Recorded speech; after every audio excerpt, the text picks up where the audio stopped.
Panas. Itulah, panas gila. Kau ada payung? Ada? Kau tak dengar ke Kak Gura selalu cakap? Sediakan hujan sebelum payung untuk M6. Cik kau. Sediakan payung sebelum hujan. Oh, iya ke? Tapi apa kena-mena dengan M6? Apa kena dengan M6? Ha.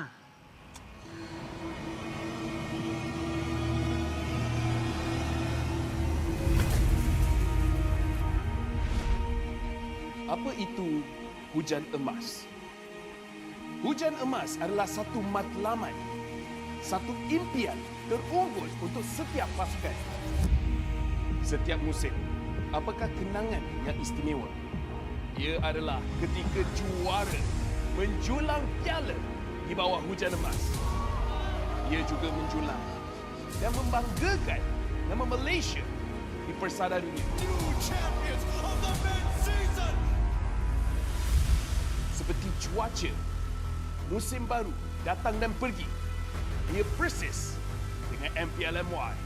Setiap pasukan dan pemain yang pernah menjejak kaki di MPL MY, mereka tidak pernah berputus asa. Setiap musim ada permulaannya. Juga permulaan baru untuk matlamat dan impian bagi pemain kita.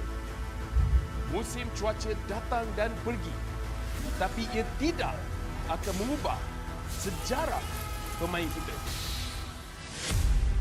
Dengan harapan musim hadapan yang cerah adalah satu pemangkin semangat bagi pasukan yang bertarung. Komposisi musim lalu tidak penting.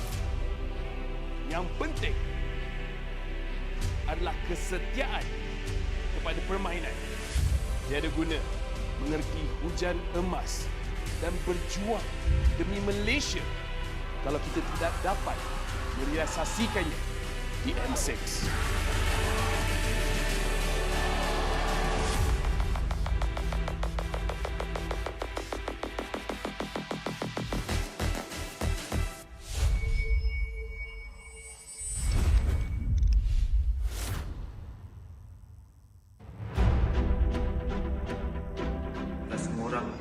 Boleh menyarung jersey kebangsaan. Jadi once you pakai menyarung jersey kebangsaan, you rasa sangat-sangat berbangga, you dipilih atau diberi tanggungjawab untuk mewakili negara. Perasaan bangga tu you tak terangkan dekat semua orang. Cuma feeling you pakai saja, once you pakai saja jersey tu, you akan rasa macam you want to give something to Malaysia. I think if you guys have any issues, so make sure lean on to each other. Talk to each other as much as you can. I think just be proud because tak semua orang dapat this opportunity, and also kena ada that winning mentality, tak kisah pun dekat level mana you guys pergi, and jangan rasa takut, jangan rasa macam you guys are not good enough. Apapun, just ingat bila you guys enter the arena, just do your best and all the Malaysians will be behind you and supporting you guys. Saya tak ada nasihat, saya kagum dengan apa yang anda semua lakukan. You are all to me personal heroes because I grew up in a time where gaming was seen as a waste of time, but you prove otherwise. You put gaming and you put Malaysia on the world's map. I think you are at a better place to advise me. So again, I want to say thank you for being who you are. Thank you for fighting every day. Thank you for competing for Malaysia because it's something that I can never do. And I live vicariously through you bila I tengok atlet Malaysia compete because what you do is very, very amazing. And I wish you all the best. Deliver for Malaysia because wherever I am on the day when you win for Malaysia, I'll be proud to raise the Malaysian flag and play the negara.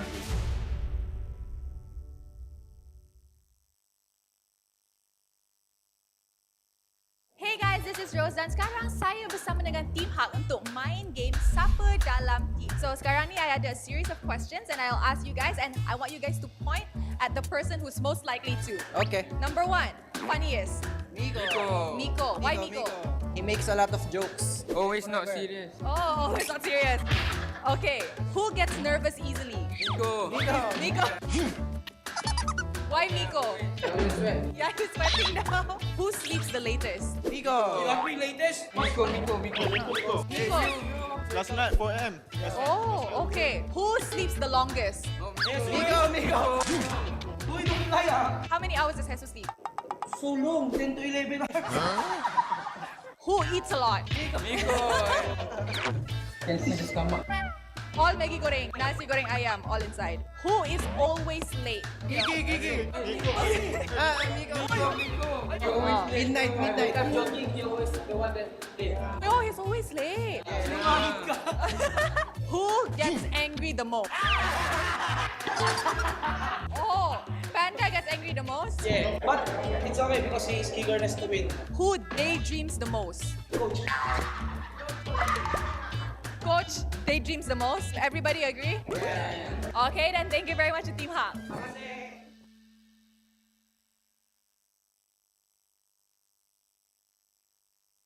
Hi guys, this is Rose dan sekarang saya bersama dengan Team Vamos untuk main konten ataupun game Siapa Dalam Team. Okay, so I akan list out a few questions pasal korang point dekat player tu yang paling lah dalam team. Boleh? Okay, boleh. Siapa dalam team paling kelakar? Bani. Oi, kenapa Bani? Paling lucu. Paling lucu, paling comel. Okay, siapa dalam team cepat nervous? Bani. Bani juga. Kesian member dekat belakang tu. Kenapa dia nervous? Sebab dia suka gugup dan nervous juga. Nampak dia selalu macam ni. Oh, dia selalu shake lah. Okay. Siapa dalam team paling garang? Bani. Ni macam tak betul tadi. Tengoklah muka dia apa tu. Belah dulu pandang besar. Bani ke? Dia buat muka garang Bani. Pandang kamera buat muka garang. Siapa dalam team tidur paling lama? Tidur paling lama. Bani, jangan juga. Dia betul. Ni macam I risau je. Adakah ini the reason dia tak main lagi sebab dia asyik tidur masa screen? Macam mana? Oh. Memang dia cakap semua betul. Okey. Siapa makan banyak? Bani tak ambil. Bani. Bukan you. Bukan kau lah, Tengok ni. The most gemoy. Okey. Siapa dalam Bani. Belum. belum. Sabar Zon, sabar. Okey. Siapa dalam team paling lambat? Selalu lambat. Oh, Bani. Bani, siapa cepat marah? Diorang semua. Okey, last. Siapa cakap paling banyak? Bani. It's Bani. Betul. Kenapa betul? Bani selalu cakap betul. Bukan awak. Alright then, that's it. Thank you to Team Vamos.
I'm a rock star.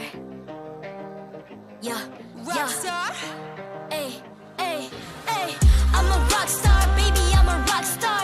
I'm a rock star. I'm a rock star. I'm a rock star. Panggil aku rock star. Ini kejohanan kita semua orang rock star. Kita rock star, kita buat saja gaya kita. Makin panas apinya sudah membara. Macam mana pun kau menempuh segala. Demi negara kau buat semua bangga. Step into my world, you know I'm always in my zone. You know I got my team, no I'm never alone. Bring out my best, buat yang terbaik. Jadi juara perlahan kita naik. Aku nak push, naik jadi lebih bagus. Jadi hero, ku ada skill. Berapa banyak musuh aku dah kill. Ramai nanti jadi MVP. Easy. I'm a rockstar, baby, I'm a rockstar. I'm a rockstar, I'm a rockstar. I'm a rockstar, panggil aku rockstar. Ini kejohanan kita semua orang rockstar. I'm a rockstar, baby, I'm a rockstar. I'm a rockstar, I'm a rockstar. I'm a rockstar, panggil aku rockstar. Ini kejohanan kita semua orang rockstar. Tengok nanti siapa yang juara. Ni peluang kita bawa pulang piala. This is my game, this is my time. Menang semua, everything will be mine. Kalau jatuh kau pasti kembali. Bangun balik ku tegak berdiri. Kuatkanlah tenaga, ganjaran diperoleh. Ni kejohanan kita, Malaysia memang boleh. Rise up to the top, kita buat bersama. Semangat kita kuat di bawah satu bendera. Ay. I'ma go hard for the win. Win. On the battlefield till the end. I'm trying to beat the greatest anyone has ever seen. Stand by, I'm coming in for I'm the a win. rockstar. I'm a rockstar, baby, I'm a rockstar. I'm a rockstar, I'm a rockstar. I'm a rockstar, panggil aku rockstar. Ini kejohanan kita semua orang rockstar. I'm a rockstar, baby, I'm a rockstar. I'm a rockstar, I'm a rockstar. I'm a rockstar, panggil aku rockstar. Ini kejohanan kita semua orang rockstar.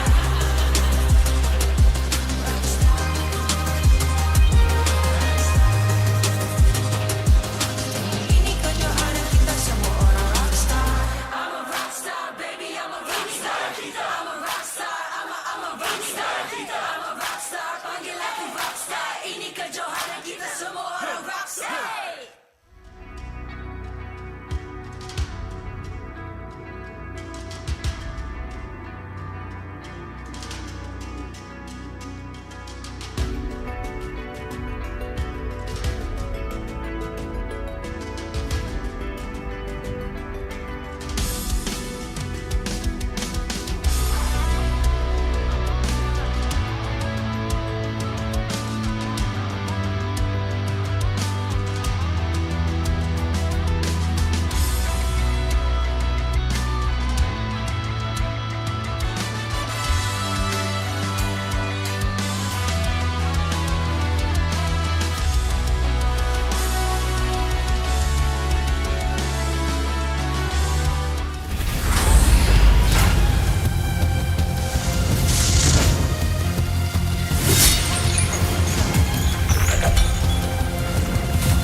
MPL MY Season 14 is powered by Moonton, KPRG, and MSNJ. Official 5G mobile internet hotlink. Best 5G for lightning fast MLBB gaming. Official gaming phone ROG Phone 8, king of performance for mobile gaming. Official lifestyle fashion partner, up your game with RED Esports. And thank you to all our partners in esports and strategic partners. Selamat datang ke MPL Malaysia musim ke-14 bersiaran langsung dari Stadium MBSJ Serdang Jaya. Nama saya Rose, host anda sepanjang musim ini. Dan hari ini merupakan seru Saturday minggu ke-5. Maksud tu, semua perlawanan yang akan jadi hari ini, semua perlawanan yang sengit dan seru. Tapi ini dah minggu ke-5, maksud tu kita ada tinggal satu lagi minggu untuk regular season. Tapi as of now, Selangor Red Giants sahaja yang dapat secure playoff slot. Maksud tu kita tengah cari 5 lagi pasukan untuk complete playoff roster kita. And of course, the upper bracket slot. So, agak-agaknya siapa yang akan masuk playoffs, siapa yang akan turun MAL, siapa yang akan hilang slot dan siapa yang akan stay in MPL tapi tak dapat masuk ke playoffs. Sebelum tu dan sebelum perlawanan hari ini, apa kata kita tengok jadual untuk hari ini so we all know what's gonna be happening. Untuk match pertama, kita akan saksikan Team Hawk menentang JP Niners. Dua-dua pasukan tengah mencari kemenangan untuk dapatkan slot untuk ke playoffs. Match kedua, yang ni menarik. Team Vamos menentang Homebois. And of course, match ketiga RED Esports menentang RSG MY. Now, untuk match pertama, Team Hak wajib menang 2-0 untuk letak mereka di tempat ke-8 di leaderboard untuk musim ini. And dorang ada baki 2 lagi perlawanan untuk secure playoffs. JP Niners pula kena menang 2-0 untuk naik ke tempat 3. Kalau dorang menang 2-1, dorang akan naik ke tangga 5 sahaja. And maksud tu belum secure playoff slot mereka.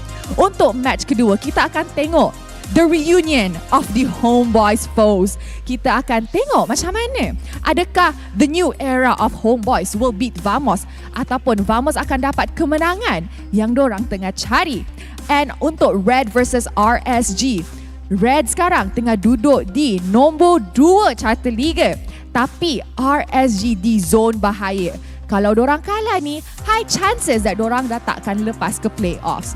Alright guys, and of course, for your information, undian untuk Mobies Award is open hingga 3 November dan banyak kategori yang MLBB tercalon, like Live Event of the Year, Mobile Competitive Game of the Year, Mobile Game of the Year, and Mobile Strategy of the Year. Dan jangan lupa juga untuk undi Munton untuk kategori Mobile Developer of the Year. And of course, kita punya Malaysian Pride, our best jungler, Sekais juga tercalon dalam kategori Mobile Player of the Year. Dan last kali, jangan lupa untuk undi Falcons AP brand untuk kategori Mobile Team of the Year. Mesti korang tengah tanya kan, macam mana nak undi, macam mana nak vote? Senang je, korang pergi ke website mobileawards.com, cari butang vote now dan korang dah boleh undi sampai 3 November sahaja. Dan korang boleh undi setiap hari, okay? Jangan lupa undi Sekais dan juga Mobile Legends. Alright, I'm pretty sure korang dah penat dah dengar Rose atas pentas ni. So, sebelum outro, korang ada join the fight. So, korang boleh scan kod dekat bawah ni ataupun isikan kod ni dekat Mobile Legends anda untuk dapatkan peluang menang skin legend dan juga banyak in-game freebies. So, tanpa membuang masa, mari let's go to the casters to start the first match of Sir Saturday Minggu kelima. Casters, take it away. The fuse ticks down as we approach ever closer to the MPL Malaysia Season 14 playoffs. We welcome all of you once again to Seru Saturdays here in Week 5 of the regular season, where things are getting tighter and tighter. My name is Stefan. Joining me on the desk today is none other than Gideon and Husky. Husky, what are your thoughts right now that we're getting closer to the playoffs? Excited for sure, but I am most excited for the Royal Derby that's going to be happening in our second series. But I also like the fact that we get an appetizer first, right? JP Niners against Team Hak. Very different situations, but to see Team Hak in this position is definitely something that is not on my bingo card when the season started. Yeah, personally for me, I think same thing. I don't expect Team Hak to be in this current position that they're in right now, but I do think that other teams have definitely started to make names for themselves, JP Niners being one of the few examples as well. Didn't think they would do well in the very beginning of the weeks of MPL, but now seeing them kind of develop, at least they look like they're in a better spot, but probably not top 3 just yet. Not quite yet, but they are getting close. I am impressed at how much growth we've seen from them and from a lot of other teams here in MPL Malaysia so far, but there's also teams that have been having trouble finding that footing, Team Hak being one of the more obvious examples. So with playoffs looming right across the corner and them still sitting quite low on the rankings, they really gotta hope for something big to happen. Yeah, something big, like for example, they have to start by winning this series, regardless whether it's a 2-1 or a 2-0. But they also put themselves in a spot where you need to have so many things to align for Team Hak to have a chance to go to playoffs. So if you want to kind of manage the expectations, you gotta hope that the best case scenario is that they maintain their slot but not playoffs. That is true, that is true. Hopefully they'll get picked up on that and they're able to find their mojo once again. Lightning quick, hopefully. Just like how you guys can get best 5G for lightning fast mobile gaming with Hotlink, where you can enjoy unmatched 5G network, low latency, and improved gameplay. All of this only with Hotlink, Gideon. Yep, and because of Hotlink, we're going to be showing straight away to our standings here. Mainly because, well, if you're SRG, they're clearly sponsored by them. Like, clearly they're standing above everybody else with their 17 points. But just under them, RED Esports taking the second spot is already a pretty big achievement, right? Winning 8 of their games, 6 losses overall. Generally about 60% win rate with 12 points. Monster Vicious just under them, as well as Team Vamos, both at 11. Yep, looking at the standings right now, it's very interesting to see where we are. A lot of teams starting to find their foundation sitting around the middle of the pack. The Selangor Red Giants still being quite the insurmountable obstacle. But for the teams at the bottom, right? Team Ray, Homebois, Team Hawk, RSG, what do you think they need to do, Husky?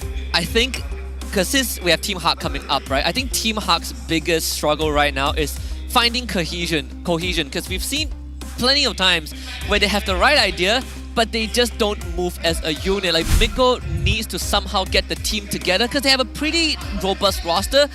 What I look forward to is actually the mid lane, because it's no longer Malaysia, right? They brought Dinesh in, used to be MAL for RED Esports, now transferred over to Team Hawk at such a dire moment. Dire moment is correct here. It's not the first time we've seen a mid laner being brought in as an emergency replacement. I'm sure Maima is very familiar with that. But this time Dinesh, he's only gotten the chance to play one match here in MPL at the start of the season, and he didn't do all that well. How do you think they'll match up against the JP Niners? I think it's hard to say, right? Because again, it really boils down to how cohesive this team is going to do. At the very least, I want to see from Team Hawk that they're able to move together and make decisions together, right? Which is something that JP Niners do especially well during the early game. With ZaQT, Ye3, Max, Rasi, and as well as the Leos, generally in terms of raw mechanics, they've got what most teams need to get to a playable level. But in terms of how they play the late game, I think that's where we see JP Niners really start to struggle. But most of the time, it doesn't even get to that point. And Max is usually leagues ahead of his opponent, the opponent jungler. I think they've definitely refined on that formula, right? Like, you still see glimpses of if the game goes late and it goes bad, that's where the autopilot starts happening. But the good news is that Rasi and ZaQT have been pivotal pillars of the team. ZaQT always solid in their mid lane, and Rasi has been impressive week after week. And up against Miko, I think the odds does favor JP Niners a little bit. I may have to agree with you a little bit there. You can tell that Team Hawk is in dire straits, and thus it is going to be a rescue mission right now for Coach Ijat Ojang. Right now, Team Hawk sitting at 9th place on the standings, and they're still gonna have to face off against Monster Vicious and the Red Giants after this. As a coach, what do you think he can do? I mean, the most that you can do is prepare for the JP Niner match and as well as the MV match this week. I think it's a very short period of time for Coach Ijat Ojang to really take advantage of what this team has to offer. And I do wish that he came a lot earlier, because right now Team Hawk are in no position to complain. Yeah, I mean, they are the only team that didn't have a coach at the start of the season, right? So they already started at the back foot. But right now, I think I agree with Gideon. You take it one series at a time, right? Don't even consider that we are facing MV and then SRG. We need to get through JP Niners first and as cleanly as possible. Whatever comes after that, it really is up to the players. The coach can prepare the draft, prepare how you want to play the game, but if the players can't execute it, that's where I think the cap is. True. Mindset is important, and right now taking it one step at a time is probably the best case scenario, though it's also going to be difficult to not think about the looming presence that are the Red Giants just across the horizon, right? Oh, yeah, I don't think that's going to be an easy match by any chance, but if they're able to take away a game from SRG, that already says quite a lot, right? Not many teams have even taken a game off of SRG at this point of time, and they continue to have a pretty much unbroken best-of-3 series streak throughout the season. I think it's going to be perfect by the end of it. Playoffs, completely different beast, but that's when, assuming they're able to not only take this game 2-1, but maybe even the 2-0 against JP Niners. It's quite an interesting spot, right? Even if Team Hawk wins 2-0, still doesn't guarantee them playoffs. Even if they win 2-0 after this, it still doesn't guarantee them playoffs. So, and then you have to look at the head-to-head, for example, right? The aggregate points, a lot of factors that they need to consider. So stars need to align from Team Hawk. But again, if they can take down JP Niners, at least it shows us that Team Hawk has made adjustments and in the right direction. Hopefully it will be good enough, though, because when we consider everything, right, they're gonna have to deal with the Niners on the opposite side, and Coach Chiku has been doing pretty well for them so far. I have to agree. I think, with Coach Chico, the way that he's looking at the types of bans that he's dealing with, most of the time, you would have imagined in the earlier stages of the season that these are very targeted bans towards specific players who are good at, maybe Jawhead or even the Fanny. And I'll give him credit. The Jawhead makes a lot of sense, the Fanny as well. But the things that really stand out to me is the fact that he's also targeting Roger, the fact that he's also looking for opportunities to kind of set up what his team is great at and force their opponents to react accordingly.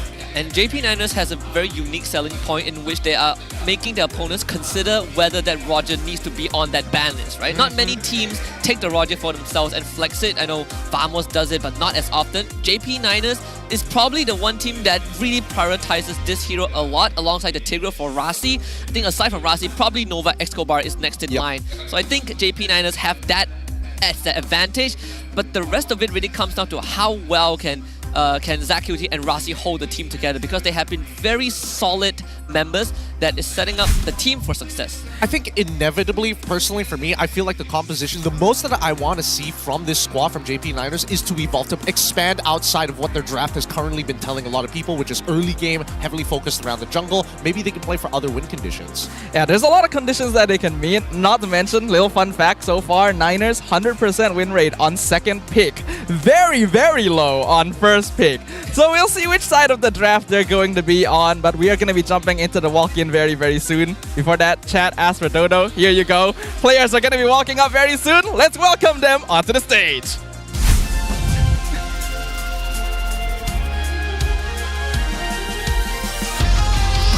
Team Hawk. They've tasted both the glory of lifting the MPL trophy and the sting of relegation. A team forged by both triumph and hardship, now determined more than ever to fight back. This time the stakes are higher and the roar is louder. Ibabe, rise and roar for Team Hawk!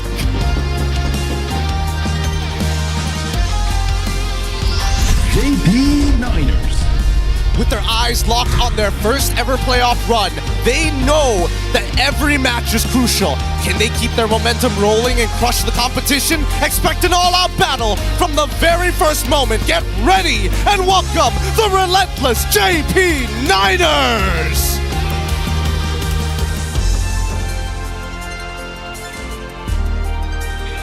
Now introducing the coach and analyst of the two teams and the head of League Ops, Franklin, that will ensure fair play and professional integrity in the matches. Let's keep it going with fifth spunts between the teams, a true sign of professionalism. This is how we roll. This is Malaysian sportsmanship. Good luck to both of our competitors.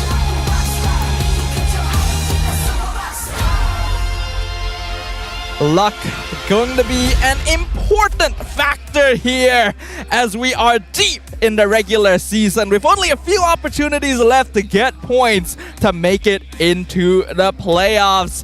Right before we kick things off, Husky, just general expectations. General expectations. During the walk-in, I think one important point that has brought up really kind of changed how I look at JP Niners, especially for a player like Max. This is not his first season, but he has always felt so close to the playoffs, right? This is the closest he has ever been, and a big part of it is from Ancha.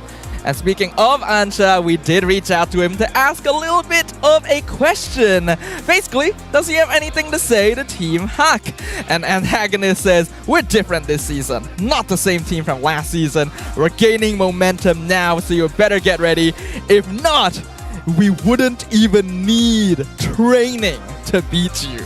Must have been an easy week for the Niners here. It's the easiest week they've had the entire season so far. We'll see whether or not that's true, right? Because pre-preparation is going to be the crux of both of these teams. A lot of which is, well, I would say the importance is much more for Team Hawk than it is for the Niners. Especially for Niners, you look at the current season roster, only two of them have been constant, like Yetri and Max. They've been around for as long as people remember, and they have also been on the receiving end of a lot of criticism of not being able to make a deep run, not being able to make playoffs, even though they have pulled off amazing feats like taking out Todak last season. But if this tells us anything about JP Niners regarding their playoff chances, they gotta start with a win. And if they do make it to top 6, it would definitely change how people view the team as a whole.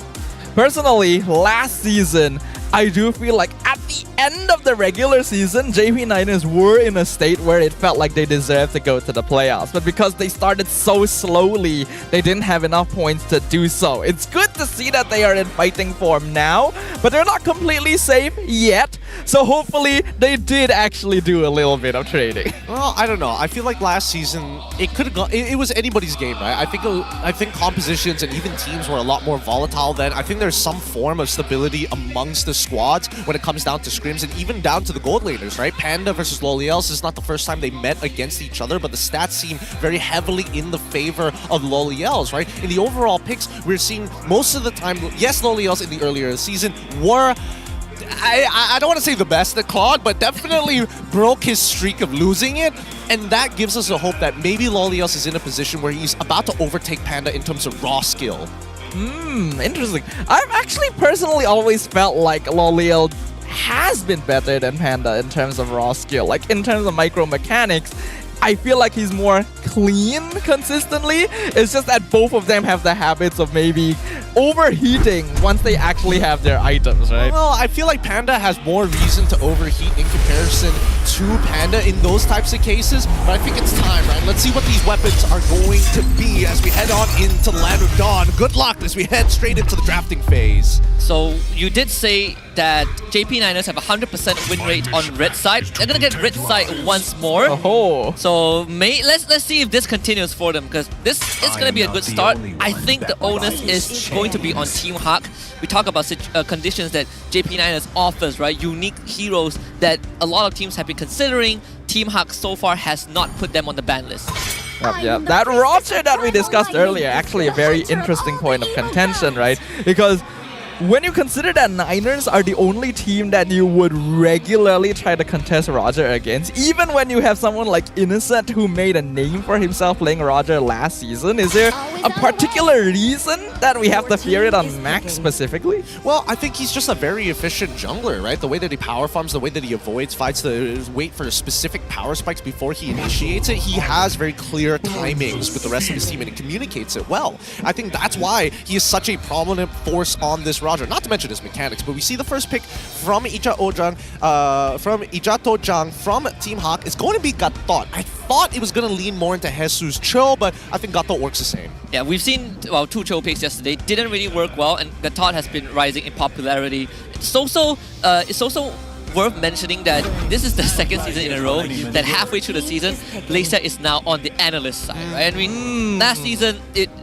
different circumstances, but again, my concern goes back to how is Dinesh gonna take on the role in the mid lane. And wow, we see the Khalid and the Ling, who has been missing for quite some time. Khalid being a hero that's really gained a lot of momentum in the second half of the regular season after people realized, hey, we are seeing a lot more tanky style of EXP laner. Khalid's very aggressive, can take that early game and even invade, which should provide Ling with a little bit more early game defense. Yeah, and now we see Alpha as well as Vexana. Oh, I was thinking instead of Vexana, maybe they wanted to go for Valentina. There's 2 very relevant ults from the side of JP that they could steal and maybe will coax their composition to turn a different direction. But now that they have Spear of Alpha, they have a guaranteed way of engaging in for early to mid game. Vexana just has to be really careful to not get hit by the Raging Sandstorm. This is a very early Alpha pick though. I would assume that Team Hawk would, if they were considering Alpha, they would save it for the next phase, but that just allows ZQT to just instantly pick the Yves, right? Like, you get good crowd control, decent pew, and that was also a pick that allowed JP9ers to win their series last week. The teamfight setup that they have with this draft is already overwhelming. Well, that's why I was thinking maybe instead of Vexana that you sacrifice a little bit of mid lane pressure just to have a concussive blast roam support to help you out and deter the RWM, because I feel like at this point JP, it's clear that they're setting up a box of influence, right? They circle an area on the map, we're going to fight here, we need to keep it in here if we want to win. Yeah, and I think it's very smart from JP as well, because they are quite good at fighting in a 5v5 setting, whereas Team Hawk have a tendency to get scattered quite easily. So something like the real world manipulation along with the Khalid would allow them to dictate the way that the battlefield goes. I also really like how Eve has kind of carved out a niche for herself, only picked up 3 times, not a meta pick by all means, but still 100% win rate. Yeah, ZQT was one of the contributors. And also, Yeah, it's really unfortunate. Like the ticket went on sale at 12 So p.m. soon? Yep. It sold out within 6 minutes. Yep. 6 minutes. M6, 6 minutes? I mean, come on. It's Coincidence? Yeah, I mean, even LaFell couldn't cook instant noodles in 6 minutes. Yeah. He said that, by the way, yesterday. Oh boy, it's rough. It's really, really rough for those who are looking for those grand final slots. But hey, there's still plenty of other days. Even the Swiss rounds are going to take quite some time. So there's plenty of dates for you guys to still come by. We do see the follow-up of Cho coming in from JP Niners, and also the Tigreal from the side of Team Hawk. Do take away Rassi's pick. I mean, the Gatot is essentially a steal pick, right, by Team Hawk. Who defends the backline? I think that is also an important question to consider. You got Gatot, you got Alpha, they want to be in your face, but JP Niners, they got some nasty backline dives. Yeah, they do. I feel like this might just be like a Matilda carry angle for the side of JP. They need something to deal with the Gatot because they know if they RWM, Sky Guardian Avatar is going to be the easy follow-up after, and if the RWM does come out in an awkward spot, that means the Sky Guardian Avatar zones off the entire backline behind the RWM. So things to consider here. Oh, they go for Bruno instead. What the heck? This has been Owl's flavor and almost exclusively Owl's flavor because no other goal lane has been finding success with the Bruno thus far. Does require a very specific style of play that I'm not too sure we've seen from Lolil just yet, but would enable them to fight early on with some damage without needing to rely on Ling. Man, Chico, you are a dirty red side drafter here. This Khalid could be flexed into the roam position if necessary, and can be thrown into the EXP. We see the full composition is Clauden as well as Kufra. At least they have the Kufra to try and slow down the early game. MPL ID did show the Khalid roam. Was it by BTR? It's one of the... I think so. No. Sorry. I was about to say Big It's actually by Geek Fam. It's Geek Beloyski once again. Oh, right, yeah. Of course it's Beloy, right? You know. Yeah. But also, one thing that we haven't seen much from Bruno, thanks to the patch, is that he has a winning matchup against a lot of the meta heroes right now, right? It gets one Harsclaw and suddenly he's doing tons of damage. You want to fight early, Bruno can always be there if you need him. And the fact that JP Niners still has a flex is in of itself a big advantage on that red side. So they take the Minotaur, go back to a full team fight, but the immense sustain that they have right now. Yeah, I like the composition. I like JP's composition. They planned it right from the very beginning. They got all the picks that they've wanted. This is a really nasty team fight composition that has a lot of early potential. Yeah, straight up team fight. You got Minwind Fury, you got Real World Manipulation, you got Raging Sandstorm, and then you got Bruno to take the early game and scale alongside the Ling. So it's very, very complete from their side.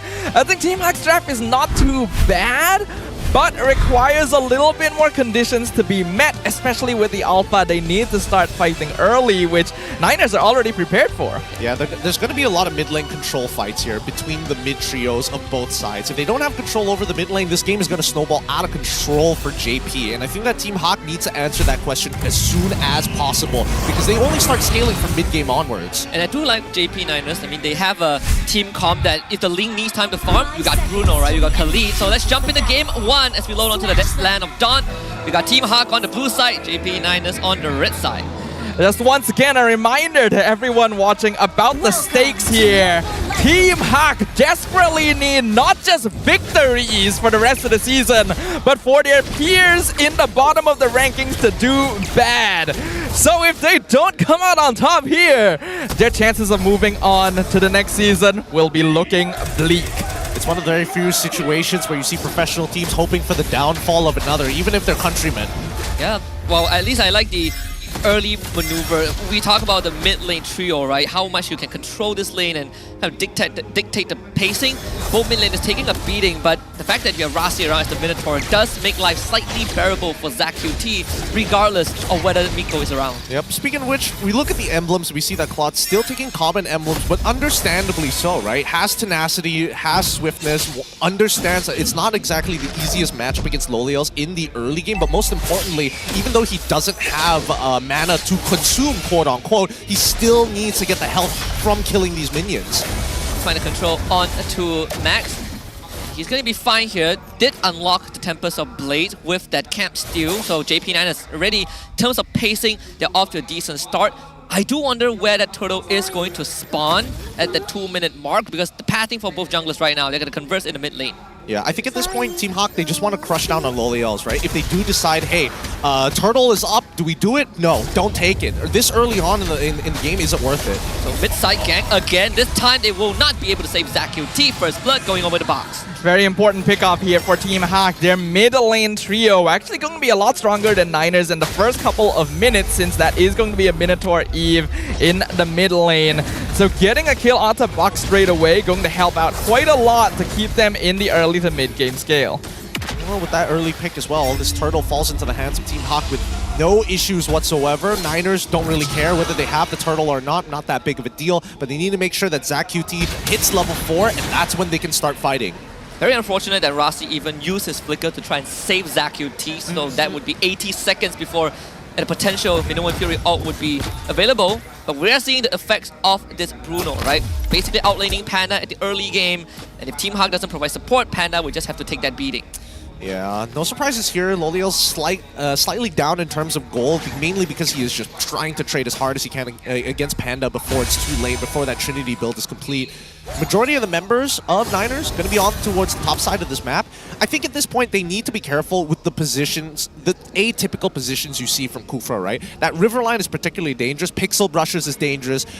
Side bushes in the mid lane are also extremely dangerous. But the most important points are the choke points. The closest to the mid lanes transitioning into the pits of each, right? From red side at the very least, they have to worry about that orange buff brush closest towards the river, and also Tri-Brush where you see Max standing right now. The difficult thing for the Niners in this case, though, is that Minotaur nowadays is really not that good at opening up the map anymore. He's actually one of the squishier early game tanks, so a lot of that pressure is going to go onto Tree to actually go into bushes and check where Miko is, which means that a greater EXP lane presence will be required. That might potentially put Niners behind in EXP. Speaking of EXP presence, right?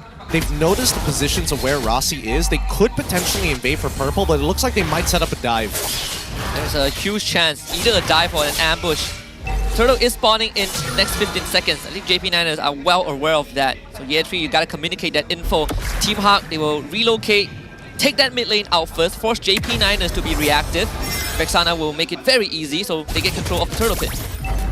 And it looks like they are just going to be willing to maybe give this up over the Team Hawk as well. Niners are willing to play for more late game, but right now, Turtle contested. Miko will find the slam ultimate, follow up from Tree, counter engaged, but Rossi just disappears. Turtle gets resetted, Tempest of Blaze from Max, he jumps around the swords, takes out Box in the process. So both teams trade 1-for-1, but JP Niners now need to escort Tree out. That would be a problem. Unfortunate for Rossi, he didn't react fast enough to the initial engage. Had he just popped that ult, he would have been able to make something happen. Not to mention that he had Flicker to reposition, just in case ZQT was looking for the most ideal box RWM. But so far, it's been going very, very well for the side of Team Hawk. They've kind of managed to make it through the early game with that first pick onto ZQT, which allows them to transition a little easier. However, Max getting the kill onto Box in that turtle fight actually goes a long way for the Niners too, because that slows down the turtle take and actually reduces the experience snowball that Team Hawk could be grabbing. And as long as Niners can get into the late game, then Max can come online. Even has the ultimate backup, so if Team Hawk wants to go round 2, they still need to once again consider the fact that Rossi has a Flicker Minoan Fury. Amount of crowd control from Team Hawk is a lot for Rossi to do it at this stage, and Miko's going to do it again, this time flickering onto Rossi. Rossi will be able to get the ultimate off, and that's a knockup on the 3 people on Team Hawk, which allows Max to come to the back, pop the Tempest of Blade, dodge the Skyguarded Avatar, and dash out with Rossi backing him up. But Rossi will fall. Vengeance popped by Hesu. He's going to survive and heal out with the passive, but at least ZQT finds the trade. Team Hawk and JP Niners trade even. Great rotation coming in for Panda. He sacrifices tier 1 to ensure that they win this fight. They trade 2 for 2. It sounds like a bad idea, but since Panda was able to pick up a kill as well as an assist, it still falls into the win conditions of Team Hawk. We have to worry a little bit. Panda on the clock has been known to make a lot happen in the late game stage, but I think Niners are of the mindset right now where if they're able to prolong the game, they also feel that they're going to be able to scale better, because Bruno and Ling will do quite a lot of DPS in the late game as compared to Team Hawk, who are going to be relying a bit on this alpha. Well, right now, this is the strongest alpha is going to be in this game until second item, right? Yep. Now that he has that War Axe, he can basically be sustained forever unless we see JP Niners commit hard. And even bring slowly out in as well. Max will jump in. They drop the Eternal Guard, but Max takes the turtle away. Not a problem right there. As JP Niners, they will find a disengage, not for Ye3 though, sacrificing his life to dive the back line. Team Hawk will get a kill, but JP Niners finds objective. All right, Rossi does finish off his flask in the Oasis, gonna try and keep his backliners alive a little bit longer here. But so far, I'm not seeing a lot of map plays from the side of JP Niners to try and split up the members of Hawk. Rossi most likely will go down, yeah. So that one goes over the Panda again. JP Niners, they will get a bot tier 1 as a consolation prize. Kind of weird to try and jump back in there. Like, he could have definitely jumped to escape. There's a chance that he would have still died anyway, but it would have bought more time. So maybe a bad decision, but still not too bad at all for the Niners since Lolil is getting structures. I mean, they did get tier 1s on both sides of the map. So far, we're not seeing that happening for the side of Team Hawk. This is where we expect JP Niners to really start getting strong. And now that they've unlocked the lanes, the only problem is that mid-tier 1 is denying them the access to easy solutions of rotating through the enemy jungle. You even saw Loliao rotating the bot side to take care of the wave. Team Hawk right now need to do some housekeeping, right? Top wave getting shoved in by Max, bot wave getting taken care of by Loliao. Can't really push mid thanks to ZQT. Macro-wise, I think JP Niners, they definitely have that innate advantage with the draft. Yep, and yeah, finally they're utilizing Max, right? They want to split this map up as much as possible. Team Hawk need to take the initiative. It looks like they found him. They control him, but can they keep it in place long enough? More than enough tools to do that killing spree for Panda. Literally what you were talking about, Gideon. Find these opportunities, pick off the Niners while they're splitting up the map, and Max going down there is a huge catch since he hasn't died yet this game. Yeah, but it did cost Dinesh his flicker. Oh god. Also should be fine. Yep, has the ult, has Vengeance. Also opens up space for Panda. Midsa Ye3 had to use the ult to get out as well. JP Niners now needing to wrestle back control a little bit. Their top tier 1 will fall as Lord spawns bottom side. Okay, so now that they have Max back in healthy shape to try and contest, he doesn't have his purple buff. He will, Ye3 should be fine. He needs to housekeep the top side of the map, but it's tough, right? Because you know at this point that Gatot hasn't used the, oh wait, hold on! Another flicker engage from Miko. Hesu gets to the backline with the Vengeance. ZQT trying to create the kill box, but Panda is on a mega kill streak. Ye3 returns by taking out Hesu. So JP Niners not really out of the fight just yet. It's an even 4v4. If Miko can find another engage, this will be huge. This time again, finding ZQT and Ye3. They both flicker away. Max gets the Lord. Ye3 re-engages to throw his life to get Panda as Loliao against Panda. Loliao wins out with the newly purchased Winds of Nature. JP Niners finds the itch. Alright, we're seeing some better stuff from Team Hawk here. Miko being able to land quite a lot of good engagements, though perhaps that's due to Niners also not really having the tools to scout him out. Whoa, Loliao. Are you mad? Loliao's gonna man fight this and die! Bad habits. Rearing their ugly head again. But they're just not going to take the mid-tier 1. That was the whole purpose of this in the first place. So I think he definitely lost direction there. Probably still feeling himself after taking out Panda, as well as making sure that he's just crushing everybody on the side of Team Hawk. He's going to be the strongest at this point in time, but we do see the Trinity build, as well as a potential Winds of Nature in the process for Panda. He's already 5-0-3, and I think that Panda knows for a fact that these team fights are a lot easier to manage now, as long as they take out Rossi. And I think right now, Rossi is the weakest link. Because of his Flask of Oasis first purchase, he's not as tanky, but he does have a lot of sustainability. Doesn't help a lot when you're getting blasted down by a heavily fed Claude on top of the raw CC from Miko and Dinesh. In fact, generally looking at the items, JP Niners are not equipped to actually deal with Panda's damage yet. There is just not enough physical defense to survive against him. And when you're up against a level 12, 503 Claude, that is going to be a problem. I'll say the silver lining is net worth wise, both gold laners are equal, right? So Loliao going down, it stings a little bit, but they're not too far behind. I do wonder, I think Rossi is prepping himself for Winter Crown. That could be the big difference maker to prevent any sort of one-shot from Team Hawk. So we see if Team Hawk can kind of pull away that space, because I think Hesu alongside Miko have been doing a fantastic job, a lot more in sync, and Hesu cutting off the back line has really been limiting what ZQT and Loliao could do. Yeah, they're really struggling to find a position. Same goes for ZQT. He knows that he can't just drop down the RWM just for funsies, right? To try and zone his opponents. He's a stationary target. And now with the Winter Crown purchase, we can expect JP Niners to try and make something happen, assuming they find that information first. Because this is an informational war. Rossi, every time he tries to open up the map, has been punished, right? His three out of the 4 deaths solely because he's opening up the map. Yeah, that is the issue with the Niners draft. Really, really good at team fighting, but because of the way that it's drafted, not that good at opening the map and requiring a little bit of split push play, which isn't the most synergistic with their good win condition. But we can see up here in the top lane. We will get the tier 2, thankfully. No engaged angle onto Year 3, and Miko was eyeing him the entire time. Winston Nation just got purchased by Panda.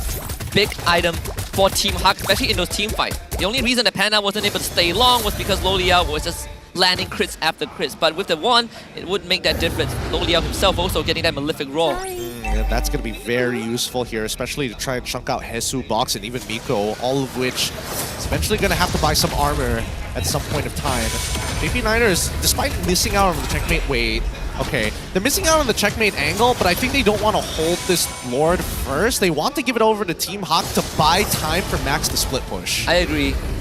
But Lolia has been helping them out, leashing it down to less than 50%.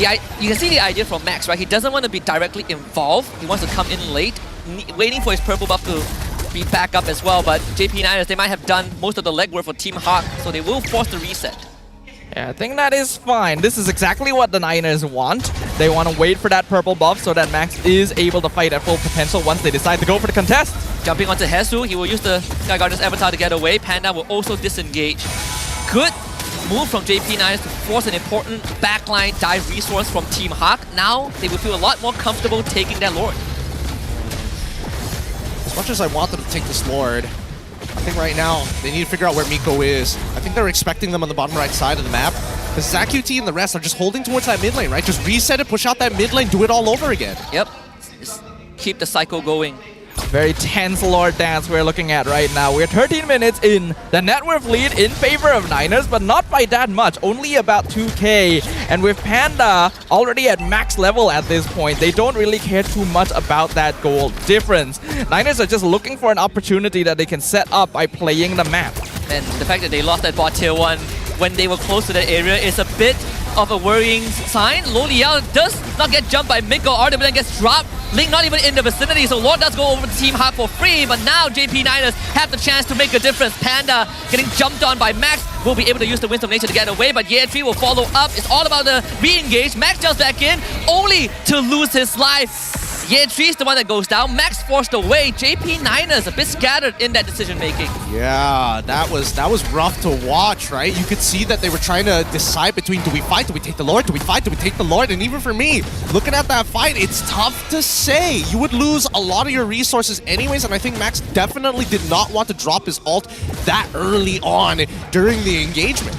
Yeah, it was smart by Team Hak to just blitz it down once they saw Max on the opposite side of the map. So because of that, Ling was not close enough to actually try and retreat it away for the Niners. I did actually like when Niners re-engaged with the delayed timing, but not everyone was on the same page, which allowed Panda to escape when a shutdown there would have been huge. Definitely would have been. When you look at the instant replay brought to you by JD, the idea was there from Max. He was able to zone out the rest of Team Hak, but this is where you see how JP Niners were just disjointed, right? Lolia was just pushing mid lane, the rest of them were trying to take out Panda. Didn't really go the way that they wanted.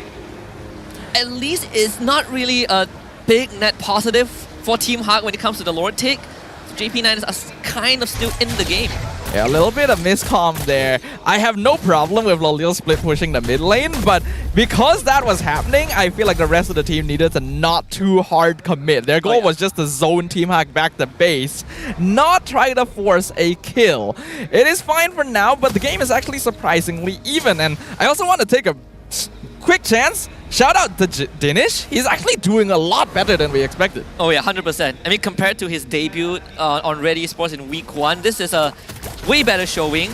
Has really been a crucial member in keeping that backline dive on JP Niners away, right? Landing crucial clarifies on Year 3, on Rasi, on Max, especially Year 3, whose entire job, whose entire existence is just to flicker all the backline, but I mean, Dinish has made it really hard.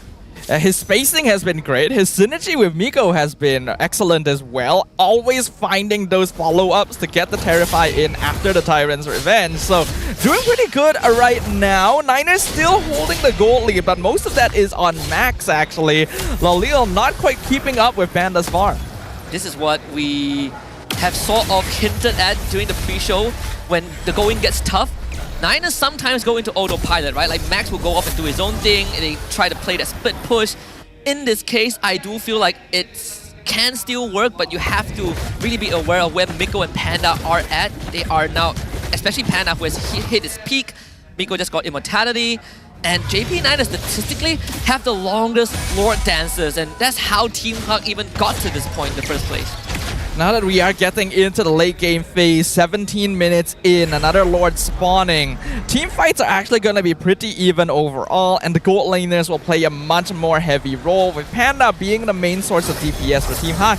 Now that box will start to fall off. In the same way, Max has to decide whether he wants to focus his efforts on split pushing or actually participating in the team fight where he could potentially be picked off. They don't really have a wave set up for Max, and that is going to be the pain point for JP9ers. The prep isn't really done for him.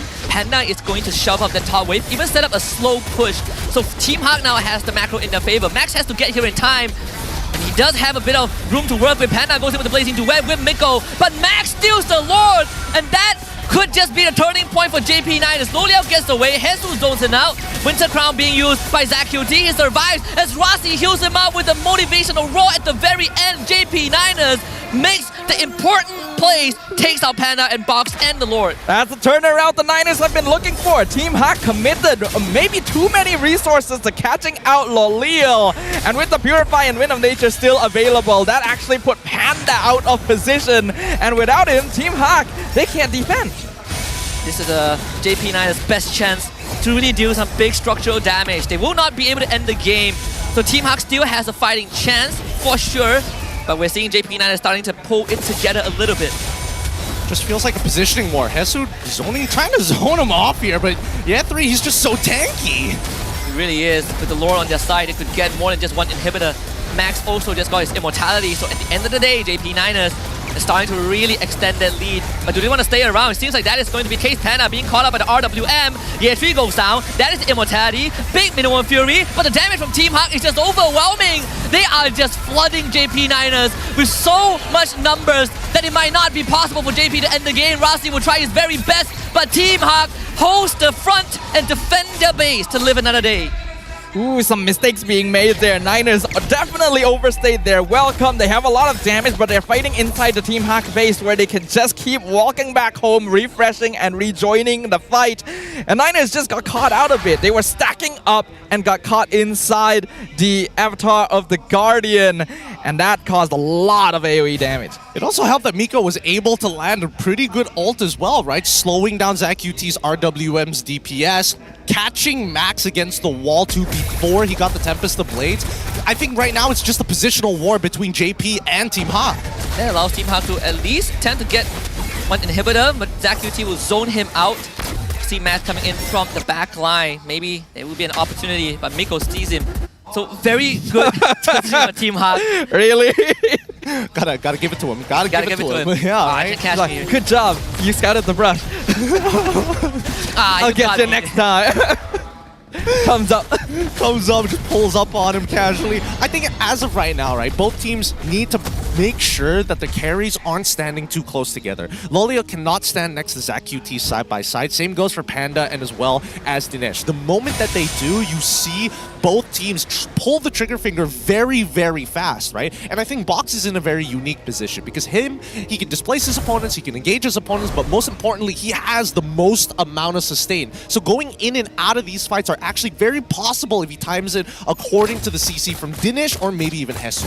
Yeah, there's a lot that Team Hawk can actually play around, right? We're seeing a little bit more discipline now. The coordination's not bad. There is actually follow-up when Mika or Hesu engages, but sometimes it is still a little bit scattered. If they can clean that up, actually, they do more than enough damage to take down the Niners. Team Hawk has plenty of crowd control, so JP9ers needs to keep that in mind. In fact, right now, they're going to start to blitz down the Lord, or maybe make an attempt. Team Hawk, they didn't have Panda and Miko with them, but they're able to catch up. The mid wave needs to be taken care of though, so JP9ers, they're not really rushing this. Mid wave has just spawned, so Panda doesn't need to worry about that mid wave that much. Why put it so low? Why put it in dangerous territory, man? Oh no. I guess this is the only way. Oh, hold on. They found Miko, and Miko found ZaqQT. They need to get him out. ZaqQT trying to survive, but Panda's gonna get jumped on by Year 3. They drop the Eternal Guard, which missed. ZaqQT gets out, drops the RWM. Box has just overextended. He thought his team has a chance, but now he's gonna feel the full force of JP Niners. Even Hesu re-engage to try and make a difference, but can't even find Ye3. JP Niners just forces a mistake out of Team Hawk. Nicely done. I think that JP Niners honestly could have done a little bit more there. I think Max should have chased Panda. There's no point actually peeling back and trying to get rid of Miko. Maybe even Dinesh would have been an ideal target, but Dinesh went out of vision as soon as Max gave up his position of chasing Panda. Yeah, I absolutely think that should have been one fight for the Niners. They already baited out all of Miko's tools, and then Ye3 almost took down Panda by himself. They could have totally dived them, but we're still a little bit wary about Hesu holding the front line. And JP Niners, they will get a free Lord for themselves. And this is probably where control completely goes over the JP Niners side. Team Hawk gets a consolation prize, no bot tier 2 of JP Niners. Not too big of a deal, but we're reaching the longest game so far this week has to offer. Yep. 22.5 minutes. Everybody's pretty much at max items. It's only the supports on their final, the EXP laners who are looking to pick up their final item. Same goes for the supports. But with such a whopping lead from Max's side, it really doesn't matter at the end of the day. Nope. It feels like there's too much hesitation coming in from Team Hawk at certain points. They have made some good plays, but the moment something doesn't work out, you can see that it takes them a moment to regroup. And Niners use that to just blitz down the Lord instantly. And is this endgame? This could be endgame here. I mean, this Lord should be pretty powerful and pretty difficult for even Claude to deal with. It comes down to Miko as well. He's in a very interesting position. Gets engaged to the back. That's going to be purified. Oh! Loliao is actually caught out. No fear from Rossi as a response. Hesu with the vengeance, able to zone Loliao away. Dinesh takes out ZQT. Team Hawk once more mounts a defense of their career to keep this base intact. Woo! Hesu doing a lot of work right there. Basically 1v4ing the entirety of the Niners and allowing the rest of Team Hawk to deal with the Lord. I mean, it was a good idea from JP Niners, but I think that Rossi definitely needed to be a lot more forward in that angle. I mean, yes, he was going to hit the he was going to hit the Minoan Fury anyways, but I think he was just slightly forward. It would deter the front line of Team Hawk from actually engaging in. Wow. So far, I think that Ye3 has been doing a phenomenal job at actually threatening Panda's position consistently throughout this match. I just feel like his work goes a little unnoticed. Yeah, definitely. I mean, you could say the same about Miko, right? He's been getting some really nasty catches. ZQT, Loliao, crucial targets that you say shouldn't stand together, but they do anyways. Yeah, the frontliners have been doing a lot of work this game. Just threatening the gold laters, making it so that neither Panda nor Loliao can very frequently get the position needed to do consistent DPS.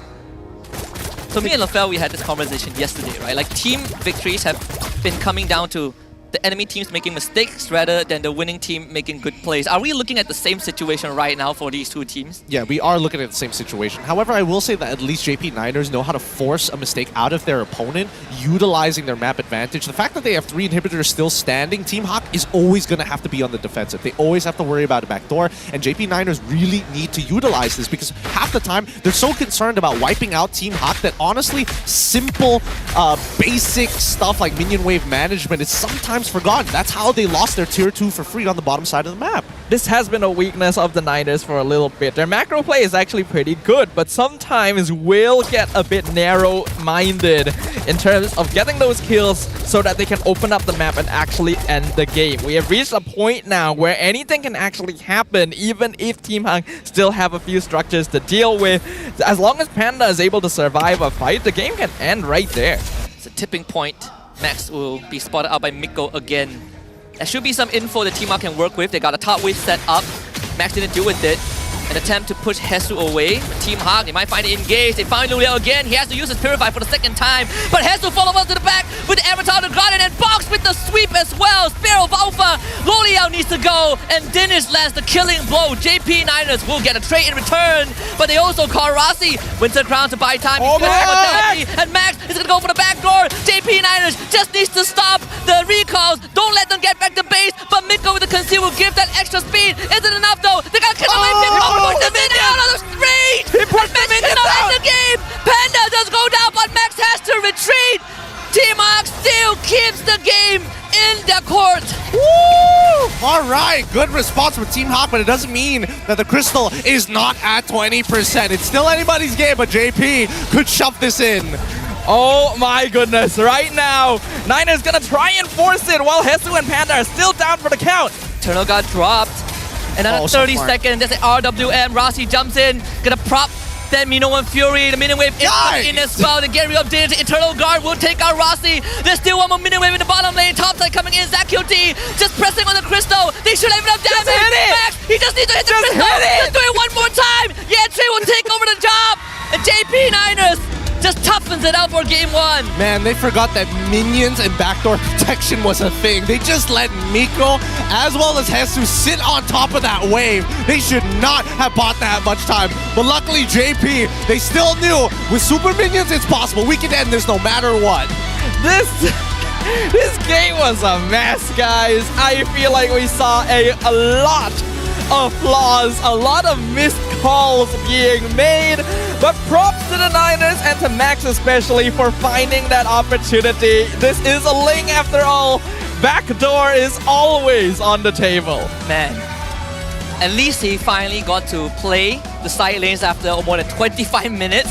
It's been something that we've been kind of highlighting, a pain point for JP Niners. They overlooked that side lane. Would have been such a big advantage, but I guess that was the tipping point, even though it didn't feel like it. I mean, my reaction is the same as Lexia's. He was giving that look of like, what the heck is happening? How did we get to this point? Exactly. I think all of us were thinking that. It was. I do feel like, yes, it was a bit unnecessary, and I do think that they kind of tunnel vision very, very hard. But it is becoming a legitimate problem for JP Niners. As much as that was a victory in their sense, and yes, they did force out some pretty good plays upon their opponents, I do think they need to take a step back and really focus on what the game plan is. They keep desensitizing themselves to win conditions, or maybe even the simplest of things, minion wave management. They absolutely have way more options to open up the map there. But let's give it up to our MVP of game number 1, ZQT, maintaining the 100% win rate on the Eve. I would say that if the jungler for Niners was not the Ling, that game could have gone so different, right? Like, it really was wishing upon a shooting star. But I agree, ZQT really being able to keep the team together. The RWM was just devastating every time Team Hawk wants to take a fight. His positioning is just superb, right? After you see his very first time of dropping the RWM and how they responded, you could see that ZQT was the first person to adjust to the new positioning, right? And even canceling the RWM earlier just to ensure that, hey, Jesus is going to be jumping really far out of place. We don't need to kill the back line anymore. We can just chunk the front. Honestly, mid laners are just something else this season. It feels like every single mid laner, whether the team is doing well or bad, is just holding their own so effectively. Even Dinesh this game, we wondered if he would do too well, but yeah, was following up really good on this Vexana. I would say props to Team Hawk. It's a lot more cohesive in this game, right? Compared to what we've seen in the previous weeks. This game, Team Hawk showed a lot more composure. They got the right idea of what to achieve, and being able to consistently catch Lo Liao through all of the JP Niners comp, it's something that I think is very impressive. Yeah, I mean... Well, now that I say it out loud, it doesn't feel as impressive. I know, right? Because the thing about Lo Liao is that he positions himself really far forward. Like, sometimes he's right on top of Rossi when he shouldn't be, right? And even when he got picked off earlier before we saw the back door, you can see he was just slightly late on the slide tackle. Just you can ever see it so here. slightly, yeah. But because Team Hawk had to commit so many resources to jump on him, Max was left free to actually go to the bot lane and get that push. So either way, I think both teams have a lot to work on. Gotta give props, that late game defense from Team Hawk was pretty clean, but didn't quite have the heroes needed to finish it off. Remember when you said that you would take Lo Liao over Panda? Yeah. I have a different opinion after this game. I think Panda was a bit more solid than Lo Liao overall. You look at the way that they take the fights, look at the decision making. I am on Panda's side. I would agree with you until I hear the mic check coming in specifically from JP. I need to know if Lo Liao is like, guys, they want me bad. I can bait it, but, and he tells Max, yo, go for the back door. They want me bad. If he says that, he's absolved. He is innocent. That is that is very much a possibility, but I also feel like if Lo Liao says that, he's also thinking in the back of his mind, I'm gonna kill 2 of them while I'm at it. He'll never admit it, but that's definitely what he's thinking. It's a big gambit. They were like, what if he lost that game, right? Like, what if they lost because of that? I mean, there was definitely a clear possibility that he could, but the death timers were just way too long. And not to mention that luckily Panda died off on the back door, so I think that gave him a lot of reassurance. No, Lolilo was like Gandalf in that situation. He's like, you shall not pass. Go, guys. I'll sacrifice myself here. He comes back with all the shiny clothes and everything. And hey, guys, I got a bunch of kills. Hey, it was dope. After the battle, everyone goes back to the war room and Lolilo's already sitting there. It's like, what did I tell you guys? Good game. He's wearing the away jersey for JP Niners already. It's a new look. All right, let's look at the average damage dealt. Now, this is what I'm curious about. How much did wow! Nearly double the damage of Loliel's overall. Not too surprised because of the BMI on top of the Blazing Duet. But Dinesh also doing a very good job, almost keeping up with Zach QT. I gotta give shoutouts. Like, his follow-ups with Miko and Hesu were really, really clean. His positioning was good. His damage was good. It makes you wonder, okay, did Dinesh actually just need more time to shine when he was with RED Esports? It could. I mean, there's an argument to that, right? We have seen a couple of MAL player promotion. Dinesh definitely was not the first one. The first one was from JP Niners themselves. But I do think that there is still kind of a gap between the good and the ones that are still developing. In Dinesh's case, he has a team that he can work around, and I think that definitely makes him shine. I'm not taking credit away from him, but I would say that he's been able to really gel well with the movements of Miko and Hesu thus far. Yeah, I think he connects a lot better with Miko specifically. Hesu, sometimes it feels like he has to make a decision on the spot. My only question for Dinesh now is how deep is his hero pool, and can his mechanics line up with how well he's positioning himself so far? Yep, that is a good question. Let's have a look now at the damage that was taken this game as well. Obviously, Niners will be taking more damage overall, but Yatri really being that one-man army here. We already mentioned early on, they don't have the best heroes for opening up map and walking into brushes because Minotaur is actually a little bit squishy. So Yatri was taking that entire job on his shoulders. And he was doing a good job. I think by the end of the game, the last time we checked, he had like 30 stacks and we were like 22 minutes before we get to the end game timer. So I think he had roughly around 35 to maybe 36 stacks total with the full tank build. He hurt so bad against Panda. And that's why at one point he was almost solo killing Panda, right? in the back line. I would say that a lot of these engages were started by Team Hawk, right? Because JP Niners don't really feel that they could just walk up freely. Too much crowd control on Team Hawk, but by process of elimination, I think they are relaying the information pretty well to the rest of the team. Yeah, I agree. There have been improvements here definitely from the side of Team Hawk, because when we saw them playing last week, they were really, really scattered. It didn't seem like it was a team at all. And now we're actually seeing a bit more coordination. But from both sides, there's a lot of inconsistency in this game. There's some times where they're overcompensating, and then other times where it feels like they're just not paying attention. Well, I mean, I think they're trying to figure out what the best course of action is, right? When we look, especially to our Hall of Famers here, the rich guy going over the Panda carry, the carry to Zach QT, Sandbag for Ye3, and the best wingman for Miko. I think specifically for Team Hawk, they had a game plan coming into this game because, again, not everybody is going to figure out straight away that Rossi is going to be the main reason why a lot of these team fights are going to be so very difficult against JP. You would imagine it's just the RWM. So you can see that Team Hawk, early game, looking to target Rossi, hits the mid lane, ensures the mid lane push, and then afterwards, as they transition into mid, that's when they should have invaded and looked for purple buff and steal it away from Max. And I think if they could get to that second phase, this game would have looked very different. I agree. I think Max has been given way too much room to work with, right? Considering the situation that Team Hawk put JP Niners in, Max essentially got a close to a free game this entire match without having to worry about if I can survive in a fight, if I can get objectives. Only thing is that the side lane management leaves a lot to be desired. But aside from that, I agree. I think they could have punished Max a lot more. Team Hawk was just a bit too afraid to walk into the jungle of Niners at one point, and it's understandable because they are dealing with real-world manipulation and Minwen Fury. You don't want to just walk into that for free, but they had a pretty good snowball going for them into the mid-game, especially when Panda was 5-0. There was definitely room for more aggressive play and maybe even let Panda go for some split push on his own, since we're already seeing he can actually duel Max.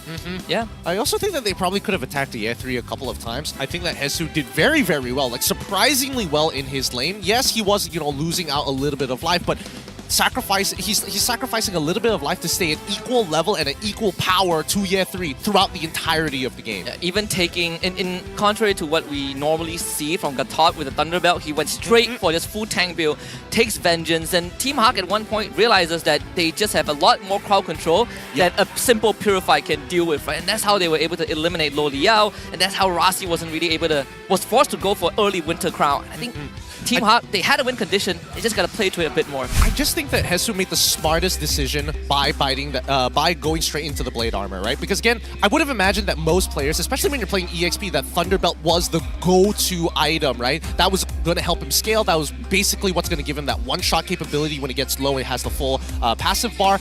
But if he knows that the only person who's really threatening him specifically is going to be Loliel's, I think it all lines up perfectly. It all starts to make sense. Even the Twilight armor. The Vengeance with Blade Armor counters both Bruno and Ling too. So Hesu was doing a lot of work that game, and I want to see more of that.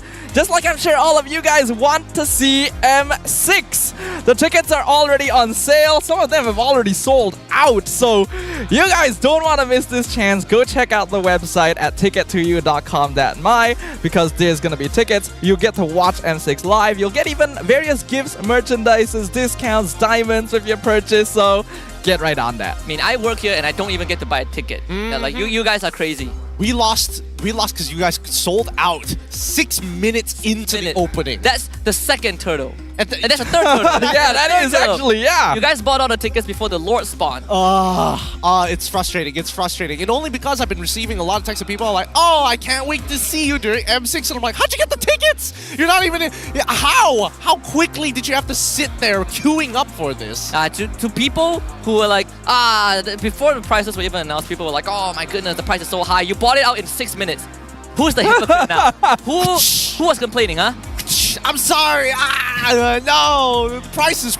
I already bought them within 6 minutes. I will say, though, that my only issue with the tickets right now is that I don't know the schedule for the Swiss round or even what the playoffs is going to look like. So people are going in this blind. They're just buying it for the sake of the pure love of the game.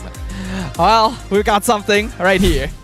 Selamat datang ke MPL Offstage yang dibawa khas oleh Hotlink. Dan sekarang ni, Rose bersama dengan Zay, satu pemain daripada JP9ers, tapi kita tak nampak dia sangatlah musim ni. So Jay, how are you? Saya baik.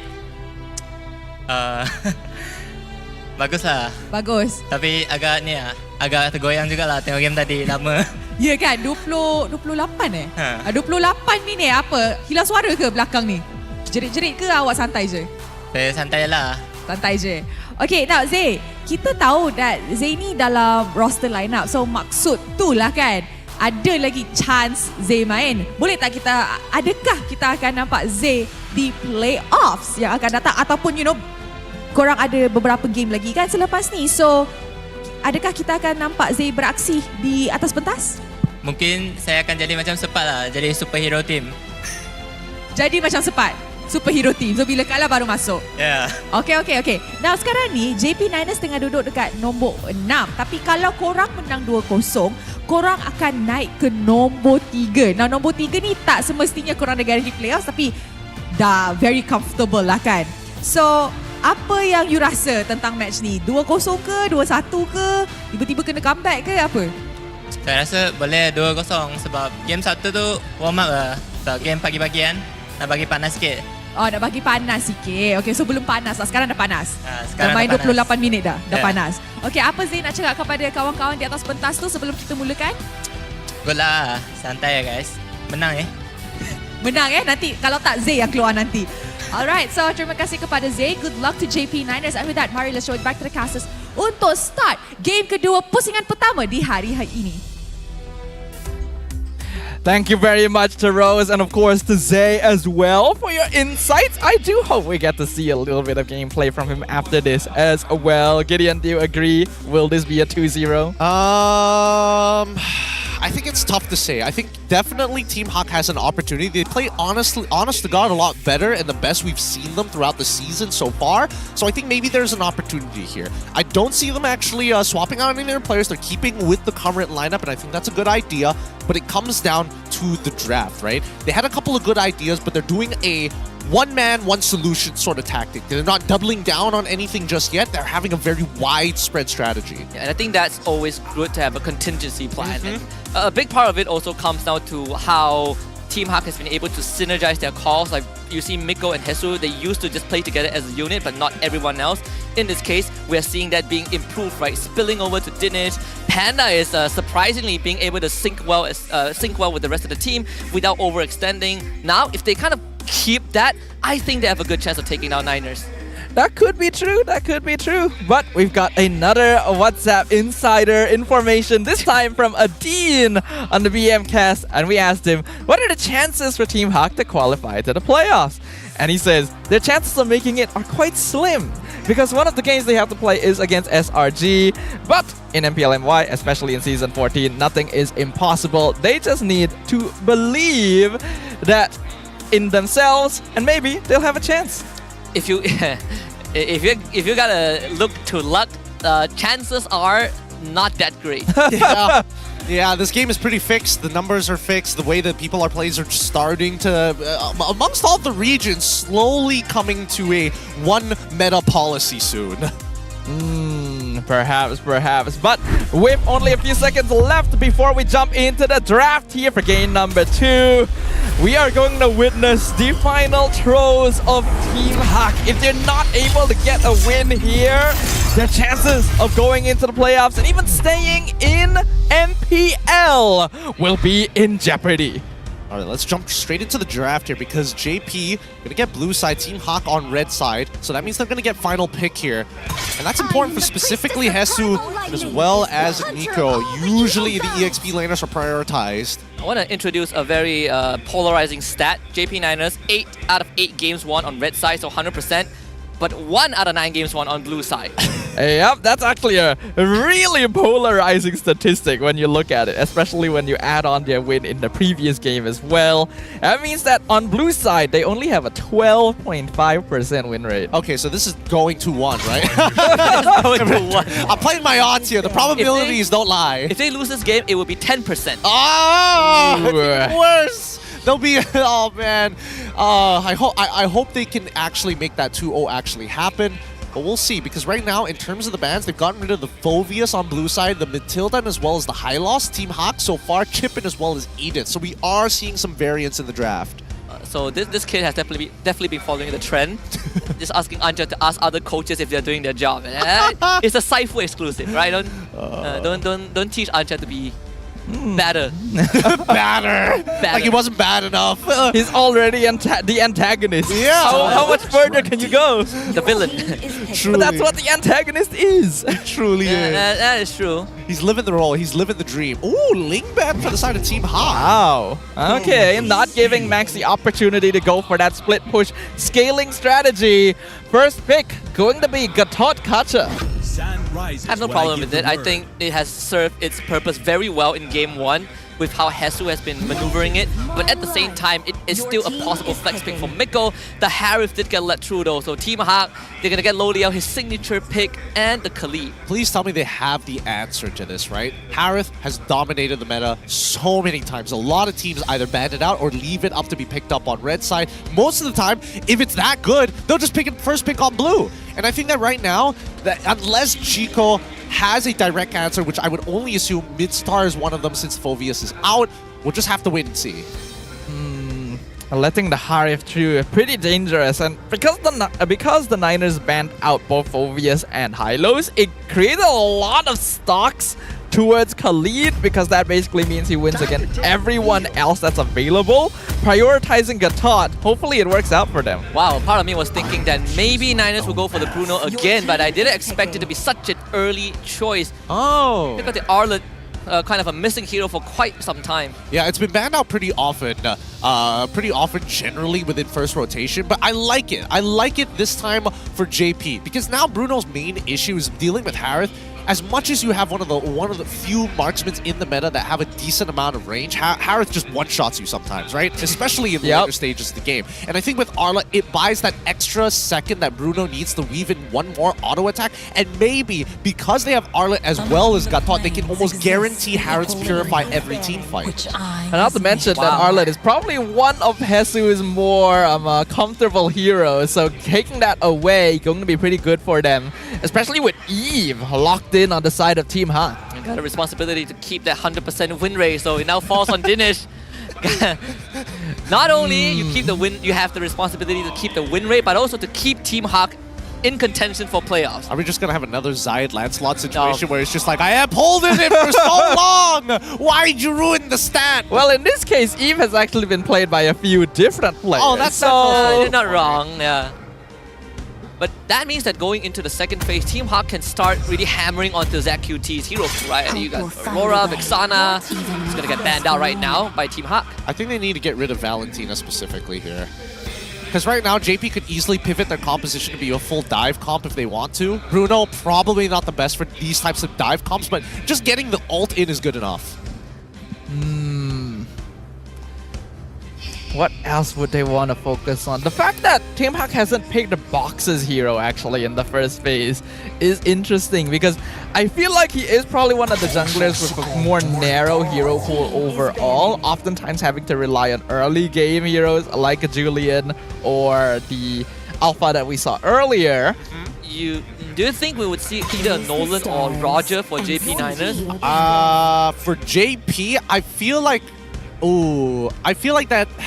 Because both are Max's hero, right? Like they always fall back to that if they have to put him in 4th or 5th pick. I think it depends on what the first pick here for Team Hawk is going to be. Because I would only imagine that it's definitely going to be Box's hero right after this final ban from JP. And the fact that I was seeing the Kufra banned out as well allows Box to play other things like Hayabusa, for an example, which I don't think is that bad as of right now. Get rid of the Cho, more reason to actually play the Assassin, and it goes both ways. If Cho is the final ban, Team Hawk probably want Hayabusa. It has been Box's most consistent hero ever since the start of the season, actually, to the point that most teams just ban it against him to deny him a lot of potential power. I wouldn't mind if he heads back for the Alpha, because they do still have a comp that can just run at JP Niners with the overwhelming damage, plenty of true damage, plenty of sustain individually. It's not too bad of a choice. Let's see, I mean, Team Hawk, they still have a potential to flex the Khalid, which is now one of their biggest advantage.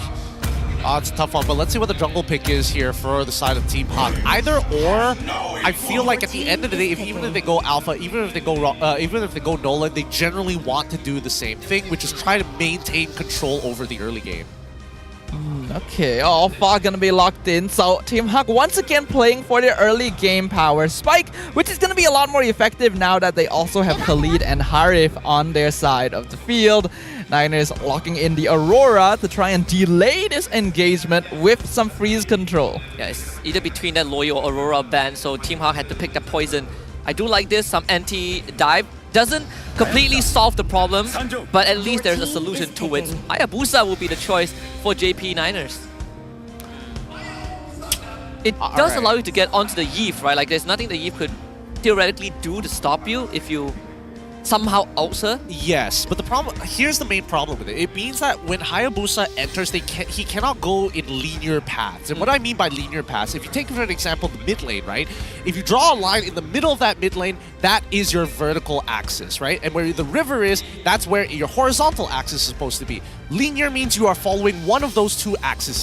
He needs to come in diagonals. He needs to come in ways where the box is either going to be placed in a really awkward spot to cover as many of the quad shadows as possible, because if he lays it out in lane, it's not going to be a good idea for JP, who expects Team Hawk to come to them.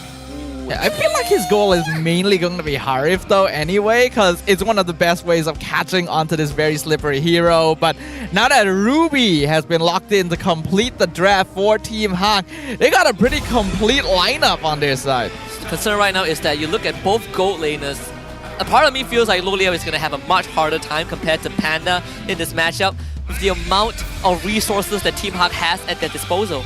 I have to agree. I think right now the wombo combos are very, very strong for the side of Team for the side of JP. But even so, Team Hawk basically utilizing the composition that JP was doing earlier, and then now that they have a rough idea, they don't have to do much. They just need to wait for the engagement from JP. Both sides might just end up playing passive for the first 12 minutes of the game.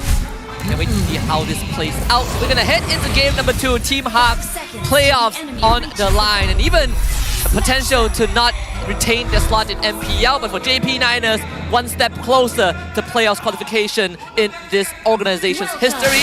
Game 2 is gonna go on. JP Niners blue side, Team Hawk red. Stakes are gonna be high right now. Both teams vying for as many points as they can grab to more easily qualify to the playoffs, or to even just keep themselves in the MPL. And we have quite a switch up here in the lineup, as you mentioned, Gideon. Now that Team Hawk have the Khalid and Eve instead, we will see them play a little closer to what the Niners did in Game 1. Yeah, and I'm expecting, you know, especially for the early game for the side of Team Hawk, they need to play towards EXP until until they slowly get to about level 5, level 6 is when they start moving towards Panda's side. Because they can expect Panda to hold out in his own lane individually unless he takes like an awful trade. Even so, plenty of ways to bail him out with Miko on this Ruby.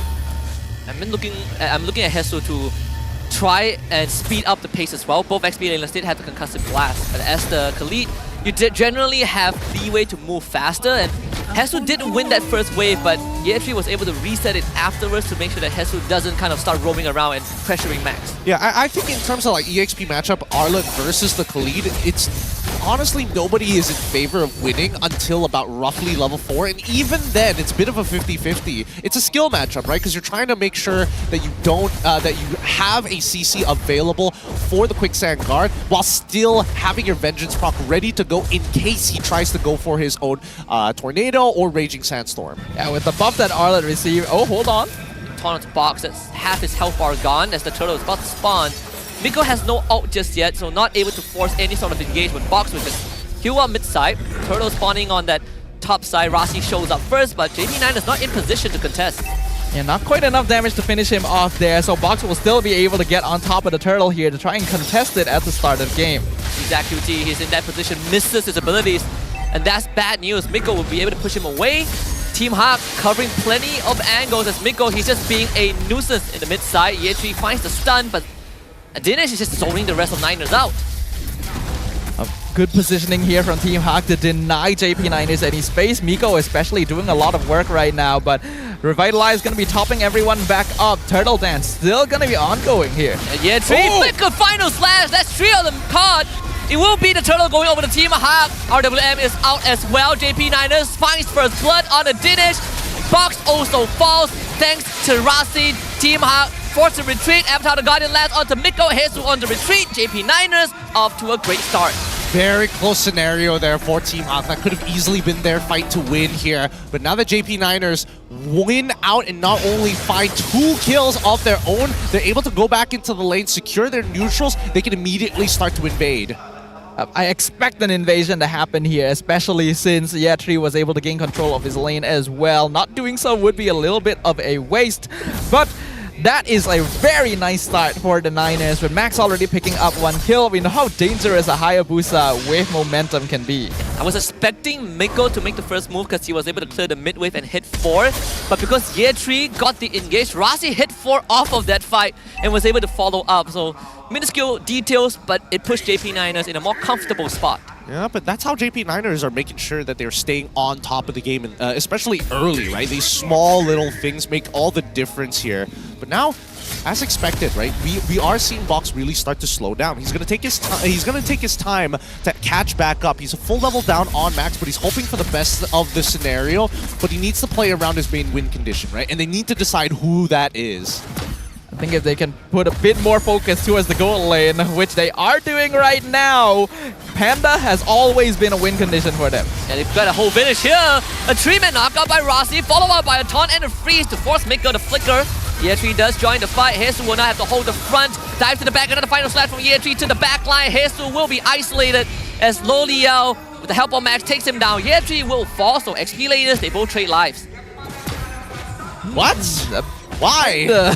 Kind of messy there again from these teams. The positioning could have been better. I like the engage from Rasi. It actually caught out pretty nicely. Once the real world manipulation came out, I feel like Niners could have cooled down a little bit. More so like why? Why fight in the first place? What was the purpose of fighting? Getting the resources out before Turtle? Like you're up against Alpha who has like a short cooldown anyways. Not to mention like Dinesh, they're probably just gonna wait it out until he's got his ult. And even Lolia tried to man-fight Panda, both losing their health bar. Turtle at jeopardy, Box will secure the objective. Razi again hits the backline, another big knockout that allows him to find kills. Lolia also gets one for himself, but you gotta watch out for Panda though. This man is dangerous. So Team Hawk ends up trading even with Niners. Surprisingly enough, JP Niners really taking advantage of this early game, right? They knew, Rasi knew that his cooldown was going to come off first before Dinesh. That's going to be another freeze. The Zach QT caught up by the RWM and there's no way out. There's a passive. Dinesh getting jumped on by Max West. The Sky Piercer finds the execution. The teams, again, trading their mid laners. That actually does end up being a little bit of a positive for Niners though, because Zach QT trades his life for the mid laner on Team Huck, and they're able to get a tower down bottom while protecting their tier 1 mid. It's working out for them at the very least, right? But it's still a close game. Minor goal lead, 6-4 current kill score, 16-16 overall economy.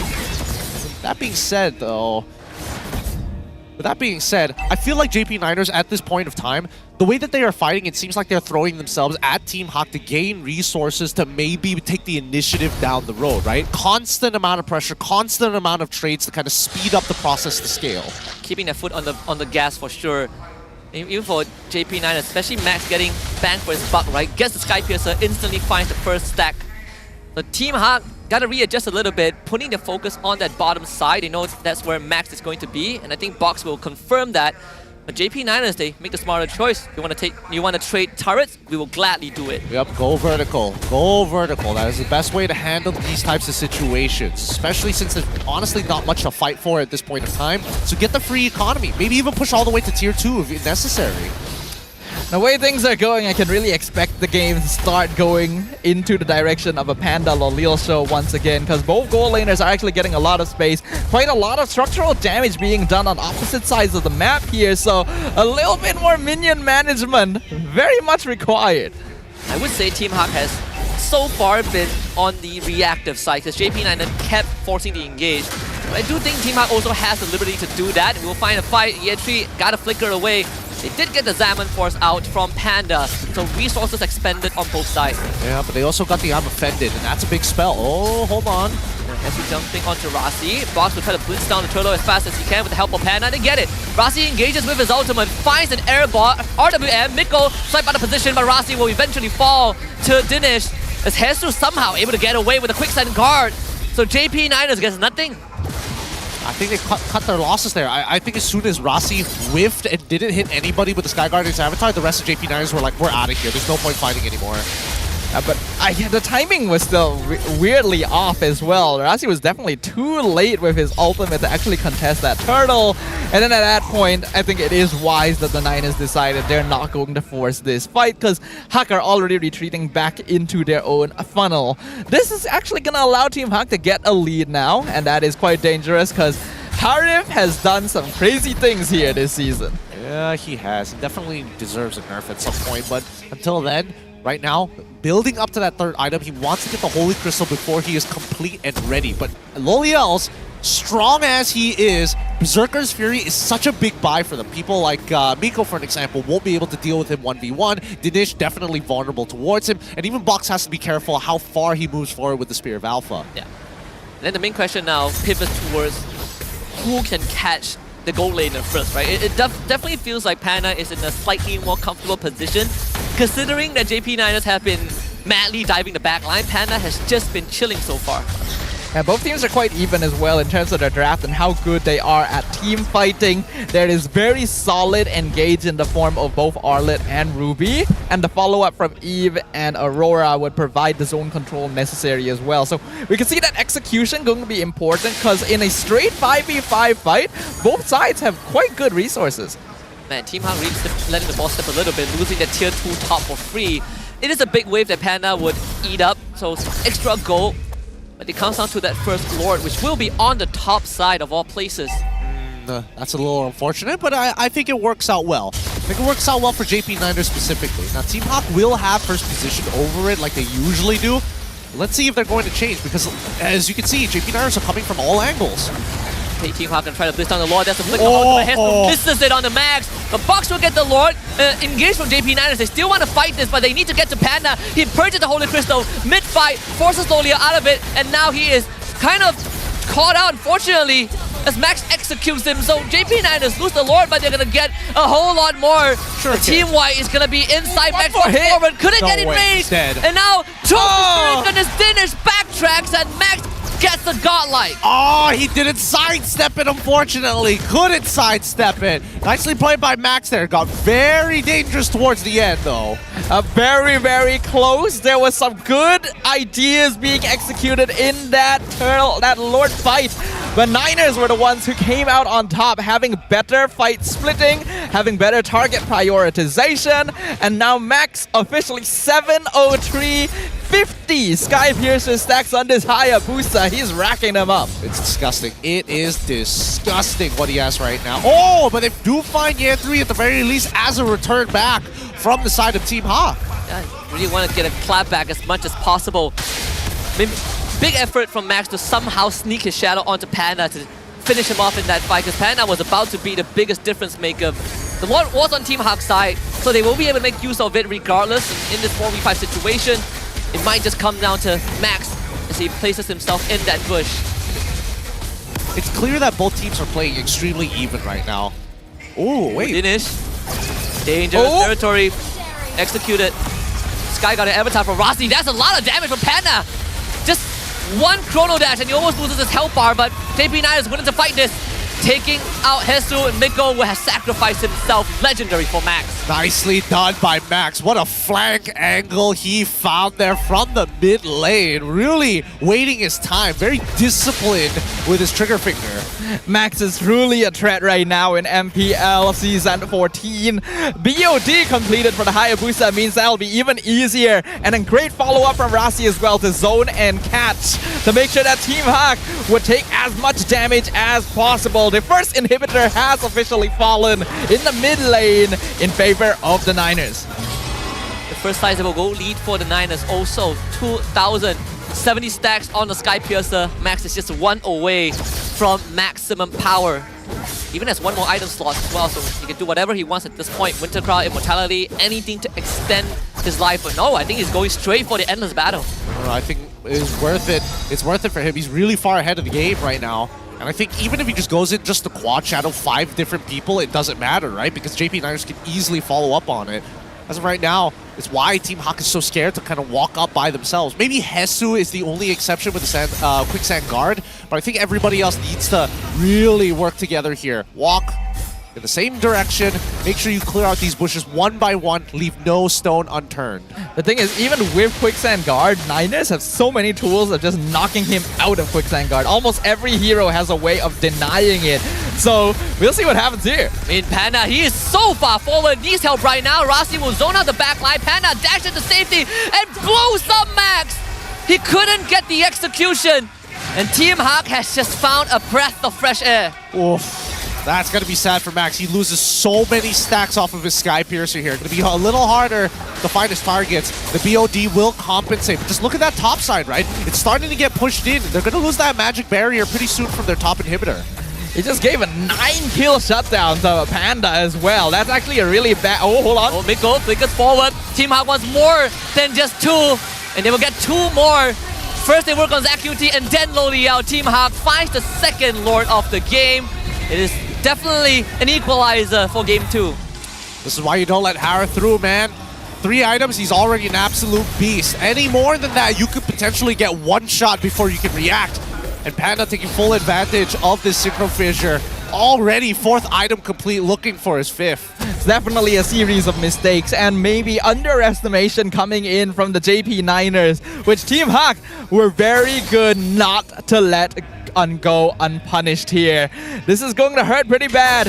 Niners still have structure standing, but they're gonna lose a lot more than they needed to here when they were in such a dominating position. Yeah, including the purple buff, which is gonna hurt Max especially. He's not gonna be able to traverse the map as quickly or gank as many times, but this gold swing for the side of Team Hawk is pulling them back into the game and now getting them over the final hurdle, these inhibitors. Time to start breaking some structures. The Lord will be taking care of the bottom one as Team Hawk readjust that manpower to ensure its destruction. So JP Niners, all things considered, not too shabby, right? They take care of the Lord on the bottom side. If they can keep that mid inhibitor alive, at least they will still have a decent fighting chance, considering that they did take the mid inhibitor and they sweep Miko in. Here's with the counter engage, RWM from Dinesh to keep JP Niners zone now. The back line now threatened by Rossi, but Panda is just too strong, dashing around with the chrono dash, but somehow gets shut down by Loliao with his balls in his face. Team Hawk forced to retreat. Oh man. So many miscalculations. Team Hawk scattered.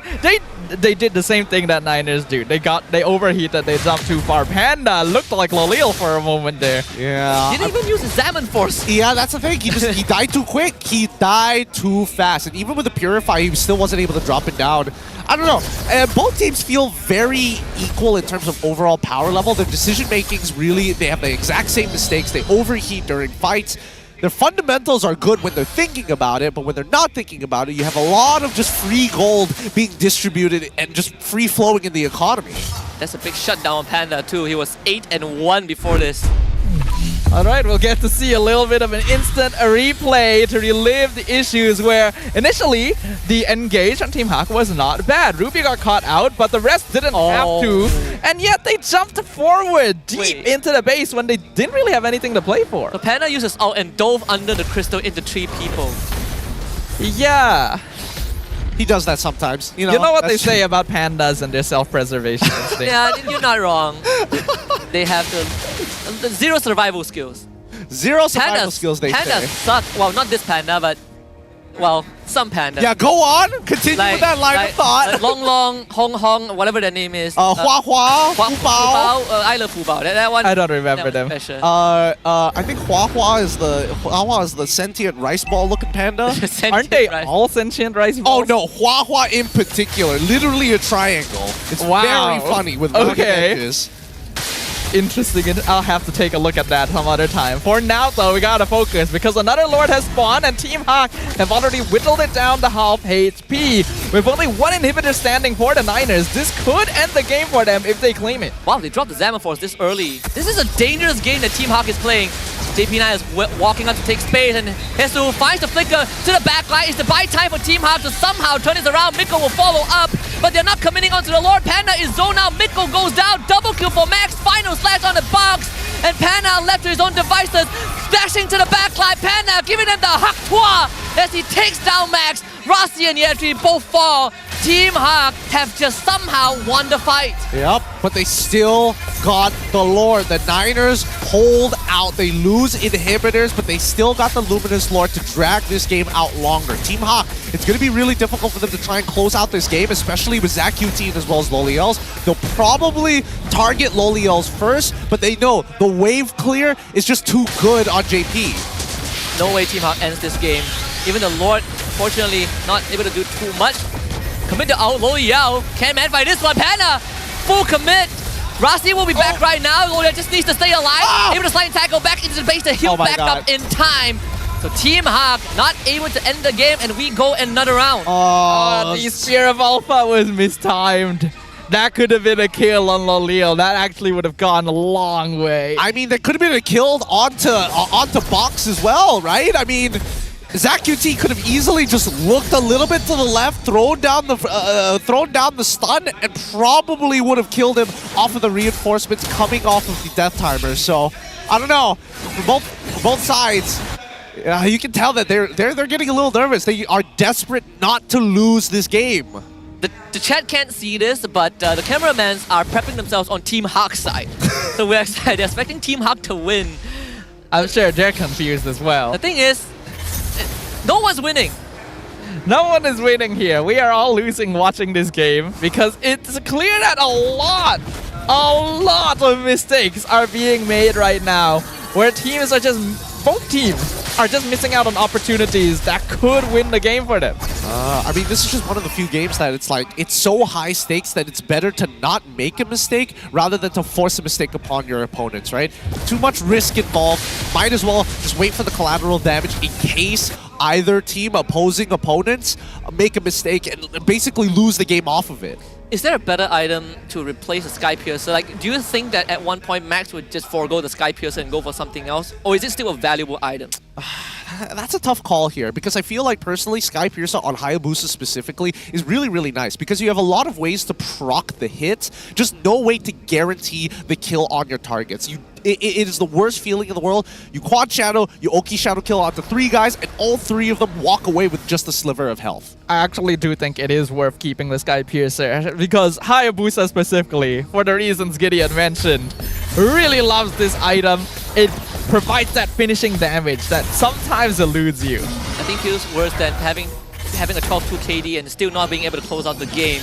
He has done most of the heavy lifting. Now I think it really comes down to the rest of the Niners. Don't get me wrong, I mean, Loliel only went down once, but they gotta really clean up that act, man. I think the reaction has been good. They have been finding decent solution, but they haven't been able to close it out convincingly. I think right now what Team Hawk is doing better than JP Niners is playing away from both Ye 3 alongside with Rossi, because again, we haven't seen the big like 3-man, 4-man ultimates just yet. Usually it's just one person getting pushed out of position.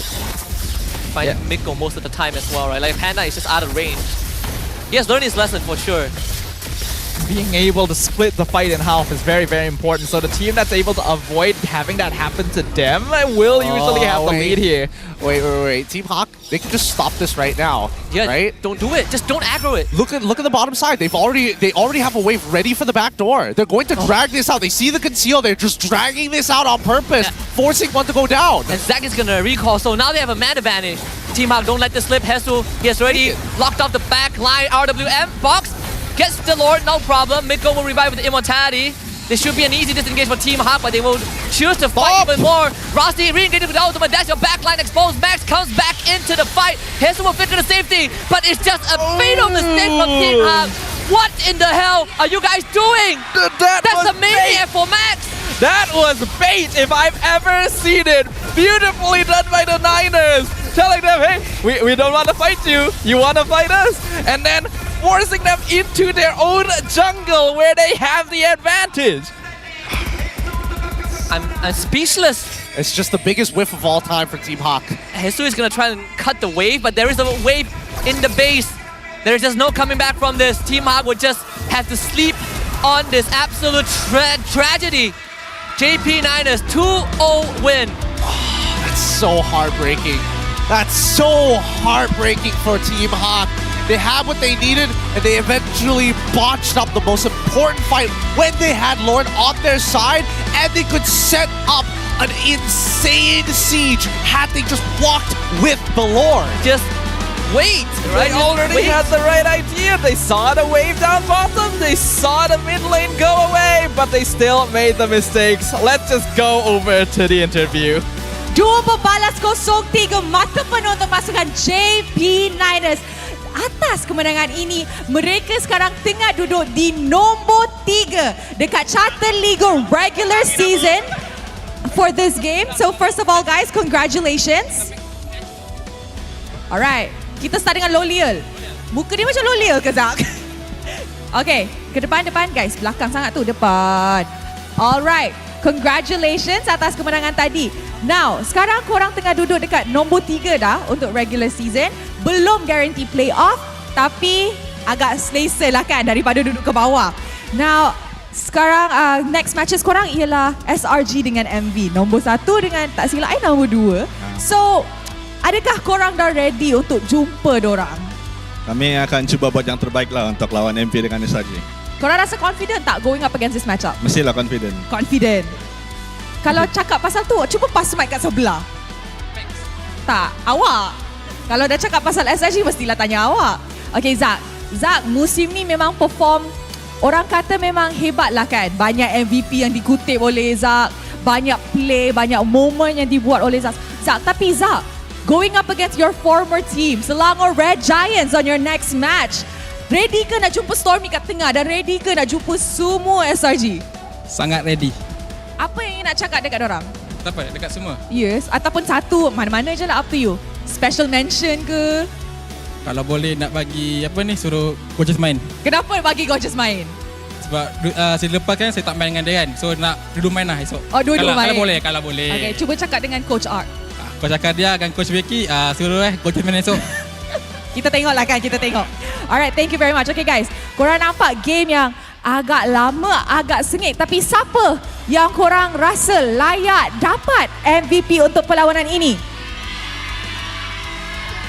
Max Acu. Alright, mari kita tengok MVP perlawanan ini in 3, 2, 1. MVP jatuh kepada Max. Max Acu.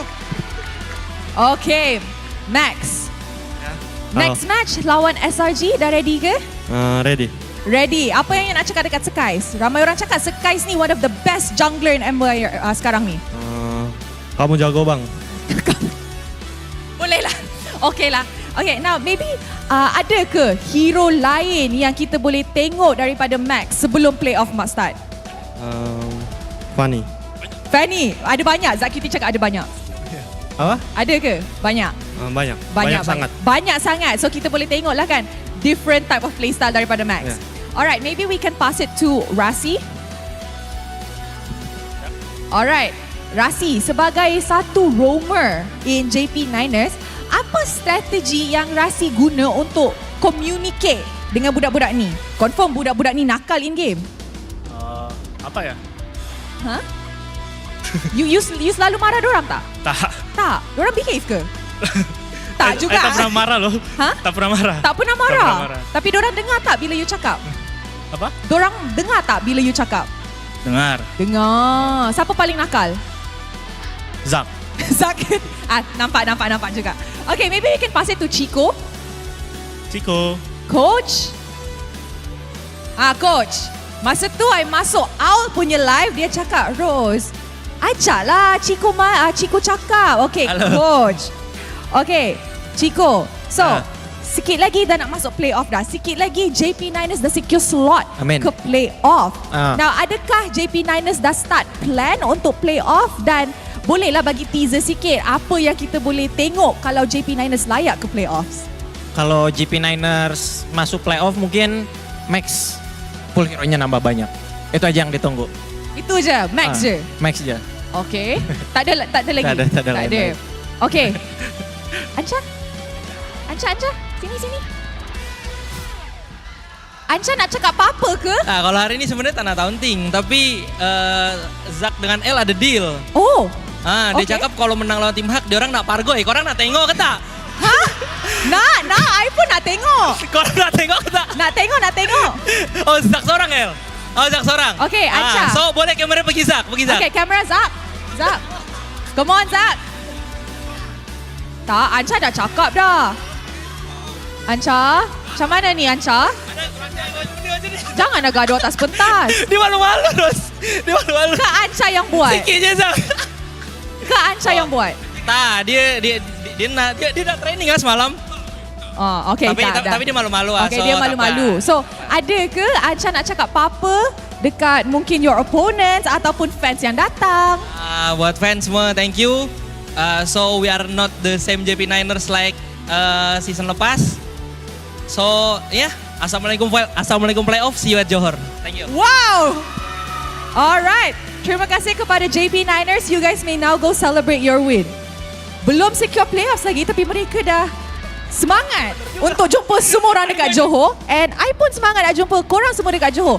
Tapi sebelum tu dan sebelum next match yang sangat-sangat dinantikan, apa kata kita dengar mic check daripada pasukan JP Niners untuk perlawanan pertama hari ini.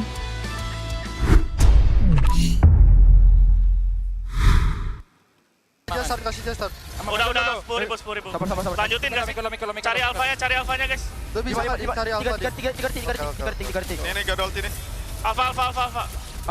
Nice Max. Apa. Gua mati. Zero gua. Kelodo. Nice one bro. Itu dia.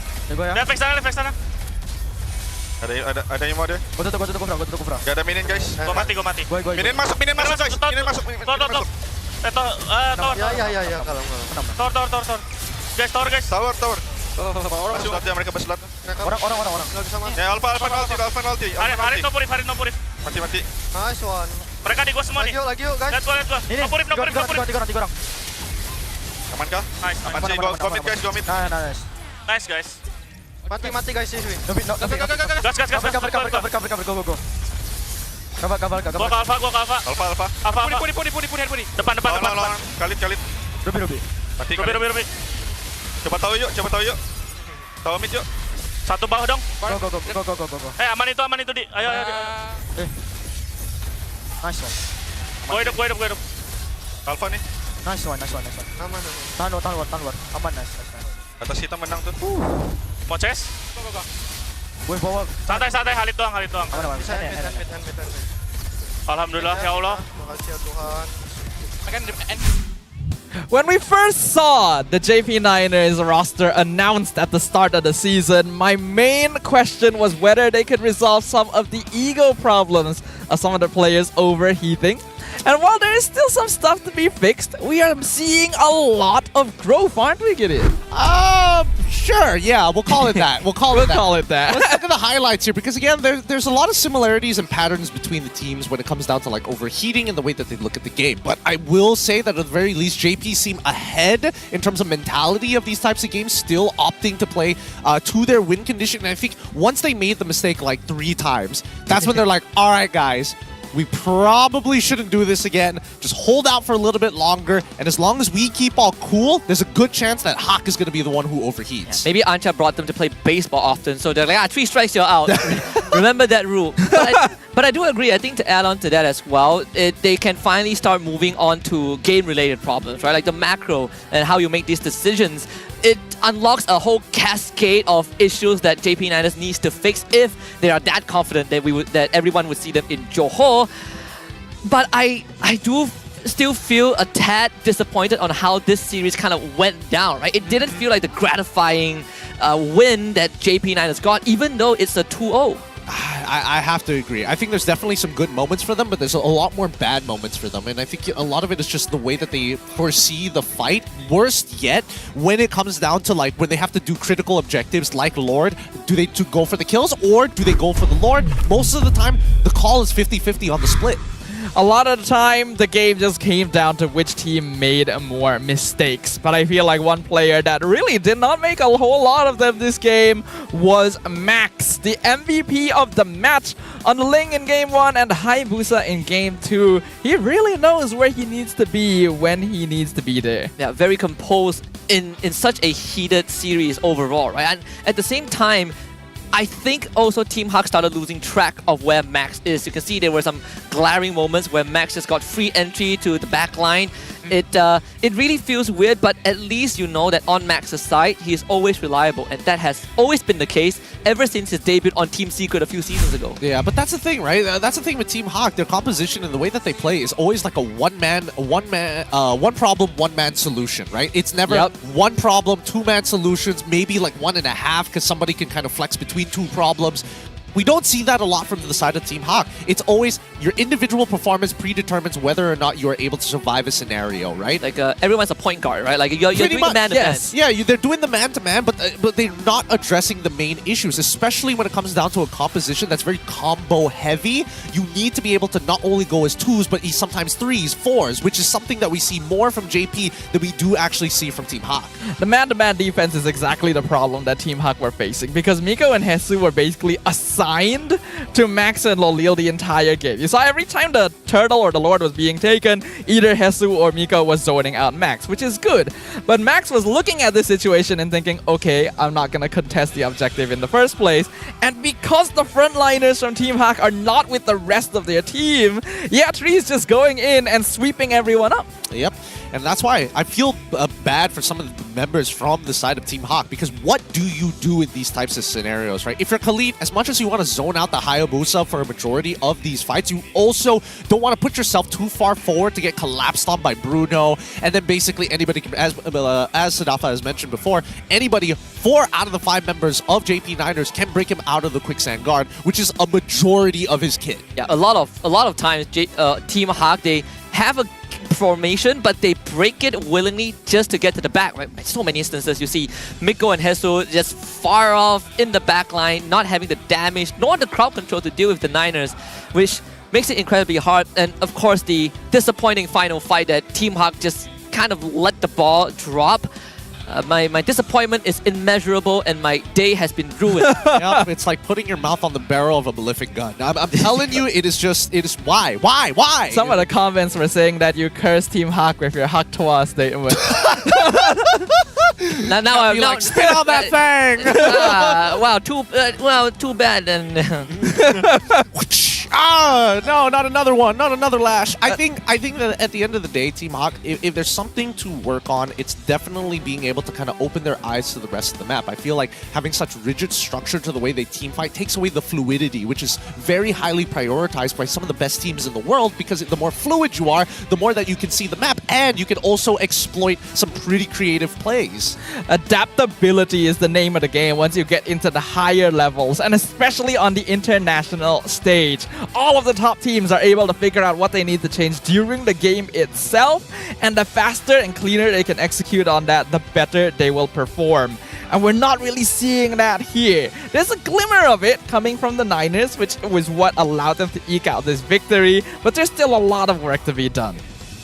Too much work to be done. Too much work to be done. I mean, for Team Hawk, I feel like the window has definitively closed after this loss. It's unfortunate to say, but right now you just look forward to the rest of the regular season and try to maintain that slot for another last ride, I guess. Just try to stay, oh man, I want to say above bottom two, but at this rate, just make it into 9th, right? 9th is your best bet where you can still try and hold that slot, but you're going to have to deal with a Champions Conference team.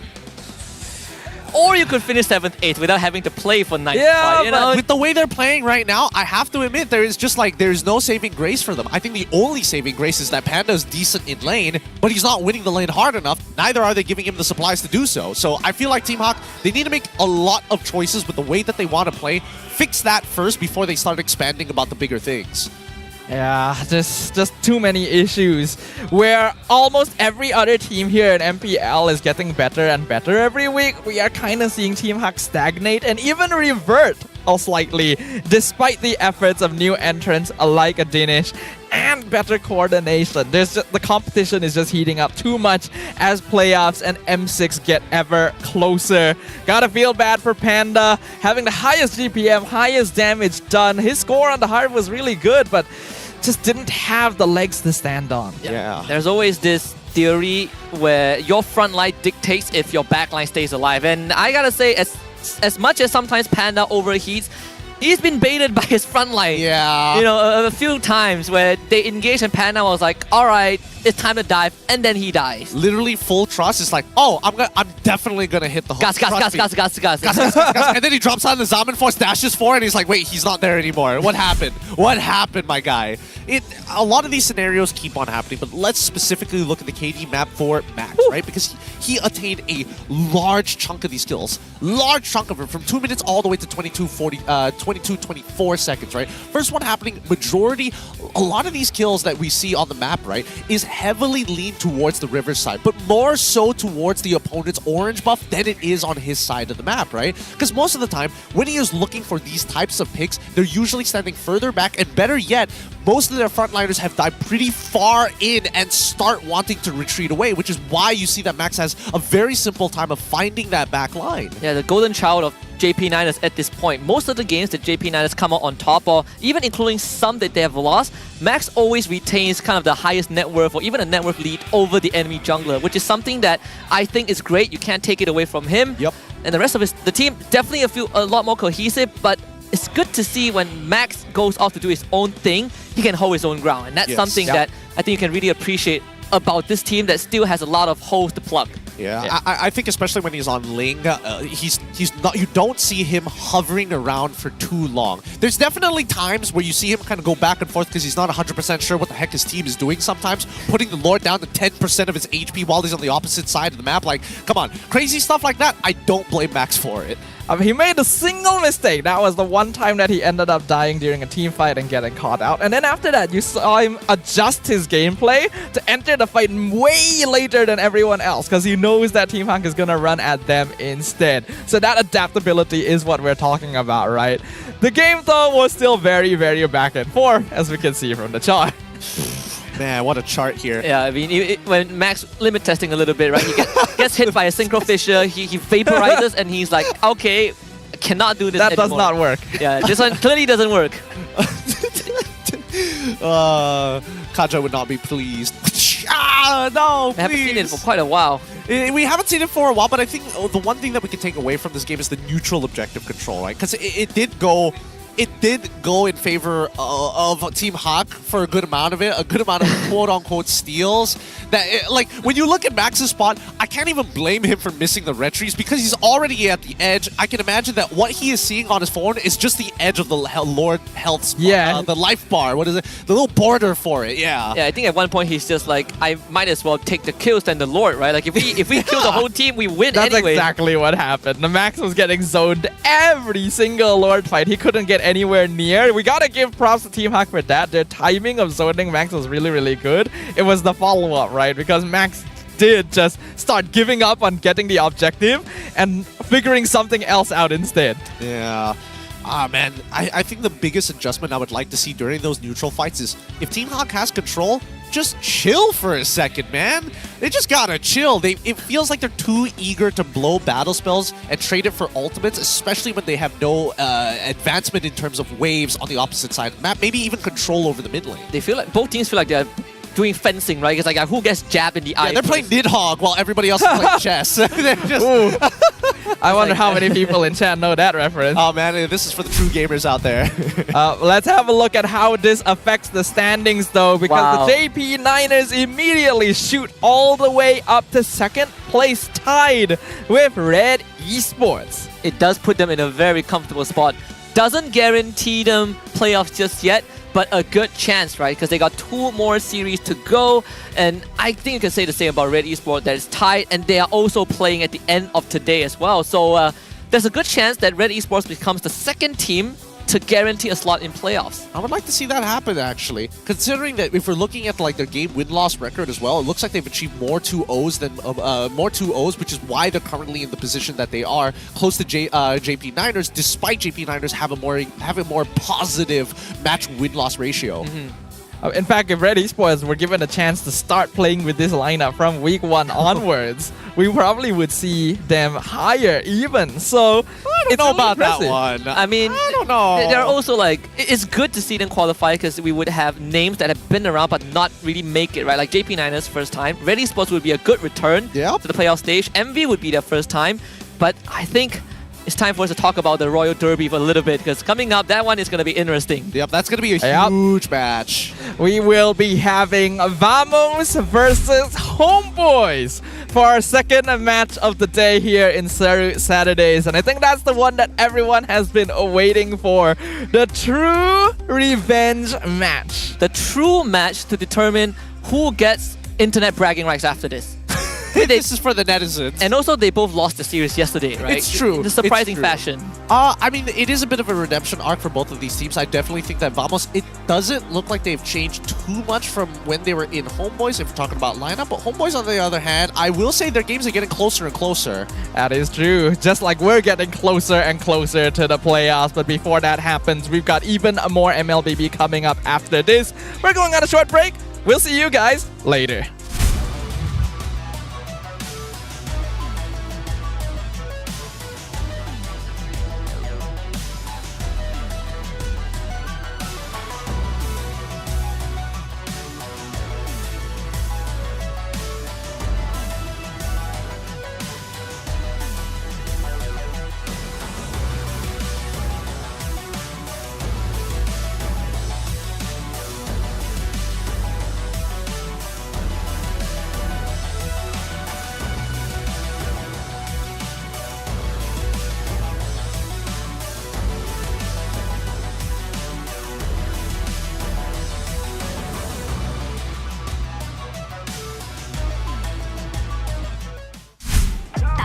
Jago suka nak apa jua? Jago Makan lagi dengan rangkaian 5G termantap dan tanpa lag. Gaming sepantas kilat. Menang di Land of Dawn. Tukar ke Holling Prepaid 5G sekarang.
Tangan aku kenapa ni? Aduh, limu lagi gatal sangat. Gunalah Head and Shoulders. 100% keyakinan, kelumu dan kegatalan. Wiped out. Unstoppable.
Welcome to the land of God.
Panas. Itulah, panas gila. Kau ada payung? Ada? Kau tak dengar ke Kak Gura selalu cakap? Sediakan hujan sebelum payung untuk M6. Cik kau. Sediakan payung sebelum hujan. Oh, iya ke? Tapi apa kena mengena dengan M6? Apa kena dengan M6? Ha.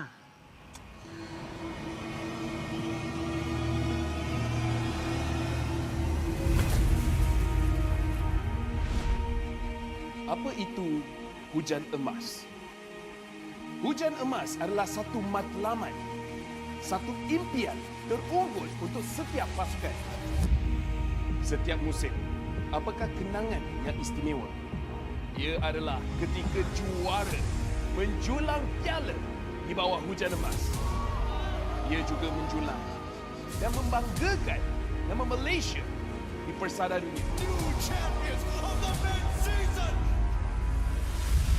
Seperti cuaca, musim baru datang dan pergi. Ia persis dengan MPL MY. Setiap pasukan dan pemain yang pernah menjejak kaki di MPL MY, mereka tidak pernah berputus asa. Setiap musim ada permulaannya. Juga permulaan baru untuk matlamat dan impian bagi pemain kita. Musim cuaca datang dan pergi, tapi ia tidak akan mengubah sejarah pemain kita. Dengan harapan musim hadapan yang cerah adalah satu pemangkin semangat bagi pasukan yang bertarung. Komposisi musim lalu tidak penting. Yang penting adalah kesetiaan kepada permainan. Tiada guna mengerti hujan emas dan berjuang demi Malaysia kalau kita tidak dapat merealisasikannya di M6.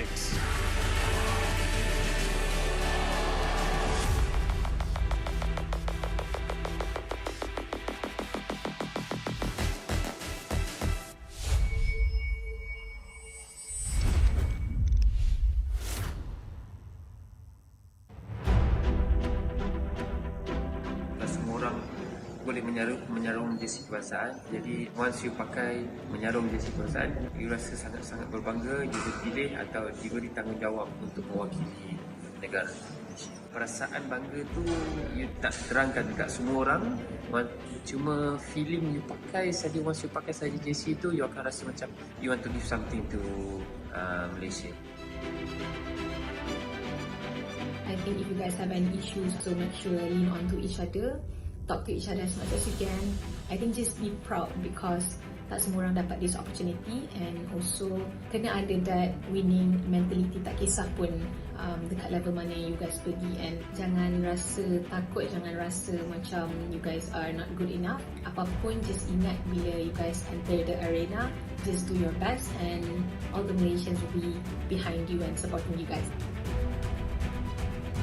Saya tak ada nasihat, saya kagum dengan apa yang anda semua lakukan. You are all to me personal heroes because I grew up in a time where gaming was seen as a waste of time, but you prove otherwise. You put gaming and you put Malaysia on the world's map. I think you are at a better place to advise me.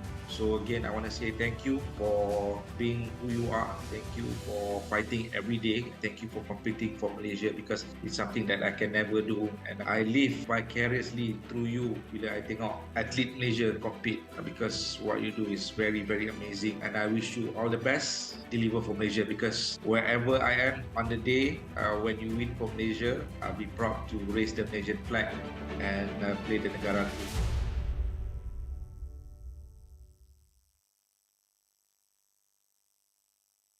Hey guys, this is Rose dan sekarang saya bersama dengan Team Hak untuk main game Siapa Dalam Team. So sekarang ni I ada a series of questions and I'll ask you guys and I want you guys to point at the person who's most likely to. Okay. Number 1, funniest.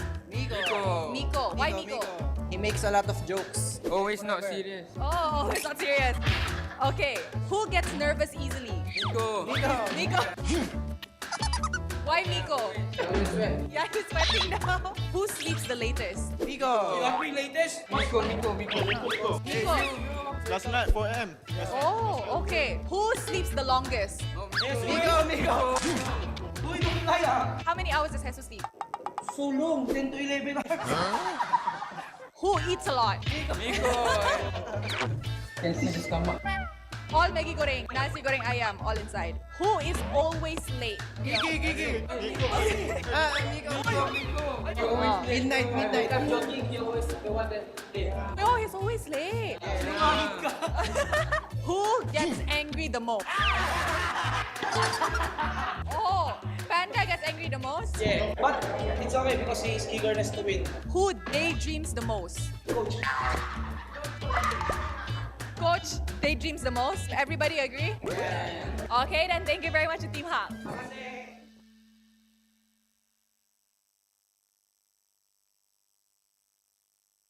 Hi guys, this is Rose dan sekarang saya bersama dengan Team Vamos untuk main konten ataupun game Siapa Dalam Team. Okay, so I akan list out a few questions pasal korang point dekat player tu yang paling lah dalam team. Boleh? Okey, boleh. Siapa dalam team paling kelakar? Bani. Oi, kenapa Bani? Paling lucu. Paling lucu, paling comel. Okey, siapa dalam team cepat nervous? Bani. Bani juga. Kesian member dekat belakang tu. Kenapa dia nervous? Sebab dia suka gugup dan nervous juga. Nampak dia selalu macam ni. Oh, dia selalu shake lah. Okey. Siapa dalam team paling garang? Bani. Ni macam tak betul tadi. Tengoklah muka dia apa tu. Belah dua mana besar. Bani ke? Dia buat muka garang Bani. Pandang kamera buat muka garang. Siapa dalam team tidur paling lama? Tidur paling lama. Bani.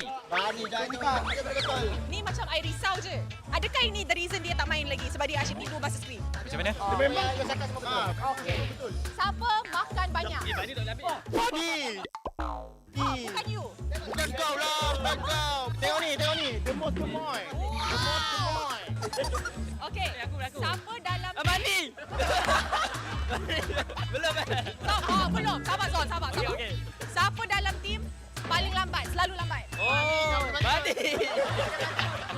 Bani, siapa cepat marah? Diorang semua.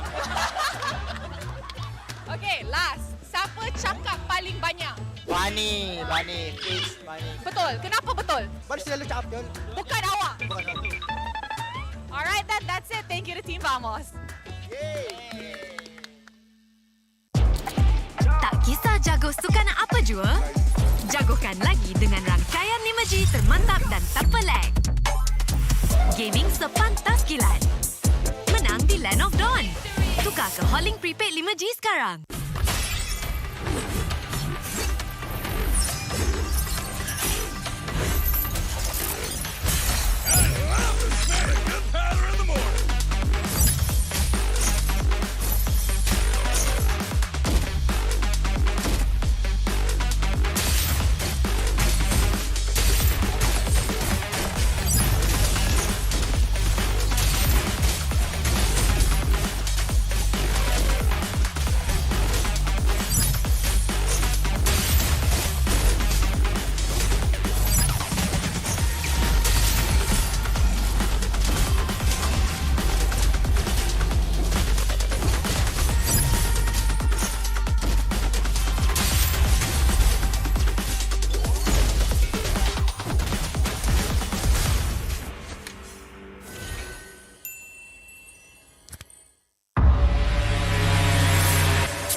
Tangan aku kenapa ni? Aduh, lemu lagi, gatal sangat. Gunalah Head and Shoulders. 100% keyakinan, kelomomo dan kegatalan. White out. Unstoppable.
Welcome to the land of God.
Panas. Itulah, panas gila. Kau ada payung? Ada? Kau tak dengar ke Kak Gura selalu cakap? Sediakan hujan sebelum payung untuk M6. Hacik kau. Sediakan payung sebelum hujan. Oh, iya ke? Tapi apa kena-mena dengan M6? Apa kena dengan M6? Ha.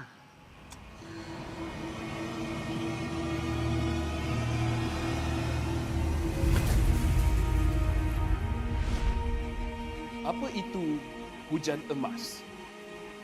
Hujan emas adalah satu matlamat, satu impian terunggul untuk setiap pasukan. Setiap musim, apakah kenangan yang istimewa?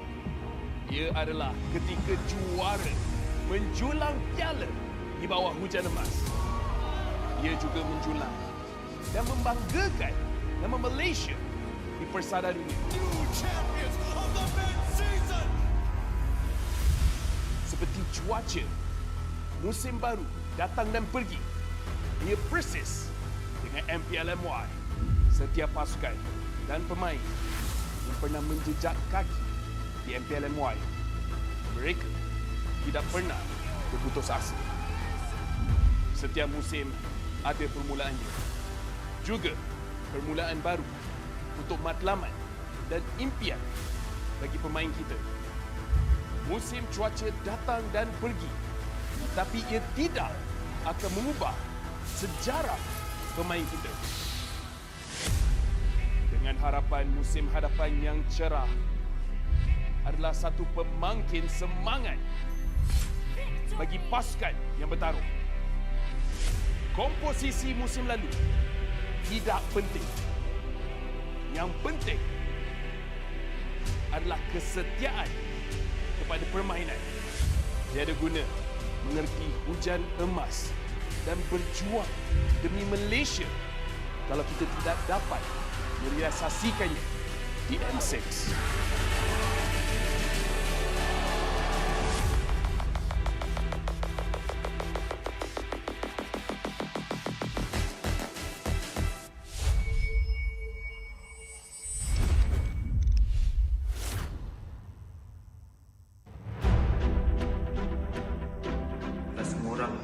Boleh menyarung jersey kebangsaan. Jadi once you pakai menyarung jersey kebangsaan, you rasa sangat-sangat berbangga, you dipilih atau diberi tanggungjawab untuk mewakili negara. Perasaan bangga tu you tak terangkan dekat semua orang. Cuma feeling you pakai saja, once you pakai saja jersey tu, you akan rasa macam you want to give something to Malaysia. I think if you guys have any issues, so make sure lean on to each other. Talk to each other as much as you can. I think just be proud because tak semua orang dapat this opportunity, and also kena ada that winning mentality, tak kisah pun dekat level mana you guys pergi, and jangan rasa takut, jangan rasa macam you guys are not good enough. Apapun, just ingat bila you guys enter the arena, just do your best and all the Malaysians will be behind you and supporting you guys. Saya tak ada nasihat, saya kagum dengan apa yang anda semua lakukan. You are all to me personal heroes because I grew up in a time where gaming was seen as a waste of time, but you prove otherwise. You put gaming and you put Malaysia on the world's map. I think you are at a better place to advise me. So again, I want to say thank you for being who you are. Thank you for fighting every day. Thank you for competing for Malaysia because it's something that I can never do. And I live vicariously through you bila I tengok atlet Malaysia compete because what you do is very, very amazing. And I wish you all the best. Deliver for Malaysia because wherever I am on the day when you win for Malaysia, I'll be proud to raise the Malaysian flag and play the negara.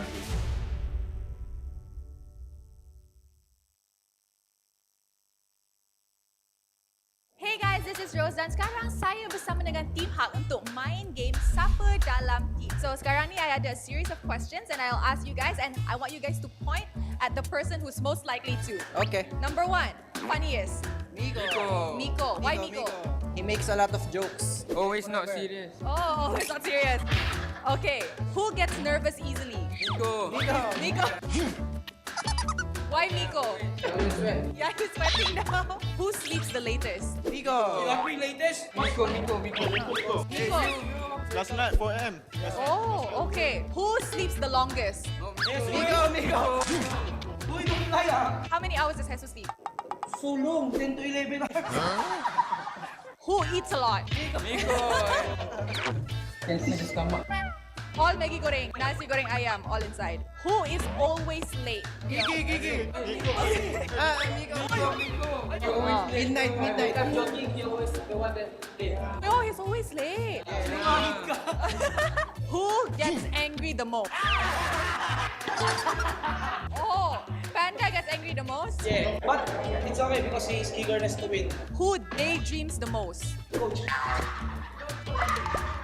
Coach daydreams the most. Everybody agree? Yeah. Okay, then thank you very much to Team Hak.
I'm a rock star.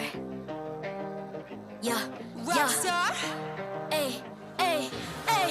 I'm a rock star, baby. I'm a rock star. I'm a rock star. I'm a rock star. I'm a rock star. Panggil aku rock star. Ini kejohanan kita semua orang rock star. Kita rock star, kita buat saja gaya kita. Makin panas apinya sudah membara. Macam mana pun ku menempuh segala. Demi negara ku buat semua bangga. Step into my world, you know I'm always in my zone. You know I got my team, no I'm never alone. Bring out my best, buat yang terbaik. Jadi juara perlahan kita naik. Get on my way, aku nak push. Naik-naik jadi lebih bagus. Jadi hero, ku ada skill. Berapa banyak musuh aku dah kill. Ramai cuba mencapai, cause they envy me. Tiap game aku pasti jadi MVP. Easy. I'm a rock star, baby, I'm a rock star. I'm a rock star, I'm a rock star. I'm a rock star, panggil aku rock star. Ini kejohanan kita semua orang rock star. I'm a rock star, baby, I'm a rock star. I'm a rock star, I'm a rock star. I'm a rock star, panggil aku rock star. Ini kejohanan kita semua orang rock star. Tengok nanti siapa yang juara. Ni peluang kita bawa pulang piala. This is my game, this is my time. Menang semua, everything will be mine. Kalau jatuh kau pasti kembali. Bangun balik ku tegak berdiri. Kuatkanlah tenaga, ganjaran diperoleh. Ni kejohanan kita, Malaysia memang boleh. Rise up to the top, kita buat bersama. Semangat kita kuat di bawah satu bendera. Ay. I'ma go hard for the win. Win. On the battlefield till the end. I'm trying to beat the greatest anyone has ever seen. Stand by, I'm coming in for the win. I'm a rock star, baby, I'm a rock star. I'm a rock star, I'm a rock star. I'm a rock star, panggil aku rock star. Ini kejohanan kita semua orang rock star. I'm a rock star, baby, I'm a rock star. I'm a rock star, I'm a rock star. I'm a rock star, panggil aku rock star. Ini kejohanan kita semua orang rock star.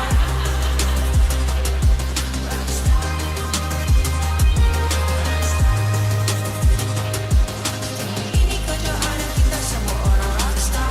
I'm a rock star, baby, I'm a rock star. I'm a rock star, I'm a rock star. I'm a rock star, panggil aku rock star. Ini kejohanan kita semua orang rock star.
MPL MY Season 14 is powered by Moonton, KPRG, and MSNJ.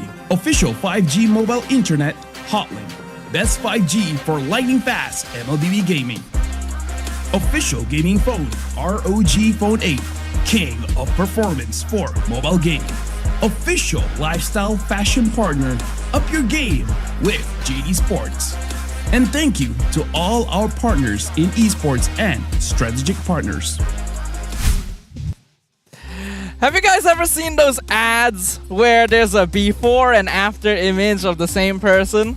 Well, this next match is going to be exactly that. We got Team Vamos versus the Homebois for a second match of the day. Welcome back to the English stream. Once again, I am joined on the desk. My name is Stafa with Husky as well as Gideon.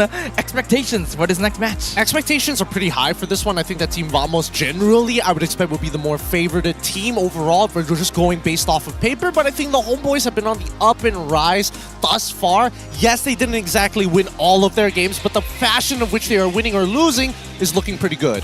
I see.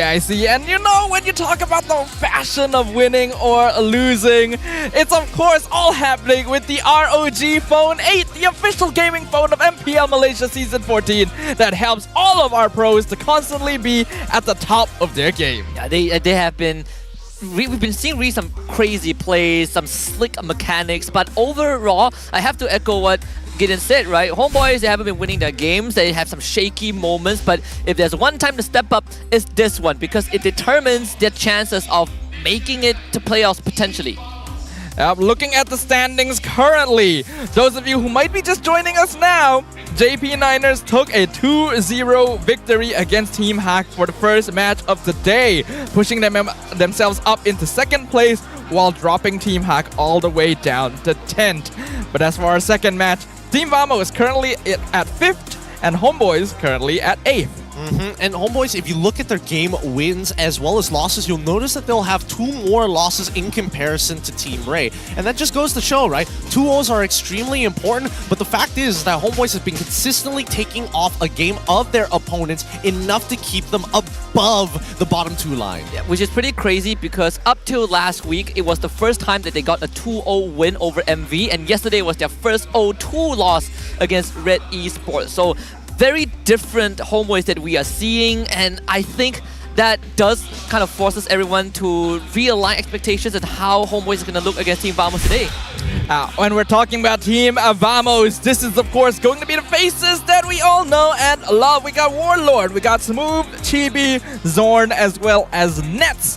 The team that comprises of many of our second place finishers from last season and has so far been touted as one of the more promising teams to take that second slot to M6, and yet hasn't quite found that same consistency. Well, I mean, overall, the fact is they've been playing pretty much similar to how they did last year, right? A lot of their strategies and a lot of their tactics are pretty much exactly the same, with a couple of new additions with Smooth and as well as Warlord.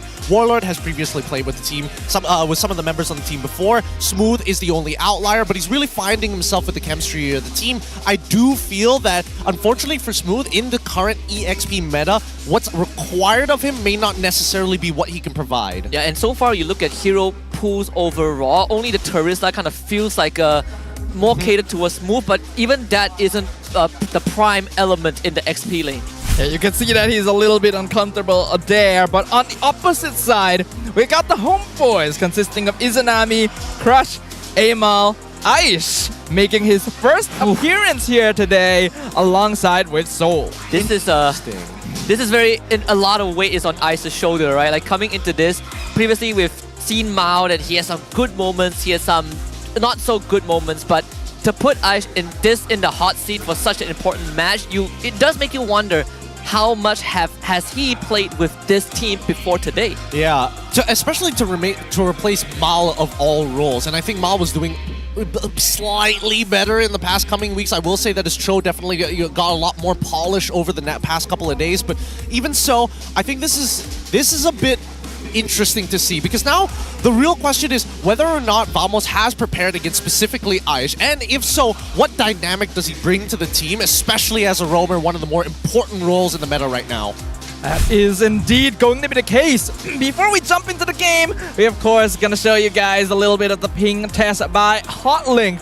Lightning fast action. If you're looking to improve your gameplay and rank, Hotlink is just what you need. It'll lower your latency and improve your performance. Yeah, like those sweet Link performances, those higher shadows that you don't get to see, all with this lightning fast speed.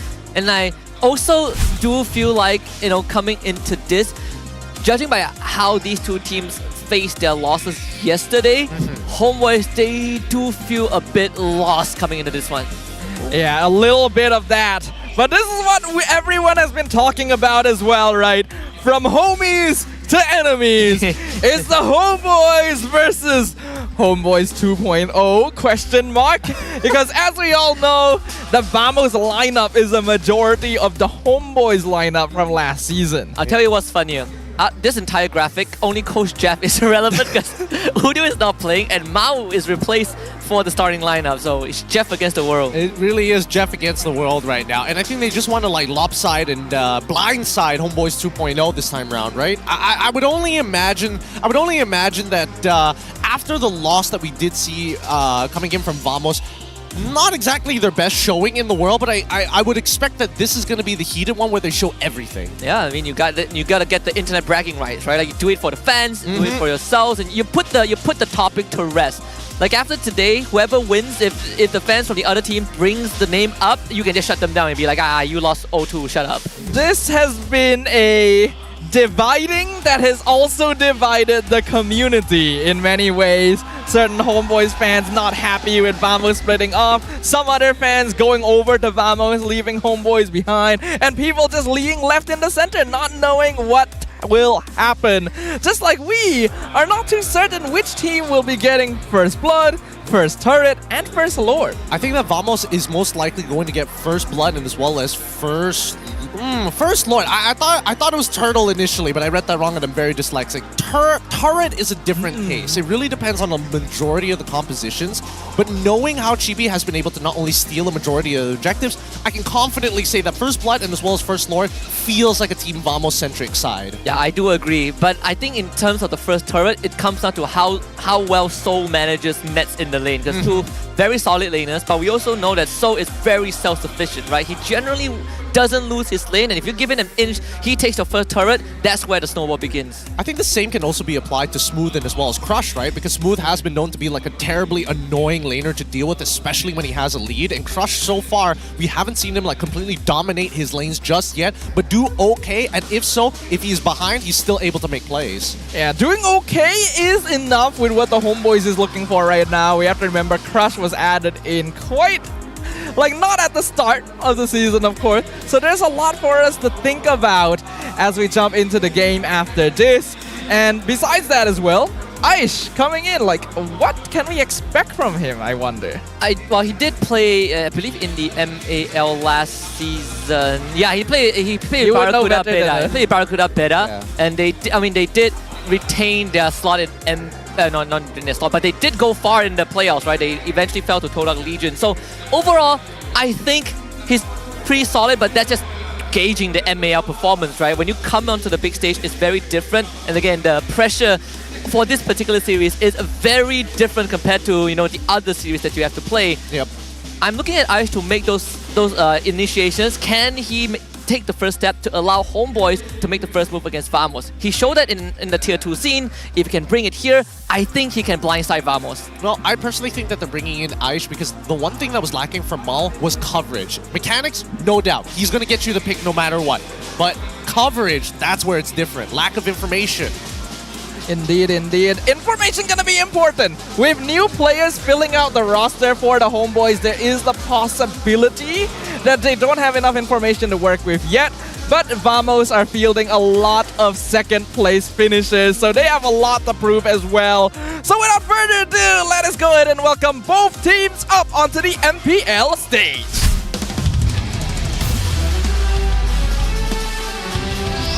Team Vamos. They've been a top contender all season, but the pressure is mounting. Yesterday's defeat has shaken their momentum, but the fight for the top 2 finish is far from over. Every match now is crucial. They can't afford another slip-up. Can Vamos shake off the setback and rise to stop the Homebois in their tracks? Make some noise for Team Vamos!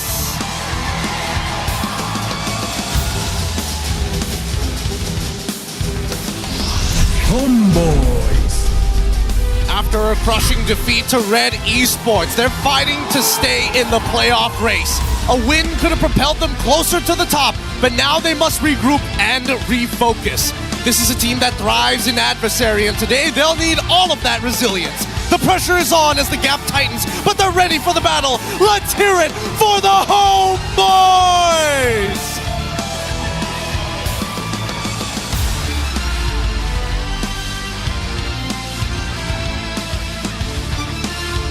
Introducing the coach and analyst of the two teams and the head of League Ops, Franklin, that will ensure fair play and professional integrity in the match.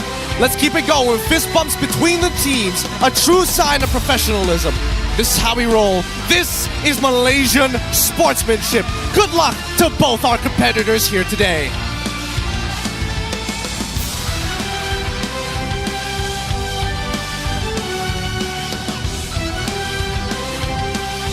Kedua-dua pasukan sudah bersedia di atas pentas. Tapi sebelum kita mulakan match yang sangat-sangat panas ni, Rose nak bagi tahu that the early bird M6 Grand Final ticket is officially sold out. Tapi guys, jangan risau sebab masih lagi ada comeback day ticket. So, dapatkan tiket ni sebelum sold out. Dan untuk semua orang yang tak dapat early bird ticket, korang masih lagi boleh beli pre-sale dan regular ticket nanti di tickettoyou.com.my. Alright guys, nampaknya full house untuk MBSJ hari ni. So, apa kata kita buat vibe check? Okay, ini side Vamos, ni side Homebois. So guys, when I say hala, you guys say Vamos. Boleh? Hala? Hala? Alright, side ni pula, side Homebois. Guys, when I say stay true, you guys say Homebois. Boleh? Stay true? Stay true? Alright, now how about let's test the chemistry of the crowd. Everybody all together. Stadium MBSJ, are you guys ready? Nah. Tak ada chemistry. Sekali lagi. Stadium MBSJ, are you guys ready? Nampaknya semua dah ready. And of course, untuk semua orang yang tengah tengok dekat rumah, kita ada join the fight code untuk korang. Korang boleh scan QR code ni ataupun isikan code ni dekat MLBB anda untuk mendapatkan in-game freebies and peluang legend skin. And with that, mari let's show it to the casters to start the second match of the day. Teams, this is your moment. Game on. Shout out to that one guy in the crowd playing with the camera. You're great. You're awesome. Good stuff. All right. We got Vamos. We got Homebois. And this is going to be a game with not just MPL points on the line, but pride itself. Netizens are going to be so loud. Whoever wins this match are going to get these players are going to get so many DMs. I just know it. Yeah, I mean, if you wanna do a case study on chronic online, presence, this is the perfect environment to see how the people thrive in. But I want to see what Chibi has to say. Yep, we asked Chibi, what made you more mature this season? Is it because of your girlfriend? And Chibi says, no, it's from myself. Everything comes from within. For me, maybe it's from the side of the netizens. Since they view me negatively, I can just turn it into something positive. That's where you can see that people can change. Some very wise words here. Very mature of Chibi. Yeah, good job, Pops. Thanks for writing that out. Yo, it'd be so funny if it was actually written by Pops. Handwritten as well. Not even by text. By hand, pen and paper. Pops is just sitting there in a dark room, ink and quill in hand. We're under a small lamp writing down the message. And the best part, he sends it off to Chibi. It's like, write that in the WhatsApp. Right in the WhatsApp. And Chibi looks at it, is like, I can't read cursive. I'm telling you, the stakes is so much different, right? Because we got Pride on the line, we got MPL. One is looking for top 2 again, one is looking for qualification to playoffs. And you know the stakes are high because Team Hawk players are literally on the second floor at our side with the Vamos fans to see how this is going to play out. Oh, look at that. Vamos or Homebois. We are family right there from the crowd. Picture with Udil as well. I'm sure a lot of people do miss Udil, but Homebois giving a chance for the other players to shine. And speaking of, let's compare the junglers, Chibi and Amal. Now, this is a very big point of contention because Amal, he is a good assassin player, but Chibi has been internationally tested. And there's a very big difference between international ready teams and regular local players unless we find that gem. And Amal is one of those particular gems. His KDA may not be the best because the overall score has been looking too good, especially within the first 3 weeks. Definitely was below negative on those. But then even when it comes down to GPM, you see once he has access to high mobility assassins, he can actually keep up pretty well, toe-to-toe with some of the best. Yeah, he's definitely a diamond in the rough, and there has been this narrative built around Amal not being given the correct resources to function. Do you think that's the case still though, like in this current environment of Homebois? I think they are getting better. You can definitely see the synergy is starting to build up, especially with Crush's entry. Their gameplay and rotations are looking cleaner than before. But now they've shifted that synergy again, right? With Mal taken out of the picture, a new player coming in to fill his place. I think we cannot deny there has been a lot of talk online about Mal being a little bit of a weak point. But is it bad enough to warrant being replaced, Gideon?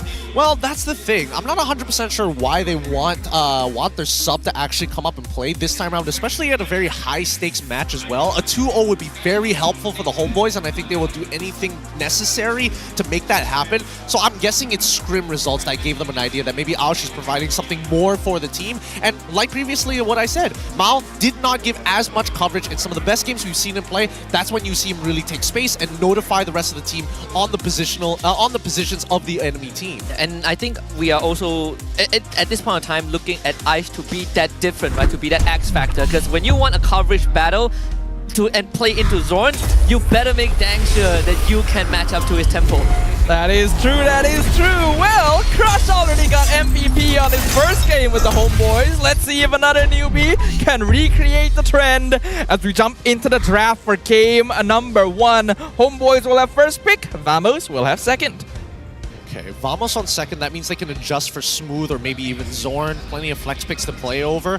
First pick is where it's going to get really interesting. We did see Smooth pick up the Cho a couple of times for the side of Vamos. I'm curious to see whether Homebois is going to lean into that because I'm expecting an Edith ban. And Vamos has been more willing to leave Nets' pick for 4th and 5th, same as Smooth, but I think they're leaning more towards the gold lane, so we can expect to see Xorn's pick in the first 3 if Homebois kind of shows a power pick, which has been one of the main focus. This Loi ban is coming out pretty early.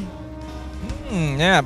Banning out the Loi this early on indicates that Homebois wants to play more for a team fight and perhaps early game aggro style, since this is a hero that would really mess with them in those first couple minutes. I don't know. It feels a little bold of Coach Jeff to make a hard prediction on what Warlord wanted to play.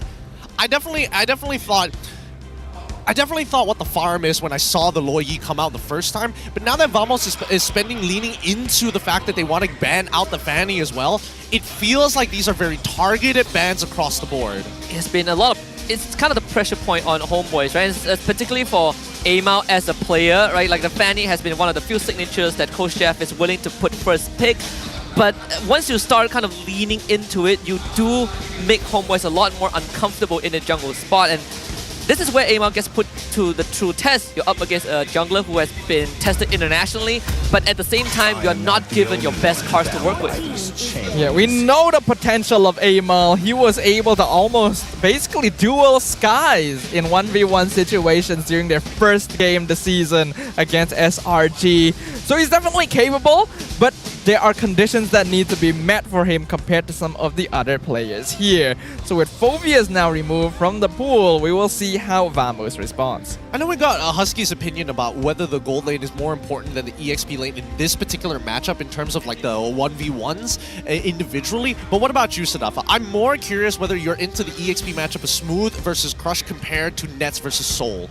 I think Nets versus Soul is actually the matchup to watch in this game. I know that EXP lane has a very crucial role in this meta, and Smooth has been one of the best we've had locally, but we are seeing games quite easily prolong and farm happen a lot sooner, which allows the gold lane to be part of the action much earlier as well. I think both Nets and Soul are the same type. They are farming gold laners that come online once they have 2 or 3 items, so I'm very curious who is the better player. On top of that, RED Esports also exposed a big weak point in Homebois' kind of playstyle, whereas yesterday they forced Homebois to pick Yuzong, right, in a very uncomfortable spot instead of putting Edith in the XP, but at the same time, they completely shut off Crush in the first 3 minutes of the game. So if Vamos was watching that series, that is already a point that they can attack on Homeboi's side. That's the perfect point to bring up here. That's why I'm more interested in the EXP side of things, because we haven't seen Crush really control his lane as devastatingly as Smooth, where it feels like every second you leave Smooth in lane, there's always a 10x in terms of gold. Which is a big difference from what Momo said about Crush, right? Because Momo says that Crush is willing, is daring enough to take on the fight, but I think he also puts himself in a more sacrificial role. He's willing to give up that wave to help his team, but at some point you have to play for yourself, and I hope to see that from Homebois, especially now you have a Ling in the jungle. That guy needs a lot more attention. A sacrificial role in the EXP lane is actually very much needed in the current meta. That's why we're seeing a lot more of Hylos and heroes like that. But you still got to make sure you balance it out. I think Pram is a great example of this, making sure that he doesn't outright lose his lane, but still expand his presence and form the front line. Crush, I think we just need to give him a little bit more time since he's still quite new, but he will now have to contend with a Khalid. Okay, Khalid plus Valentina. Valentina is an interesting position from Vamos because they're expecting Homebois to play something very ult-dependent, right? You already have the Ling, sure. Are they going to pair it up with the Yve? Are they going to pair it up with the Vexana? That's a question that we're not 100% certain of. But I do like the Khalid as an opening pick, as part of the 2 that you pick up from red side. It's super flexible, and it works really well in the early game. Like, Ling genuinely struggles in a 1v1 against Khalid pre-first item. And if Vamos wants to add on the Cho afterwards, they still have room to do so, right? It's not really too shabby of a third pick if Homebois reveal the right cards for Vamos to do so. I think I'm looking at Faramis or Aurora for Homebois, but yeah, we're leaning into the Aurora and also a Tigreal review. This is quite an early reveal of a Tigreal Aurora combo. It immediately makes you realize, yeah, they are playing teamfight comp when you add on to the Loyi ban too.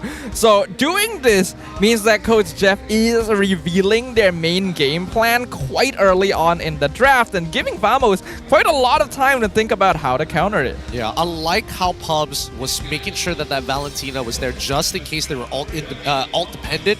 Now Homebois are going to try and overload the Valentina with as many ults as possible, and I think that's pretty much the only way they can generally play this. Their next pick locking in the Julian just so that they can fight anywhere in a very typical matchup against Ling.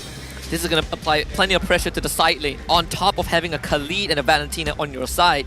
We saw how Vamos, the Chibi, applied plenty of pressure yesterday onto rough in that gold lane, right? Once it starts getting out of control, that's where the snowball begins. Julian is perfectly viable for these early game ganks, and since they know that Amal is going to be on the Ling instead, this will allow Vamos to play for an earlier timing with the Julian and Khalid, maybe even invade and force Aish into a situation where he has to choose where he wants to attack. But they need one more side laner to do that, right? Because that would indicate that Khalid is going to go into that Khalid is pretty much going into the EXP just to have control over that side of the map. I think that Vamos banning out the Wanwan is a really good option here. Basically, they have no way of catching their opponents just yet, and I feel like it's too dangerous to lock in onto things like Cho, for an example, only because not only do they have to worry about team fights, but finding the picks is heavily dependent on your side laners, and they need a gold laner like Moskov that can actually keep up with the wave clear. And Homebois, of course, going for the Cho ban. We kind of saw that coming. That does kind of eliminate the potential of having a Cho roam in this case, I would assume, for Vamos. Wow, so funny. Wow, I mean, he's been following this for a long time. Yeah. Hey, I remember you. Yeah, clearly. Yeah. Oh, good comments. Good comments here. Natan gonna be the follow-up ban coming in from Vamos' side. I guess they want to force out the traditional matchups like Claude into Moskov. Maybe even a Beatrix will work pretty well with Homebois. The only thing that they have to worry about is Khalid jumping into the back. So they do take the carry. I mean, So and Nets have been really leading into carry and Natan, but Nets in particular has been playing plenty of carry. Carry's still gonna be reliable, very good at taking those duels. Once she's got 1 or 2 items under their belt, will be a very easy way to melt through heroes like Tigreal as well if Aish is overextended. But means that you need to have a proper front line to make sure she can do her damage. And right now, Khalid is the only one there for Vamos. What is left? I mean, there's Ruby, Arlet. They need a secondary engager here. CC to make sure, just in case the Khalid goes into EXP. They need something else. I think Moskov is probably your best bet. It builds into Trinity, can help deal with tanks afterwards. Even Beatrix is totally fine, but it's really up to preference, right? Both of those marksmen, they have plenty of combo starters with the rest of the team. I think what Vamos need to figure out right now is how exactly are they going to control the map. my target? You play into the lack of catch from the side of... Whoa! Oh, hold on. That changes everything. Whoa. Xorn Natalia. When is the last time we have seen this here in MPL? He used to be terrifying with these heroes. I mean, if you can catch them with crowd control, you just kill them when they can't see you, right? I think he played it. He played it in Season 2. He played it in Season 4 on the winning lineup when he was playing with Geek Fam in their second game, if I remember correctly. This is gonna be worrying if you are Amal, right? Like the mounting pressure is right there in the draft itself. Writings on the wall for Vamos. Yeah, this is real difficult because in general, Homebois want to team fight. They want to catch as many people with the implosion as possible, but Vamos can play cross-map. They don't necessarily have to stick ass 5, and better yet, they have really good synergy just between the players.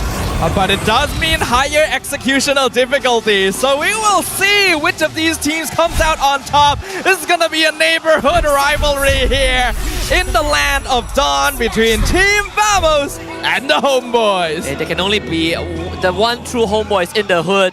And right now, Vamos looking to steal that plot of land away with the Homebois blue side, Vamos on the red side to start it off. They're going to have to take their time. I don't expect much to happen in this early game because both are pretty dependent on their level 4s. I feel like Vamos is going to try and poke and prod, but at the end of the day, it's up to that mid-lane control that they need to hold over the Homebois just so that they're ahead in tempo. So we're seeing a bit of an interesting shift here. You see Natalia, you think it would invade Amal, but no, he's actually doing damage to set up that second buff for the side of Chibi here to accelerate him to level 3 ASAP. Yep, where he starts playing really fast. Amal just cleared out his orange buff, but Xorn already sees this. And this is one way of having like an insane... Wait, hold on, what's happening in the mid lane? The pressure Warlord should be fine. Amal is gonna get jumped on. This is the pressure that we talked about. First blood for Xorn. I cannot believe that worked. Hold on, though. Izanami, he wants to return. He better get it. And he will find it. But now needs to get away. Cyclone Knight is going to bring in the safety. Not the worst case scenario, but definitely a disaster for Amal. Regardless, it's just worth it for Vamos, right? Xorn just trades his life for Amal, and Amal loses his purple buff in the meantime. So this is a very big win for Team Vamos, and they're going to continue to apply pressure. Because look at Nats, he's doing pretty well against Soul. Yeah, I'm very surprised that worked as well because Amal already walked into the brush. Xorn actually made him let his guard down, thinking that he wasn't... and he steals the crab too. Man. There he goes. He's the worst. He's the worst. Seeing him isn't enough. You gotta stop him. It's so annoying. It's so annoying. And there's nothing much that Amal can do about it, right? Unless he commits his retribution. And even then, it's just the turtle's about to spawn. Well, it's not too bad for now. Amal still matched in a level to Chibi, so that's gonna be an important timing for the first turtle, but Chibi definitely clearing faster. He's already completed his purple buff and is moving over. They might even try to invade. Amal will be able to get his buff, thankfully. But this is a precarious position for Team Vamos. Warlord steals the Aurora ult as well as Chibi starts to work on the turtle. Here comes the ultimate from Smooth and a freeze from Warlord. Catching two, that's the execute from Xorn to take out Ice before he could do anything. Flicker away from Smooth as well. Crush in the midst of things. Pops the Vengeance a bit too late as he goes down to Chibi. So Team Vamos essentially has just won the fight. Amal cannot stay. Turtle for Vamos. Yep, after that first kill, everything else after that is free farm. And now that Soul knows that everybody's on that side of the map, he gets more aggressive and tries to push Nets out of lane. So far, Nets has been doing a very good job in the earlier stages of that laning phase, but really, Xorn is just making life so difficult for Amal right now. He can't seem to get away from him. But there were also mistakes being made by the Homebois earlier. They got caught by the Raging Sandstorm, and then Warlord stole the Aurora ult. So Homebois really just did not need to be there, especially when Ice is not level 4 yet, and gave up a lot of early game advantage to Vamos. Doesn't mean that they can't recover though. I think as of right now, Homebois, they need to plan out how they want to fight, right? First, they need to figure out where Xorn is, and who can really open up the map enough is probably Aish, right? Because keep in mind that Natalia isn't exactly the greatest at supporting the side lanes. It's very dependent on, oh, are you winning your side lane? Okay, then I can help you win it even harder. A lot more selfish as a support. He just gets spotted out, but Xorn gonna get gone now with the implosion. Drop the smoke screen, so Soul's attack doesn't connect. And try and turn onto Ice. Waller shows up with the Stolen Aurora. Oh, and it's just perfection from Team Vamos. The bot lane collapses, and that's 2 more kills for them. Oh, that was ugly to look at. I'm sorry to say. The flicker catch with the implosion was great, but I'm gonna assume Sacred Hammer was on cooldown, which made it incredibly awkward because Soul wanted to engage, and then Xorn just gets to walk back in to restart the fight. Soul's gonna show back out with the ultimate just to keep his turret safe, but it has started to go out of control. Xorn, he's on an exploration, right? Trying to find out where the rest of Homeboys are, and Vamos are more than ready to fight this. Crush should be fine. As of right now, I don't know. Oh, once again, yeah. They stuck around. They stuck around. See, this is the problem here. I feel like the Homeboys, unfortunately, don't recognize when certain things are going to happen across the map. Oh. They might lose more than just so if this continues. Feels bad if you're a CC that you can't get into the thick of things. The fact that they still are thinking about a contest, it's going to be very risky. Team Vamos clearly have the edge, and Xorn, he just around, Raging Sandstorm from smoke into the bush, just to zone out Izanami. That's already more than enough work done. Crush, he's out of position, misses the leap over the wall, is forced to use the Vengeance, but he is 100% going to fall as Turtle goes over to Vamos.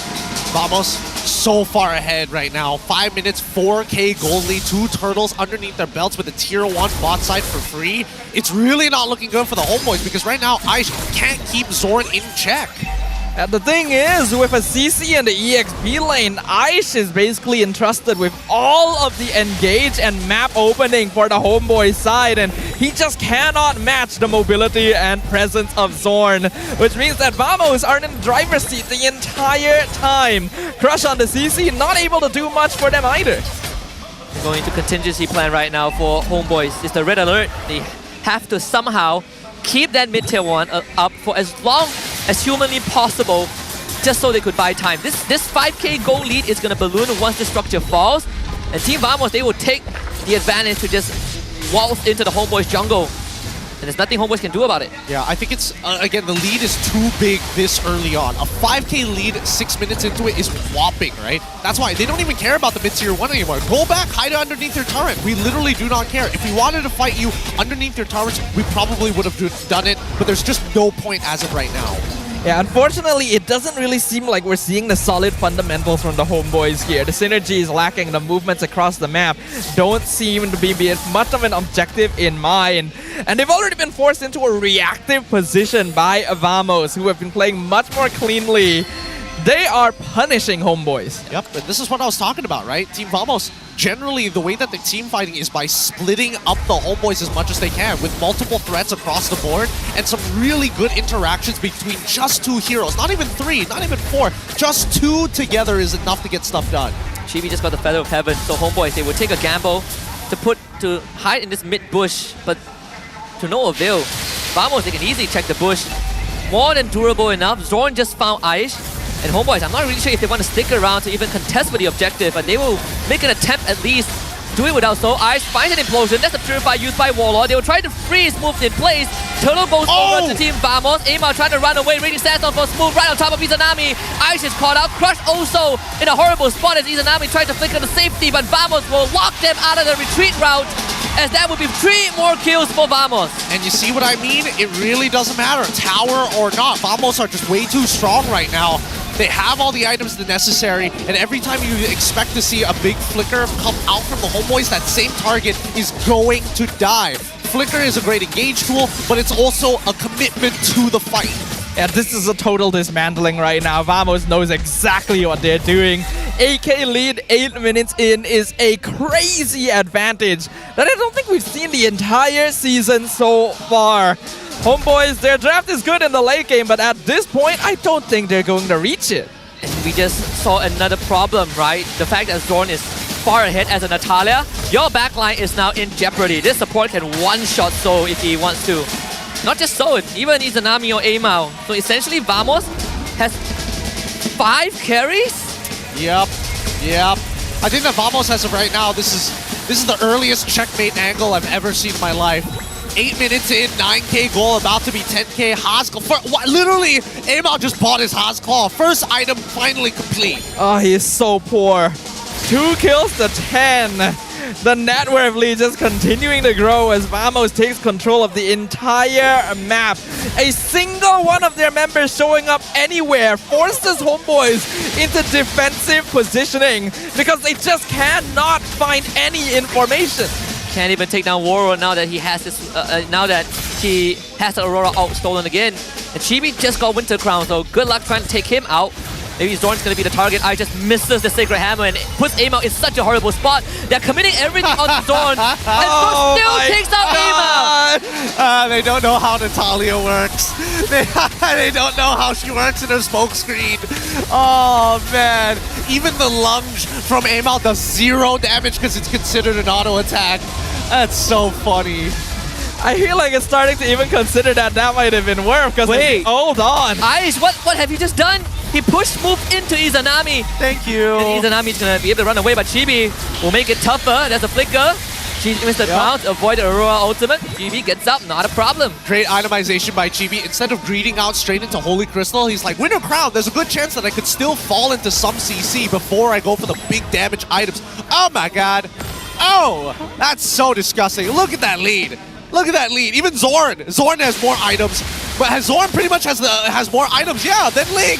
Yeah, I'm pretty sure Xorn is worth more money than Amal at this point. That's why I was thinking, even though he won a fight 1v4, I was still kind of worth it because of how far behind they are. And you use 3 ultimates and your jungler still dies to a support?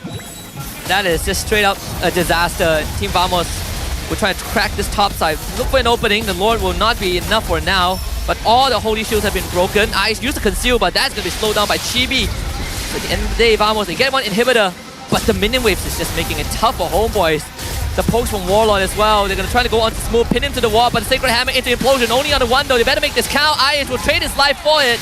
But they need more than just one. Izanami drops his ultimate. Chibi avoids it with the enhanced swords, and Vamos finally calls a retreat. Alright, good call coming in from Vamos because the only way that they can throw this is if they try to fight them underneath their crystal without taking out all the inhibitors. Because now Xorn, he can't just walk into the enemy base for free. There are still structures that will spot him out, making him not as effective inside the base, and they need to wait for Homebois to walk out. But they've got the checkmate angle, right? 11k gold lead, 11 minutes into a game, 1,000 GPM on probably every one of the members of Vamos.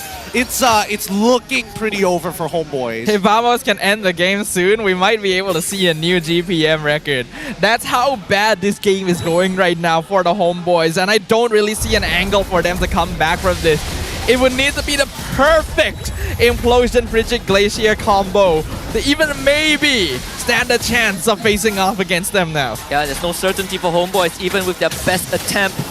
It's only a fighting chance.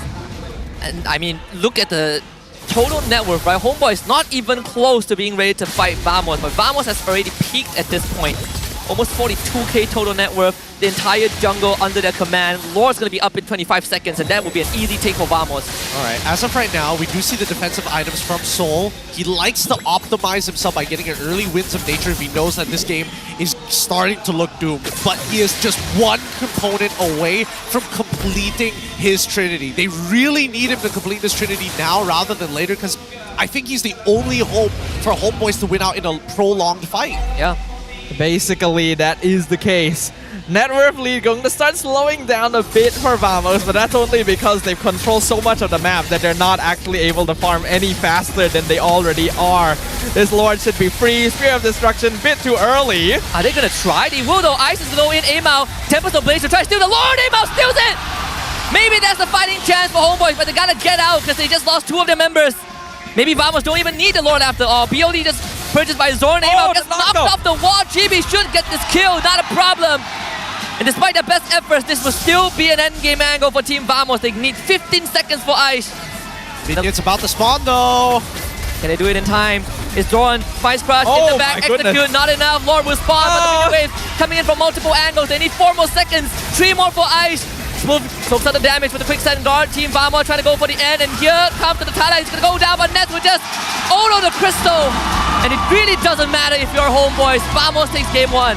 Utter and complete annihilation from Team Vamos. It did not even seem like a matchup for them. as it was a one-sided takedown from start to finish. Homeboys were not ready for this Natalia pick. Majority of their players forgot how Natalia works, especially within that smoke screen. A lot of wasted time in that period. Xorn coming out big time, not only giving the coverage, but also making sure that Amal could never play the game. Even with their best effort, right? We said that this would, by at most, give them a fighting chance. It is just not enough. They lost too much trying to get it done. It seemed like Vamos knew where to hit Homeboys, where it hurt the most. And we got to see all of that. I feel really bad for Aish, his debut match here in MPL, and he just gets toyed with by Xorn. I mean, again, how many players do you see whip out the Natalia this often? And I think that, you know, I wasn't expecting it for the side of Team Vamos. I don't think Homeboys were ready for that as well, so this is only the natural outcome. And the fact that they reveal a Tigro this early on for Ice, right, it adds on extra pressure for him to really get those pickoffs. You can see there were some limit tests like solo implosion, but none of them have been working out, which is in of itself very unfortunate. I think the only time that an implosion actually worked for the Homeboys was in that last fight where he jumps in, catches Chibi, and lets Amal get the Lord. But at that point, it's already too late for anything to happen. Just look at this. Look at how many resources they have to commit to a single roam assassin. You send the whole team in and you lose your jungler. How bad does that make you feel? It makes Xorn feel great. He loves getting auto-attacked. Clearly, when he's not taking damage from any of them. Haven't lost too much on it, but our MVP going over to Xorn, no doubts about it. Having an absolutely disgusting game on Natalia. Oh, that's the case. I hope he doesn't play this anymore. Just keep it at 100% win rate, right? Keep it clean. We'll see. It could be a pretty effective pickup considering if people still play Ling, and it's a very good way of disrupting that early game, but you could see how rich he was. 600 GPM on a roamer is pretty good. Already had BOD.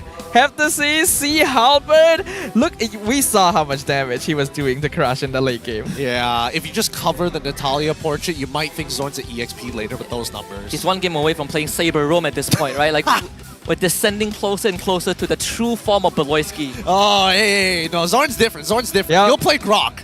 End the story. But Grok damage. Grok damage or something crazy like that. I don't know. I feel like this Natalia pick is actually quite ingenious because think of it. If you think about how many abilities you can dodge with just the smoke screen alone, CC basically useless once the smoke screen comes up.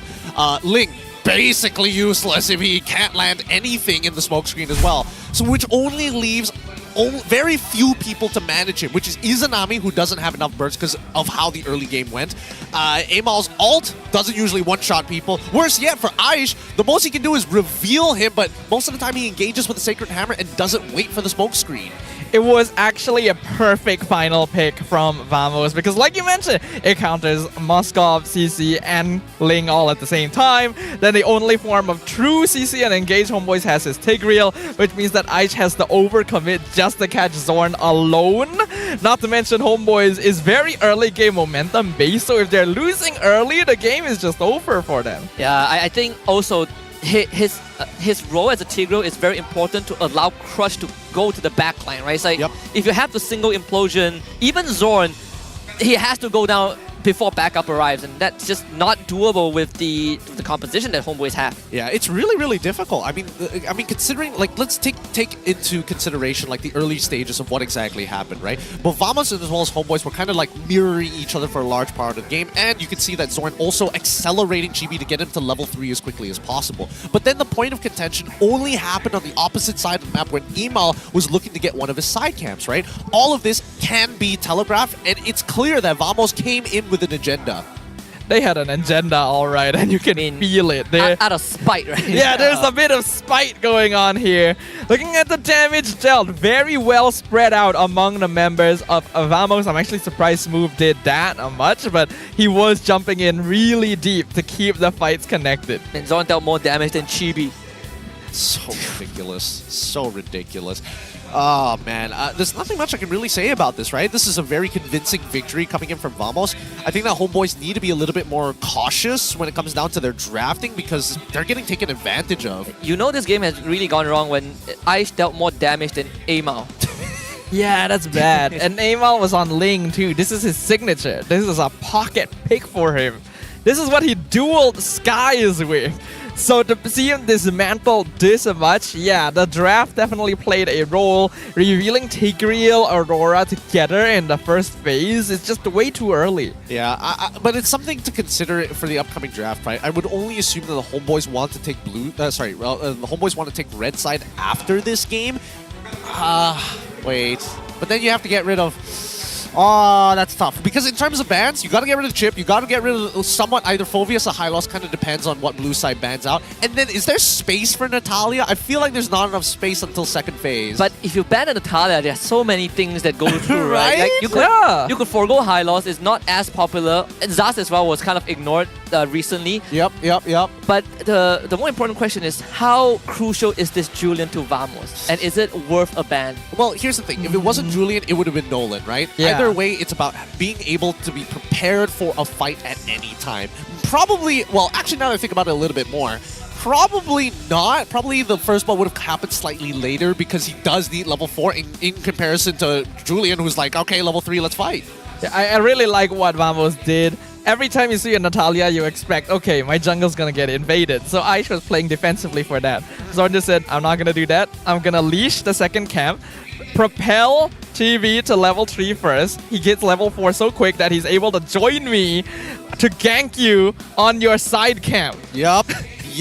It's a genius idea. I like how Vamos has like telegraphed every single moment of that early game to be able to hold this type of lead. But we look at that Hall of Famers, and that's at 908 GPM as the rich guy. Carry going into Izanami, Aish as the sandbag, and best wingman goes to Warlord. And I really thought that Chibi would be the rich guy, but I guess Ness just took everything because they got the map that early, right? Like Ness is just farming everything up, and then they have to wait for the wave to come back. Yep. It's a grueling process.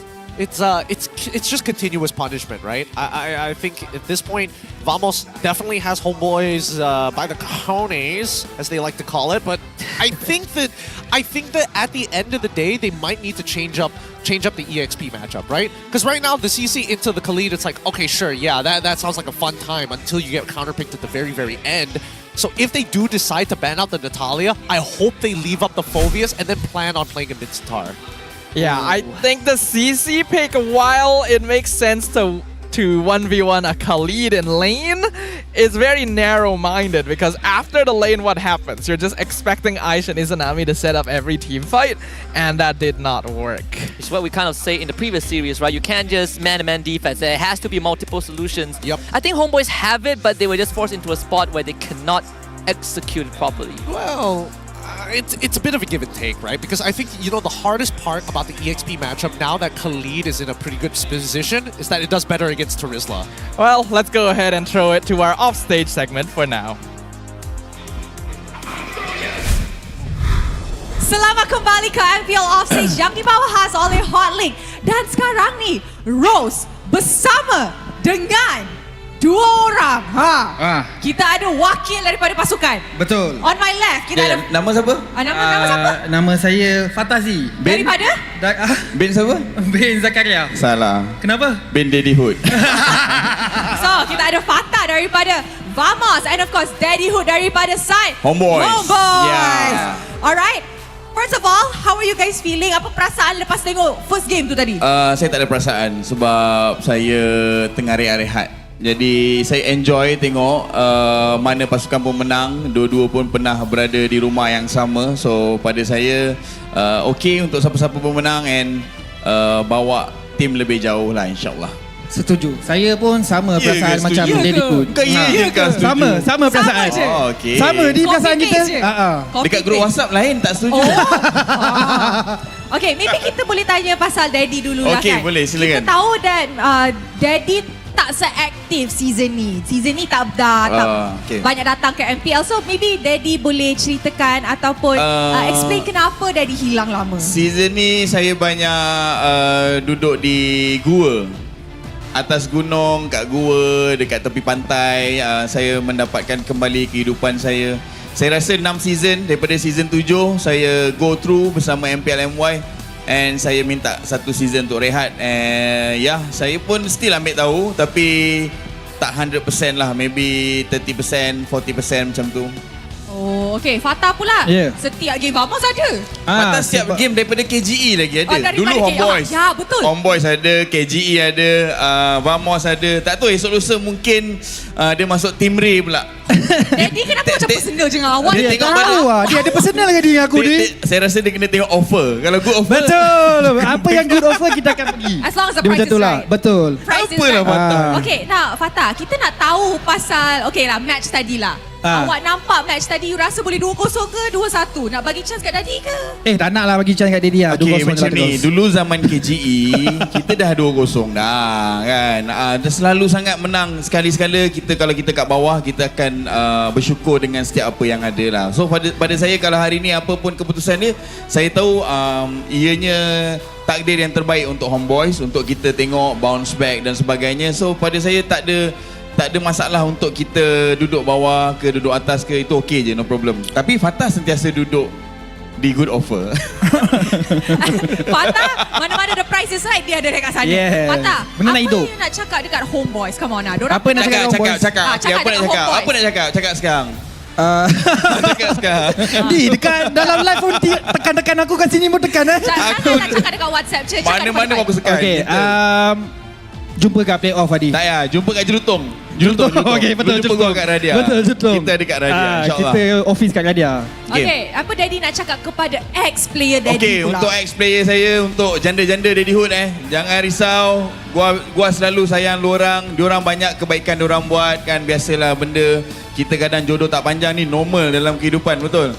Kan? So pada saya buat yang terbaik mana pun korang berada, korang sentiasa dalam doa saya insyaAllah. Juga buat anak-anak saya Homebois, korang memang the best. Korang bersama Daddyhood walau apa pun terjadi insyaAllah. And kita memang kena stay true sebab kita burung hantu. Terkejut sebelah Daddy. Terpanjat Nampak macam terpanjat. Terkejut. Okay, apa kata Fatah cheer the crowd daripada side Vamos pula. Kita nak dengar. Di, nak cheer kan? Kau cheer lah. Homebois 2.0. Alah, Vamos ni. Boleh semua? Cepat.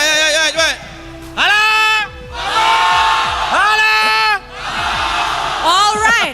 Daddy, side Homebois pula. Daddy jarang datang. Let's go. Kita stay true macam biasa Kita low key je, alright? Kita low key je. Stay true.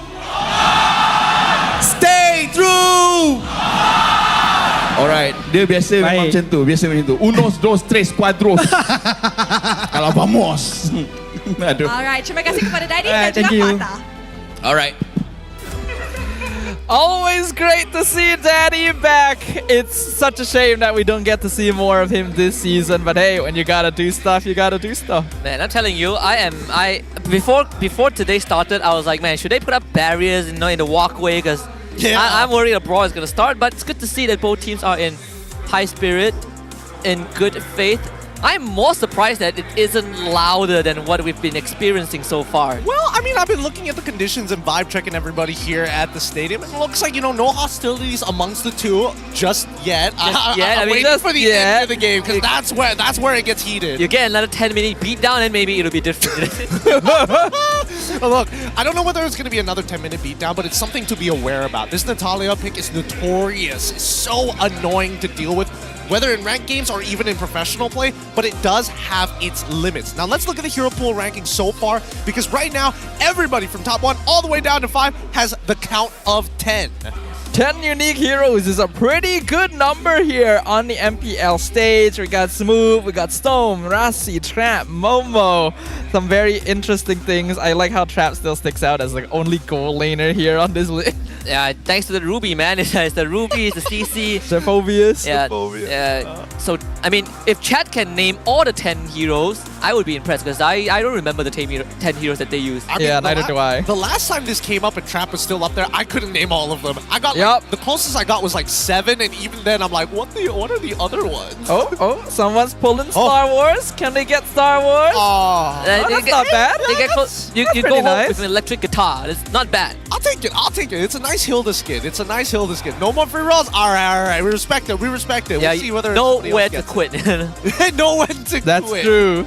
Right now, will Vamos quit bullying the opponent is the question, right? I mean, like, it's less of like bullying. If you are just way better, it looks like bullying. True. It's like it looks like Homebois are in a different weight class, you know? The draft needs to be much better overall. It seemed like it gave too much away.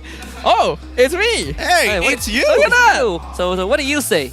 Well, I got asked what do I think about first picking Cho, and I said, with more tank style EXP laners, Cho is very good at kicking them away, separating them from the fight, and now he's flexible enough to play in both roam and EXP positions, so he can be picked much earlier in the draft than he used to be. Not wrong. Not wrong. We haven't seen it to date just yet. It's been banned out actually in all games. I don't think we'll see it against Vamos. It was banned in game 1. Yep. Yeah, it was banned, and I definitely think that not every EXP laner is comfortable playing Cho at like a very, very high level. Not again, like one of our best Cho players in the world is Yums, right? Coming up with one of the greatest Cho plays of all time during EWC. And that's it. You know, when was the last time you saw that sick of a play? Years ago. Yeah, years ago. Oh, wait, you know what I'm thinking? Why didn't the camera look at me when my WhatsApp message came out? They do that for all the other casters. I mean, are you a Where am I? I'm not a dean. Are you on the BN broadcast? Nah. You know what? You're right. They always get the cool toys. It's fine. They got a soundboard, you know. They do!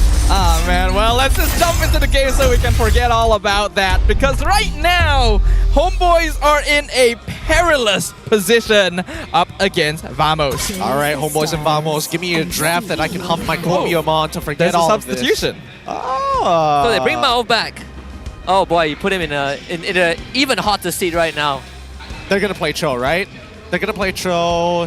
I don't know, because now that I think about it, if they are worried about the Natalia as a last pick, they don't have to worry about it anymore because they're on red side, so they at least get to see a majority of that draft, but they can still counterpick it with things like, you know, the classics, like Rafa, for an example. But what about the chip? It hasn't been banned out yet. Oh, it should be banned out this very final one. I Definitely. hope so. I hope so. You can't afford to give that away. Though if Vamos is feeling particularly confident, they're like, oh, you could have Natalia. Hey, sorry, you could have Chip, but we'll take Natalia. Yeah, if the win rate goes down, it's not our fault. You have to talk to Todak about that. Because they work hard for their 100%. Well, they're letting it through. They are on blue side, so they will get first pick, thereby forcing Homebois to ban it themselves. So Phobius, Chip, Julian, Cho, so many choices for Homebois. Please ban Chip. Please ban Chip. You don't have a choice, right? Ban Chip? You have to. Please. We have 30 seconds for them to decide here. This is a tough conversation to have, but I think they're talking about what the first picks could possibly be. Okay, here we go. The chip ban comes through. First pick goes over to Vamos.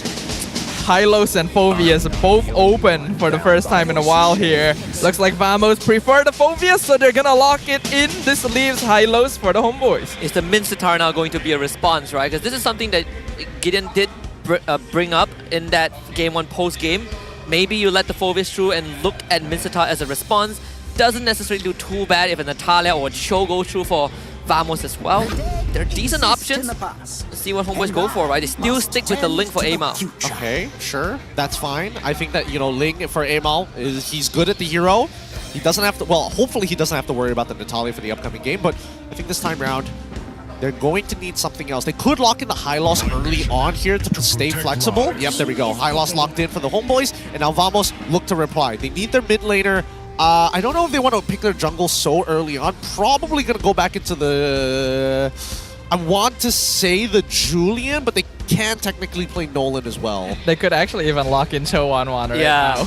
I was thinking of the Cho for sure. I mean, Hylos into Phobius also doesn't really feel the best, right? So if you are putting Hylos on Crush, you essentially are relinquishing a bit of that pressure already to Vamos. True. But if they go for Cho... Cho 1-1 will be very bold, but I see it happening.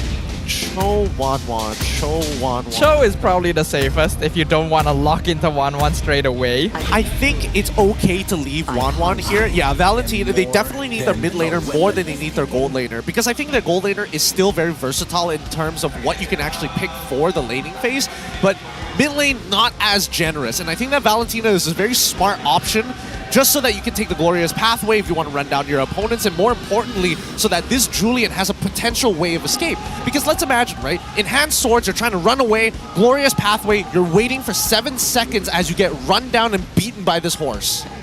On top of that, if the Aurora goes through for Izanami, you can once more steal the Aurora ult, and it essentially just stops whatever Glorious Pathway that Homebois want to lay down.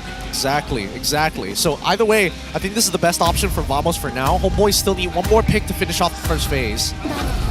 They could try to steal the Cho in advance, but bringing up the Zeus in. This is a little bit questionable right now. Izanami already tried to play Zeus in yesterday, so was not able to come out victorious, and this hero actually currently is still at a 0% win rate. I'm telling you, it's a rough spot for Zushin to be in. Even against the first 3 picks, I'm thinking how is Izanami going to function, right? He's probably going to go for the rush for the Ice Queen's 1, but he will never be the one that is dishing out the damage. He's more of a utility hero in this case. So the bulk of the damage still lies on Amao, and you probably need Soul to supplement it. But if you want to fight early on, I think Vamos just wins in terms of numbers. Where's my target? Your team is banned. Well, wow, they actually banned there's the ban. There we go. Again, I was expecting at least Natalia to come in the second phase because the first phase is just way too important here. I think we are not giving enough credit to Jushin. I think that Jushin, as of right now, with the lineup that they have, is it can actually punish Vamos' first 2 picks really hard. Like Julian, especially in the early game, as if you are able to make him whiff or you put him on cooldown, you can run him down with Jushin and the high loss. Same goes for Phoveus, right? He needs to mark his opponents before he can actually get his ult off. It is true that putting Zeus in together with Hylos would enable her quite a bit. That Glorious Pathway increasing movement speed means that it's a lot more difficult to get away from her skill too. But we'll see how many situations that actually does work out. For now, Vamos targeting the gold lane, and the Matilda gonna get banned off too. As I noticed something very interesting. The Team Hawk lineup are now in Vamos jersey, including Boyka, who, by the way, is one of the main sponsors for Team Hawk. This is so funny. They are right there in Vamos jersey. We know who's the winner. We know that is the second roster in Vamos. So if anyone is looking for a transfer window, that's probably it. Oh my god, that's hilarious. That is hilarious. You can see that Miko and Hesu on the side with Boyka having a good old time. And they're even signaling to the players up on stage. Wait, no. It's just the management on the bottom. That's great. That's great. Well, let's see what this final ban's gonna be. Do they still want to focus on Soul? Banning the 1-1 themselves. I actually thought they might leave it open because with a double pick, they could still lock in Show 1-1. Probably not. Probably not. And here's why. Because mainly, now that Phoveus has changed, if he takes Flicker, there's a very good chance that he might not be able to catch up with 1-1. Most of the time when he goes for the direct impact, 1-1 is able to kind of create some distance, and that was like the previous mechanic, right? Every time 1-1 would dash, Phoveus would jump, and then she would dash again, and basically it would be an infinite loop where Phoveus could almost never catch the 1-1 unless you were able to slow him down with the Ice Queen's wand, then it's possible. The Homebois have a decision to make, right? Do they want to take the carry for themselves? Because I do see it going over to Vamos' side to deal with the high loss in particular. Homebois, I mean, they've been trying to, they've been put in a pretty hard spot, so gotta take the carry away, which does leave the Moskov now open, the Claude as well for nets. So he has a lot more options to work with. Taking away the carry so that Vamos cannot use it to counter the high-lows themselves, while also providing them a way to DPS down the Phoveus. This is an okay pick for me, no problem with this, but I feel like Homebois is really lacking in burst damage, especially early on in the game. So the Cho comes out, right? It's been let through. That's the Xorn special. Delivers it on a silver platter. Team is picking. Interesting. And they also go for Claude. All right, pretty atypical for Vamos. Looks like they're going to Comfort on their second half. But this poses a lot of problems. As Sadafa has mentioned, there is a lack of burst as of right now. So there's only 2 answers. Either you're able to... This last pick needs to either be able to initiate fights and drag out the fights for very long periods of time, or it's just a huge sandbag. Arlet, Ruby...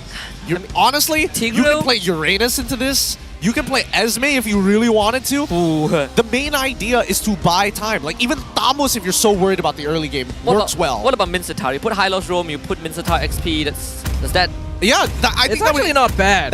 That's if you want to win the lane, right? So now it's really up to what Crush is capable of. If we see CC, it's a bit of a troll. Arlet, I'll take it. Yeah, I'll take the Arlet too. Yeah, Arlet Ruby makes sense. Have a little bit of crowd control to prolong the fight, as Gideon mentioned, since you don't really have burst damage to take people down instantly. You want to delay and give more time for Amal and Soul to build up that damage. But Vamos already hit them really hard in the first few minutes in game number 1. So that timing now going to be even riskier for the Homeboys. I think everybody on both sides need to be very aware of their cooldowns. Ult cooldowns, especially if you are on the Homeboy side. For Vamos, a little bit less. The only big ult that you care about is the Way of the Dragon. That's going to be a very big indicator that Vamos is probably going to try and do something. Ness even went for the sprint, right? No, not Purify, sprint. So he's ready to run down the red carpet for Team Vamos. We'll see if Homeboys can hit back. They've already taken a sucker punch to the gut. So one more and Vamos will take this 2-0 and really cement themselves in playoffs. So with hopping into game 2 right now, load onto the land of Dawn, Vamos finds themselves on a blue side, and Homeboys this time will be on red. The land of Dawn gonna be opening up once again, and we will get to witness whether Vamos is able to put Homeboys in their place. Just a note, while it is not completely guaranteed that Vamos makes it into the playoffs if they 2-0 this, it is a very safe bet, because they would basically have to lose every match afterwards to be eliminated. Yeah. That and also everyone else has to start winning. Yep. I mean, it's within their control, and I think they need to do whatever they can to maintain that control. For now, though, Soul getting absolutely chunked out at level 1. Not very good for him, because he's already going to struggle in the lane. Did force a flicker out of Warlord, so that is already a much better start for Homeboys at the cost of Izanami's health pool. But the sad thing is, Izanami now is in a very, very difficult position, and he needs Mao to support. They're going to go on to Warlord again. Warlord dashes away, Mao trying to follow up. Good Jikundo from Xorn to stop that follow-up. Great cancel, great cancel. If it was like half a second late or half a second too early, Mao would have been able to secure that kill. And now that the Homeboys have control over that mid lane, it's good that they want to go for that full reset, but the coverage being provided right now by Mao is necessary. Xorn found Mao again, this time with Chibi around. It might be a first bullet angle. Chibi can't get onto Mao as Amao shows up. Gonna hold on to the ultimate, and Chibi is just winning out the fight. Here comes the chain. Good dodge from Mao. Temper to place. Amao as well. Mao with the flicker. The basic attack not enough, and Homeboys disengage. Good play, good play. That's what we want to see from the Homeboys, right? Really maximize the usage of your ultimates. Only use it when necessary and try and live out this early game. We're expecting that Team Vamos will take control as soon as possible, as with the mid trio over the first objective. But after that turtle, Homeboys should start taking control.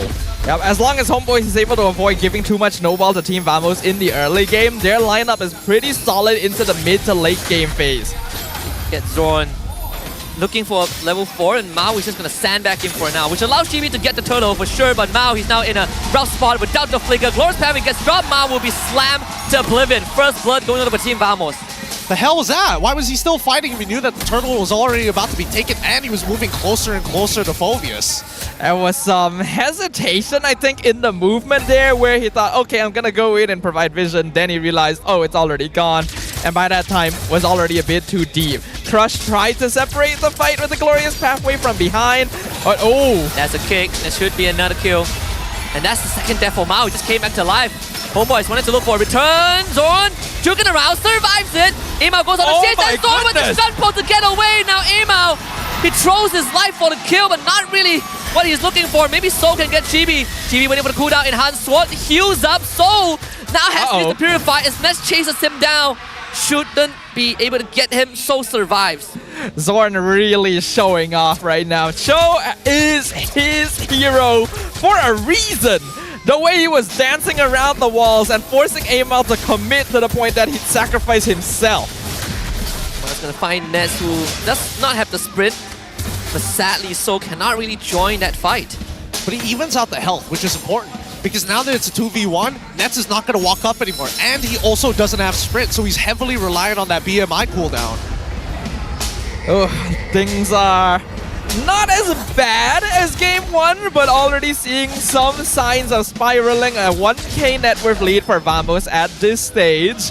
Amal already dying twice means that Arlet isn't going to be quite tanky enough to actually open up the map as safely either. I don't know. I feel like we're on the cusp of this going out of control. Because Team Vamos are making sure that they are covering the top side of the map, making sure that Nets is able to keep on laning against Soul, because it's clear that Nets is a lot more confident than Soul when it comes down to laning in these 1v1 types of situations. Vamos is just one good fight away from taking control of the game. Even when it comes down to objectives, Homebois just does not feel like they have the firepower to do this. And Izanami is walking very forward. Glorious pathway from Crush to really separate the battle lines, but Homebois, they need to find a way in, and Smooth is going to zone out Izanami, redirects his ultimate over to Amal. The Infernal Pursuit is just so annoying to deal with. Final Slash even used, Warlord steals that ultimate, and now the Turtle goes over to the side of Homebois. They need to find an escape route, but they just cannot find it. Smooth takes care of Izanami, Amal forced to use his ultimate to escape, but Homebois still ends up losing too. That fight was completely scattered though. There was no coordination coming in from the Homebois. And they're gonna lose one more here. It seems Crush just gets jumped on. Honestly, the only reason Amal got the turtle in that fight was because Chibi already didn't even want it. Yeah. That's why you can see that the timers for their retributions are relatively the same. I think that at this point, Homebois, they really need to figure out what they want to do. Are they playing for Soul, or are they playing for these neutral objectives? Because right now, I think they need to turn their attention to make sure that Soul, who is pretty much their only win condition as of right now, to scale fast. Yeah, Homebois already needs to shift into cut my losses mode, and that's a tough mindset to be in this early in the game. Xorn, he knows that there's a Purify. He's gonna try and go for it. Soul will find a kill, but it's a worthy trade. Xorn's life for Souls. So worth it. So worth it. And now that's going to be top tier. Oh, wait, no. Crush is able to cover for it just in time. It's only 40% of its health still available. But yeah, this is what Homebois generally want to do, right? They want to make sure that Amal is going to play on the opposite side. Everybody else protect the King Soul. And you can see the way they split their resources too. Even with Smooth moving to the opposite side of the map, Chibi is down there to defend the wave, make sure no free tower damage is being done, all while stealing jungle camps from the Homeboy side. It's very efficient from Vamos right now. And Xorn, even in terms of coverage, is just outmaneuvering Homebois right now. Glorious Pathway, that's the stolen one from Warlord. Izanami had to use his ult defensively, same as Crush. They bring Xorn back. Yeah. They just don't have the burst, so Xorn will be able to disengage with the help of his teammate covering the route. Yeah, I think the position of where this Glorious Pathway is really costing Homebois a lot here. Crush, he needs to make sure that it aligns with the rest of his team. Wait, wow, why are they sticking around for so long? Crush really needs to set it up for his team. The position of the Glorious Pathway is helpful towards his side, especially Izanami to get in and out of these tough spots. They don't have crucial resources though. Xorn's gonna flicker to find the kick. This time on a Crush will go down. Final Slash from Mao. Not enough to save Homebois as Izanami gets blitzed down by the Blazing Duet. It's only Soul right now to keep it under control. And he's able to find Xorn and Smooth, but Mao will have to sacrifice himself. Soul needs to get out, and he will. Okay, all things considered though, not actually too bad a trade for the Homebois, even though it's still in Vamos' favor. I think Vamos may have actually dived a little bit too deep and gave Mal a chance to get that nice final slash.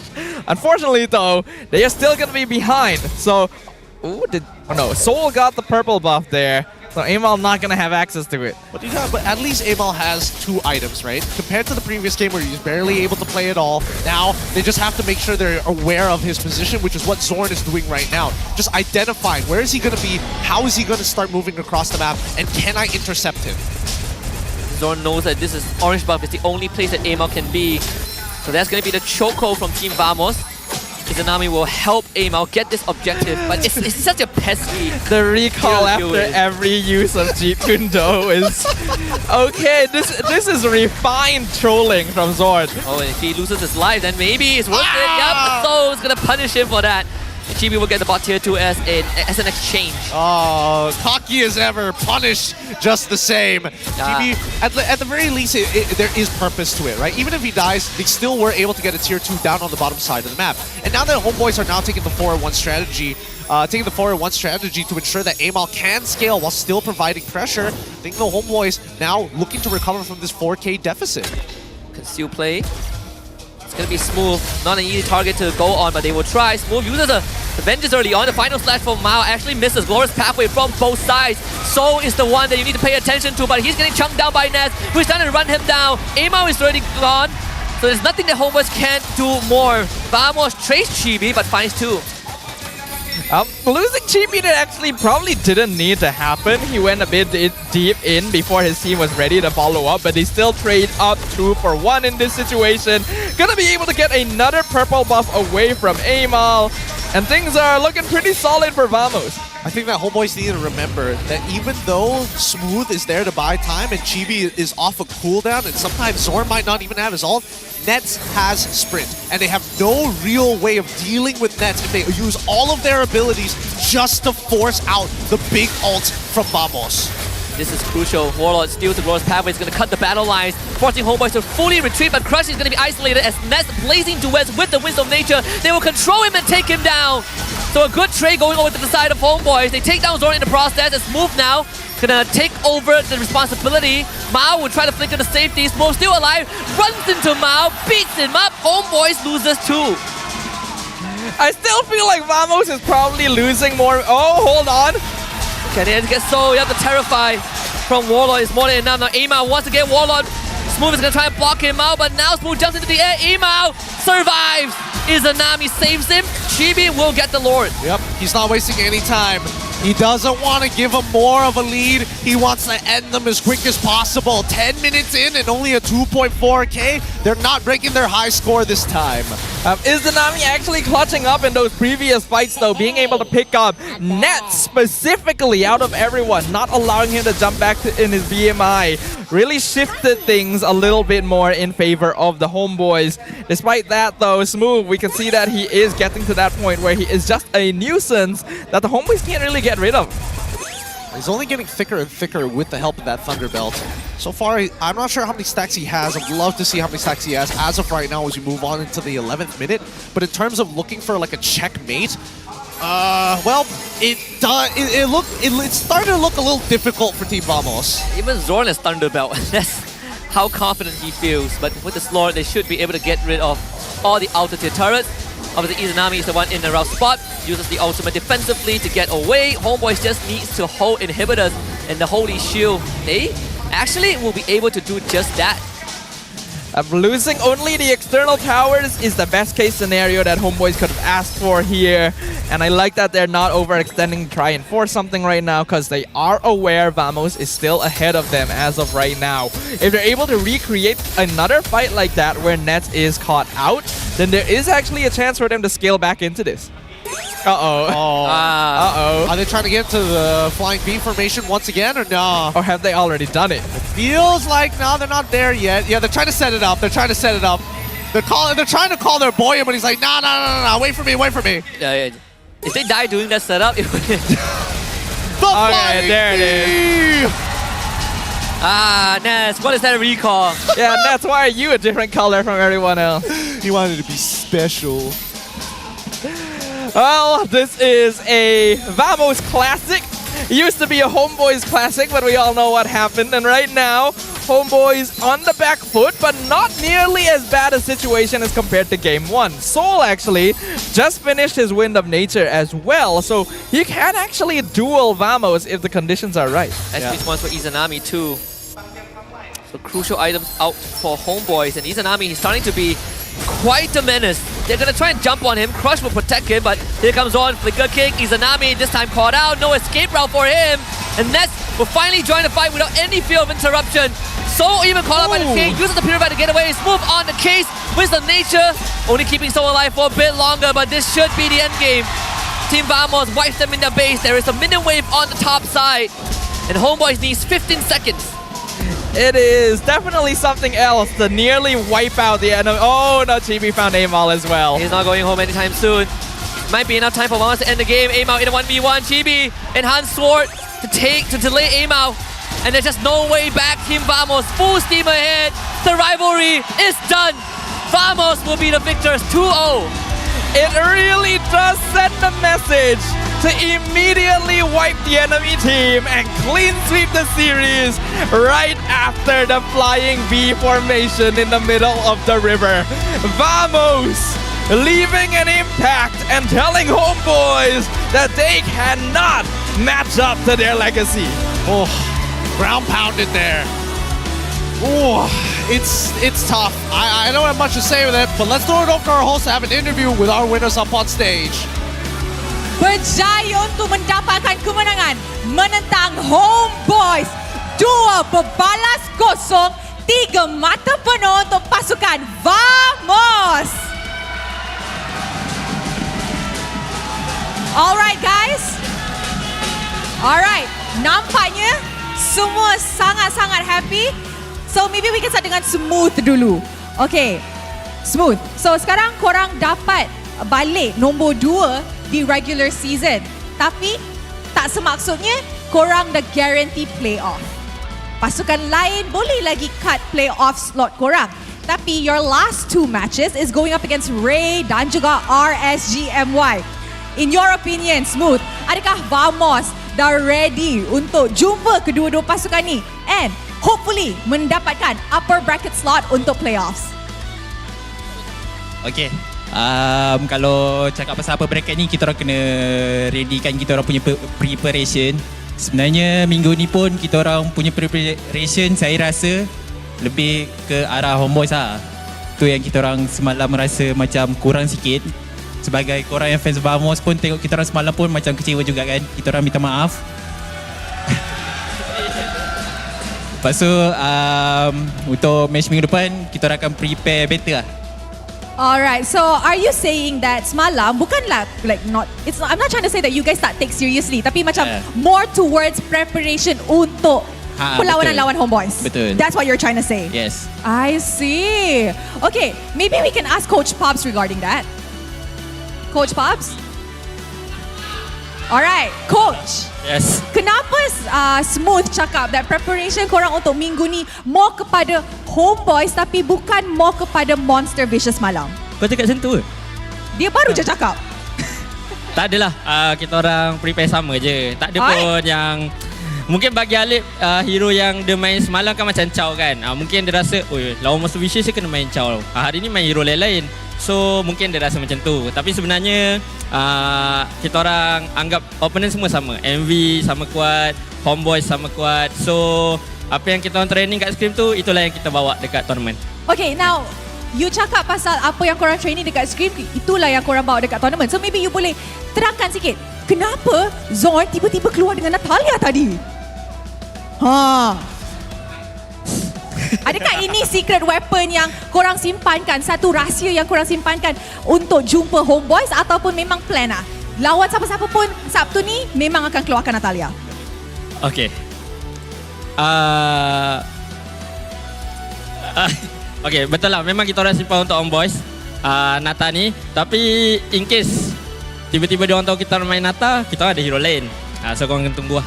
I see. So you guys came with a lot of aces prepared untuk match ni. Okay guys, kita nampak ramai yang datang tengok match ni. Tapi in your opinion, kepada semua fans yang datang, siapa yang MVP korang? Alright, mari kita tengok MVP perlawanan ini. In 3, 2, 1. MVP jatuh kepada Xorn. Mantap. Alright, Xorn. Sebelum lawan Homebois tadi, apa yang Xorn tengah rasa? Rasa nervous ke macam rasa easy game? Oh, rasa tak sabar nak lawan Homebois lah. Kenapa?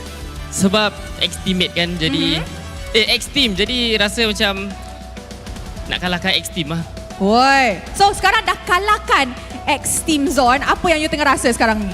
Finally, ke nak rematch lagi dekat? Lega lah sebab dapat menang. Sebab ingatkan kita orang akan teruskan lose streak minggu ni. So, Alhamdulillah menang 2-0.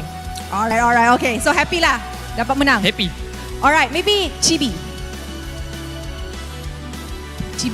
Sebagai ex-player daripada Homebois kan, apa yang Chibi nak cakap dekat dorang? Ataupun anything lah. Untuk Homebois, semangatlah walaupun korang rasanya tak lepas playoff. Semoga tak lepas playoff. Tak ada, aku dah. So, Homebois, semangat. Aku yakin korang boleh lepas playoff sebab kita tengok poin tak jauh pun. Korang ada peluang. Korang ada berapa match lagi? 2 Homebois? Tak, satu je tak silap. Satu. Boleh, insyaAllah boleh. Kekal semangat dan terus maju ke depan. Alright. Wow, baiknya Chibi. Okay, Sepat. Ingat boleh lari ke Sepat? Ramainya. Sabar, I belum tanya. Sepat, apa Sepat dah cakap kepada Mal dengan Udil? Ex-teammate awak. Untuk Mal dengan Udil Ya. Udil! Bangunlah Udil! Jangan duduk kat backstage macam saya. Itu je untuk Udil. Sebab Mal main kan tadi kan. Baru nak cakap Mal pun bangun juga. Tapi Udil je yang kena bangun. Okay, maybe kita pass dekat Walot. Okay. Walot, tadi dekat atas tu Rose tengah cakap dengan Anca. Rose tanya Anca, 2-0 Vamos ke Homebois? Dia cakap, I rasa easy lah 2-0 Vamos menang Homebois. So, kalau korang jumpa JP Niners dengan Anca dekat playoffs, korang nak bagi chance ke memang bantai terus? Nak bantai? Bantai terus, Anca dengar tu. Tu Anca. Cakap sikit dekat Anca. Cakap apa? Anything yang nak cakap kepada Anca. Nanti kau jumpa aku, bagi aku sisiran ya. Okay, boleh. Set. Nets. Okay. Senang je Apa yang Nets nak cakap kepada semua fans yang datang ke MBSJ hari ini? Dalam Melayu. Terima kasih untuk Vamos, Forza Vamos dan Playing Boys and sponsor kita apa?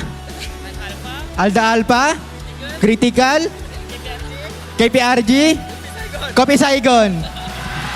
Terima kasih. Alright. Terima kasih kepada Vamos dan juga congratulations, you guys may now go celebrate your win. 2-0-3 mata penuh untuk Vamos, tapi tak semaksud tu dorang dah secure slot playoffs. But before we throw to their mic check, you guys boleh rate your favorite players by scanning the QR code. So you guys boleh bagi rating pasal performance dorang hari ini. And with that, Mari, let's throw to the mic check untuk mendapat tahu macam mana team Vamos communicate in-game.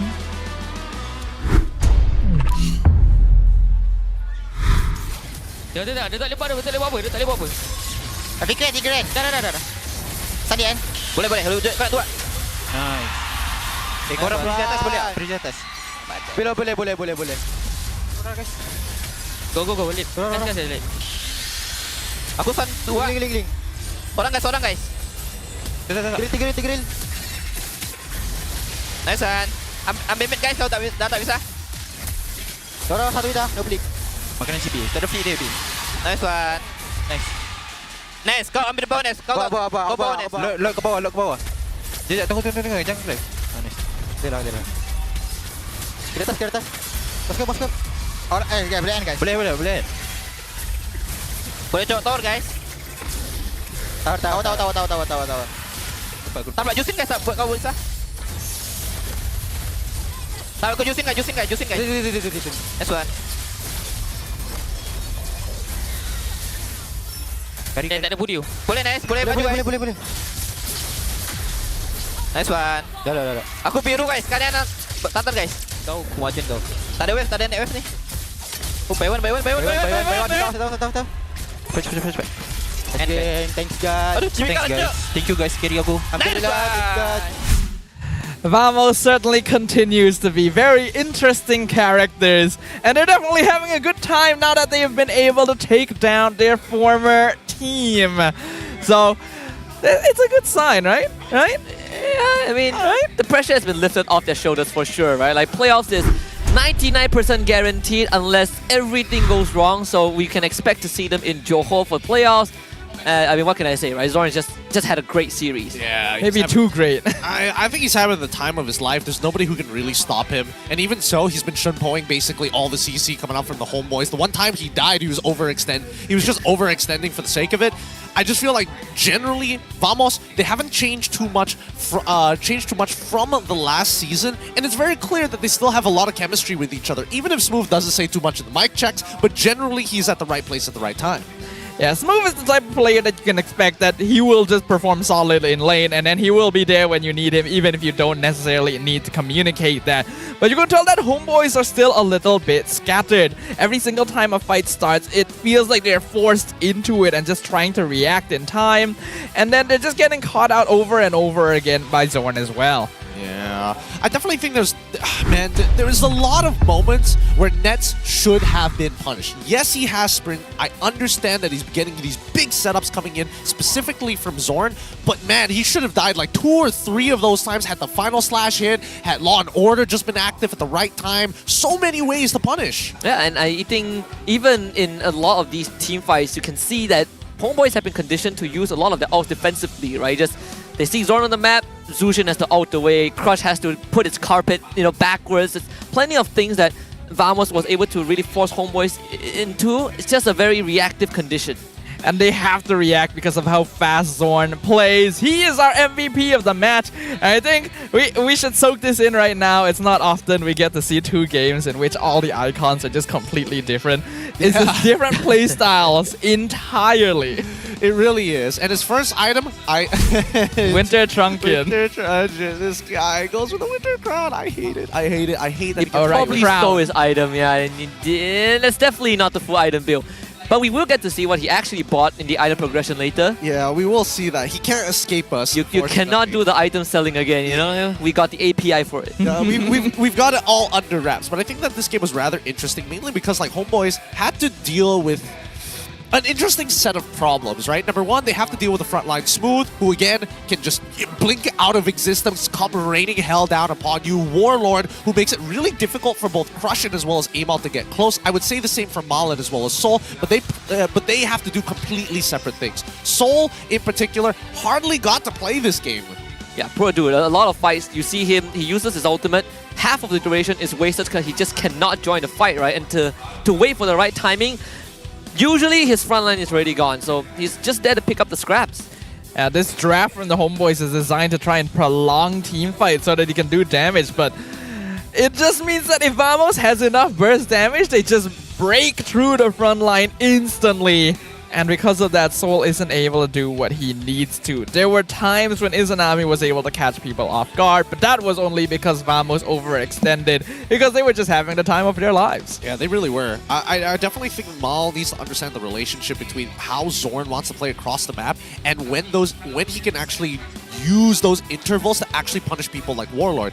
Warlord basically should never be able to leave that lane without taking a significant damage from Izanami, and Izanami needs that space. So what Mal has to do is to force Jeet Kune Do out of Xorn, even at the cost of 50% of his HP, and to make sure that, hey, if Xorn is in this spot, I need to watch out that whether or not Chibi is rotating towards that path, because it's a very big indicator when Xorn shows up on your side of the map. Yeah, and at the same time, actually, the job for Mao isn't really a full map coverage, right? Like, So is holding his lane pretty fine. You just need to be able to watch where Xorn goes and make sure that Izanami gets the space, like you didn't say, because Crush is not going to be that bothered by Smooth either. It's just pretty unfortunate that Mao had to divert his attention, but he just brings the rest of Vamos with him because he cannot keep up. Exactly. That's why I think that the team should have gone for the 4-in-1 strategy way earlier, because as soon as Amal died the first time, okay, this is not going to look good. He still needs item to scale to actually 1v1 Chibi, and that's already a difficult feat. He already has to worry about the Way of the Dragon, so let's minimize the things that he has to do. If we can force out some big ultimates during a team fight, that's 4v5, obviously not in our favor, and Crush disengages us with the Glorious Pathway, Amal might be able to set up a push on the opposite side. Because if we had to compare it 4v4, generally Homebois has a better lineup in terms of like single combos, but in the long term, Homebois, once they don't have cooldowns, you can start running them down. Yeah, it definitely felt like Homebois were approaching the game a little too one-dimensional. This is a team that's very based around momentum, and it doesn't seem like their gameplay has changed all that much since the start of the season, with the exception of when Crush came in. And even with that considered, they are still way too slow to be able to properly respond to Xorn. In situations like that, there needs to be a pivot. You gotta be willing to give something up, and it didn't seem like that was being considered. I think at this point, this is one of the few few examples here in MPL MY where Homebois probably should learn how to feint their opponents. Meaning, as you are walking out of line of sight, out of vision, you purposefully walk in a particular direction to give a false idea of which side of the map you're going to end up on. And I think here you saw that from Vamos, especially from Xorn, the way that he's pathing, you cannot really tell which direction he's going to flicker. In the same sense, Homebois needed to apply that tactic to ensure that Vamos is always on their toes so that Nets can't just walk up into the lane and straight up one-on-one fight Soul. Yeah, not to mention, right, having Warlord just casually dropping a glorious pathway towards you. That's usually not something you see often. And speaking of Warlord, he is certainly the best wingman. And I think Vamos did their homework. Taking the Valentina away is a huge blow to Izanami as a player because that's one of his favorite picks. Izanami not really able to do too much this game outside of that one clean catch on Nets. Besides that, not a lot, and you would expect Zuxin to have a bigger presence in the mid lane to, as you put it, Gideon, deny Warlord the opportunity to roam around the map ganking alongside Xorn. So that was already a bit of a mistake. I mean, that level 1 was so... It really put Izanami pretty far behind. Mal dying twice at the start of the game meant that there was zero map control. Yeah, I think that's definitely the tipping point because the first two waves was good, right? Like Ma was able to trade and sure Izanami lost out in health pool, but you keep Warlord in the lane. But the chain dash for Ma really kind of prevented Izanami from getting meaningful help because now Mao is trying to play catch up. Yeah, I mean, generally, I think that Mao, as much as he is, I can't even say like fresh to the role. There's a lot more complexities that need to be taken into consideration. Something that he will learn over time, especially when he's taking these losses against Xorn, who's been doing this pretty much all of his life. Speaking of which, he did go for a Thunderbelt first item, and then afterward, traditional tank stuff. He sold his items at the end of the game. This guy, truly a representative of the pub players out there, or at least what they dream to be. Yeah, the stocks of Natalia is going to go up in ranked game nets now. No. Thank you, Xorn. Thank you, Xorn. Truly making life hard. We appreciate you. Yeah, I'm not going to be playing jungle no more. The only thing that kind of fulfills the Clippers' wet dream is when Xorn recall and die. That is going to get clipped instantly. And Xorn had the recall in between every Jeet Kune Do proc. Then got final slashed and realized, whoops, I can't run away anymore. Yeah, that is karma right there. God, that was so funny. But now the standings, as we look as Team Vamos reclaim their second spot just underneath SRG. 14 points at the end of that game. Looking real good, but not so much for Homebois, who unable to gain even 1 point. They got one more series left, so even if they win 2-0 for the next series, you still got to contend with other teams and tiebreakers. So I gotta start praying, I guess. I think it's doable. They're just hoping that like RSG you gotta Toda drop their games, Team Ray drop their games, RSG MY drop their games. Look, it's okay. As long as they make it into top 8, then at least it's fine, right? Yeah. Top 6, and you're like, all right. It might not be as possible, but at least we hold the spot. It would be a massive downfall to be eliminated from MPL the season after you were second. And I think that the Homebois don't want that to happen. But yeah, only one match left and they're sitting in 8th place. They really have to hope and pray that the teams around them will not perform well for the rest of the regular season. Otherwise, this would be a very unfortunate farewell. They're the only team that has played 8 out of 9 series, right? So if anything, Homebois are in the toughest position right now. They're in a very scary spot. Even the aggregate points is not helping. They got -7 with one more BO3. Oh, dude, the only other team that has -7 is Team Hawk, but they're like 5 and 12 compared to like the scoreboard. Oh my god, I don't know. It's stressful. I would hate to be in that type of position. It's way too much stress for my heart. Yeah, I think it would be stress for anyone's heart, and hopefully the Homebois are able to find some of that mojo at least for their final game. But with that, we will have one final match for the day as well. That's going to be between RED Esports and RSG MY. Your thoughts, Husky? There's a chance if Red wins 2-0, they overtake Vamos on the leaderboard again and cement themselves not just in second place, but also lock in playoffs. Fair enough. I'm just ready to see RSG get smashed here. Okay. I didn't want to put it that way, but I mean, they've been doing terribly. I'm hoping today, like against all the other teams, Red seems like the most likely that they can maybe take away one game at the very least. Against Ube, though? They did beat MV though. That's what I'm saying. Well, we'll leave these questions for later because for now, we're going to jump into a short break. When we come back, the final match of the day, see you guys there.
Jago sukan apa jua? Jagokan lagi dengan rangkaian 5G termantap dan tak pelik. Gaming sepantas kilat. Menang di Land of Dawn. Tukar ke Holling Prepaid 5G sekarang.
Tangan aku kenapa ni? Aduh, limumu lagi, gatal sangat. Gunalah Head and Shoulders.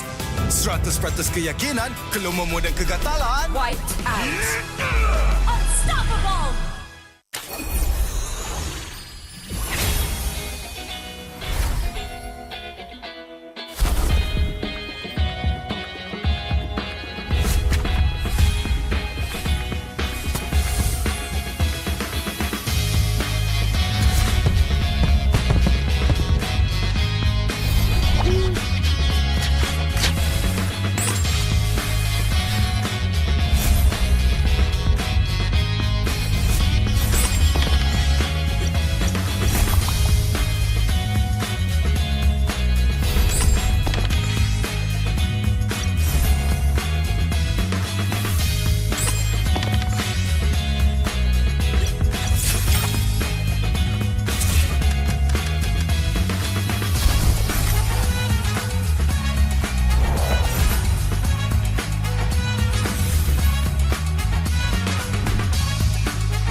Panas.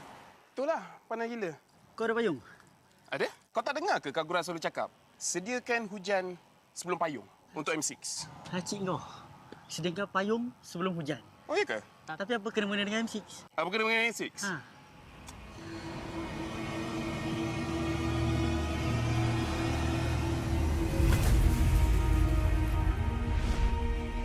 Apa itu hujan emas? Hujan emas adalah satu matlamat, satu impian terunggul untuk setiap pasukan.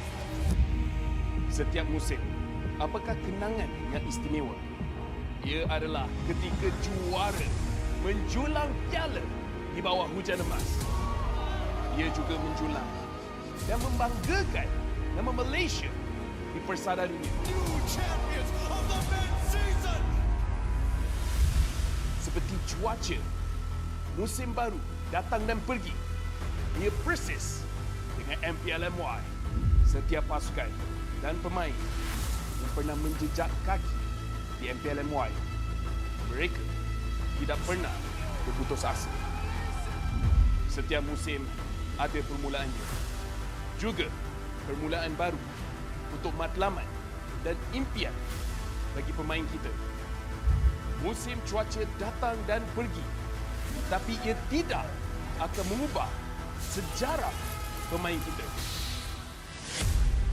Dengan harapan musim hadapan yang cerah adalah satu pemangkin semangat bagi pasukan yang bertarung. Komposisi musim lalu tidak penting. Yang penting adalah kesetiaan kepada permainan. Tiada guna mengerti hujan emas dan berjuang demi Malaysia kalau kita tidak dapat merealisasikannya di M6.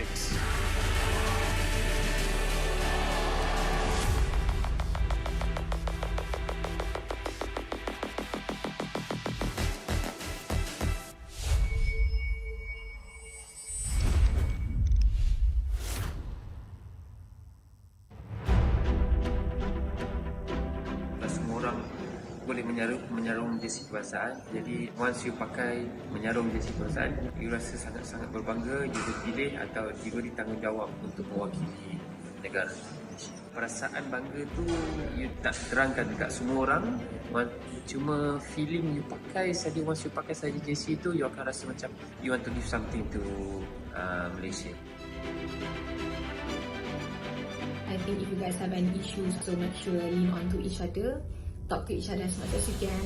I think just be proud because tak semua orang dapat this opportunity, and also kena ada that winning mentality, tak kisah pun dekat level mana you guys pergi, and jangan rasa takut, jangan rasa macam you guys are not good enough. Apapun, just ingat bila you guys enter the arena, just do your best and all the Malaysians will be behind you and supporting you guys. Saya tak ada nasihat, saya kagum dengan apa yang anda semua lakukan. You are all to me personal heroes because I grew up in a time where gaming was seen as a waste of time, but you prove otherwise. You put gaming and you put Malaysia on the world's map. I think you are at a better place to advise me. So again, I want to say thank you for being who you are. Thank you for fighting every day. Thank you for competing for Malaysia because it's something that I can never do. And I live vicariously through you bila I tengok atlet Malaysia compete because what you do is very, very amazing. And I wish you all the best. Deliver for Malaysia because wherever I am on the day when you win for Malaysia, I'll be proud to raise the Malaysian flag and play the negara.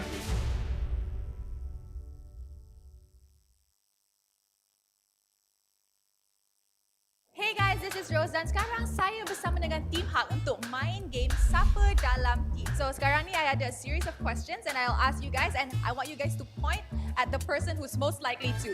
Okay. Number 1, funniest. Miko. Why Miko? He makes a lot of jokes. Always not serious. Oh, it's not serious. Okay, who gets nervous easily? Miko. Why Miko? Yeah, he's sweating now. Who sleeps the latest? Miko. latest? Miko. Miko. Last night 4 AM. Oh, okay. Who sleeps the longest? Miko. How many hours does Jesus sleep? So long, 10 to 11 hours. Who eats a lot? Can see the stomach. All Maggi goreng, nasi goreng ayam, all inside. Who is always late? Gigi.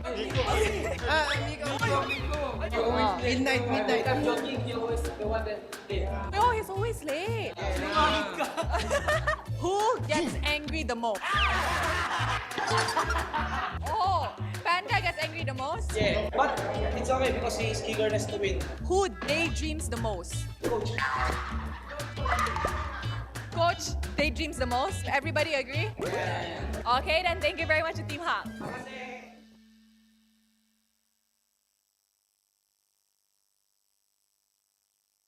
Hi guys, this is Rose dan sekarang saya bersama dengan Team Vamos untuk main konten ataupun game Siapa Dalam Team. Okay, so I akan list out a few questions pasal korang point dekat player tu yang paling lah dalam team. Boleh? Okay, boleh. Siapa dalam team paling kelakar? Bani. Oi, kenapa Bani? Paling lucu. Paling lucu, paling comel. Okay, siapa dalam team cepat nervous? Bani. Bani juga. Kesian member dekat belakang tu. Kenapa dia nervous? Sebab dia suka gugup nervous juga. Nampak dia selalu macam ni. Oh, dia selalu shake lah. Okay. Siapa dalam team paling garang? Bani. Ni macam tak betul tadi. Tengoklah muka dia apa tu. Belah dulu pandang besar. Bani ke? Dia buat muka garang Bani. Pandang kamera buat muka garang. Siapa dalam team tidur paling lama? Tidur paling lama? Bani. Dah ni kan. Dia betul. Ni macam I risau je. Adakah ini the reason dia tak main lagi sebab dia asyik tidur masa screen? Macam mana? Dia memang dia cakap semua betul. Okay. Siapa makan banyak? Bani tak boleh ambil. Bani. Bukan you. Bukan kau lah, bukan kau. Tengok ni. The most gemoy. Okay. Aku. Siapa dalam Bani. Belum belum. Sabar Zon, sabar. Okay. Siapa dalam team paling lambat? Selalu lambat. Oh, Bani. Bani, siapa cepat marah? Diorang semua. Okay, last. Siapa cakap paling banyak? Bani. Fix Bani. Betul. Kenapa betul? Bani selalu cakap. Bukan awak.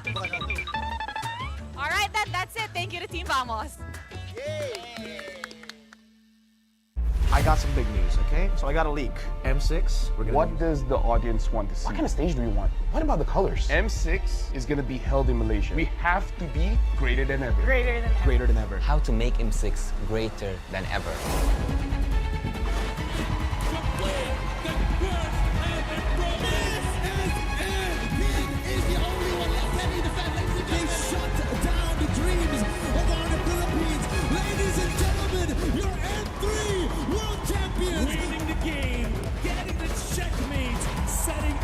They are the curse breakers, the two-time world champions! Before we begin, I just want to say thank you very much, gentlemen, ladies, for coming today. We have something very important to discuss here, right? Because right now, imagine yourselves as Moonton. We're the publishers. M6 is going to be held in Malaysia. So I need ideas to make sure that M6 gets good. This time, it's gotta be better. Like, it's in Malaysia, okay? We have to be greater than ever. Greater than ever. You know what? That's gonna be the tagline. You like it? You like the tagline? That's a good tagline. That's a good tagline? We went from Join the fight. Join the fight. Join the fight to the top. To the top. Dare to be great. Dare to be great. Be better than great. And now greater than ever. You know what? You're a genius. I'm a genius. You're a genius.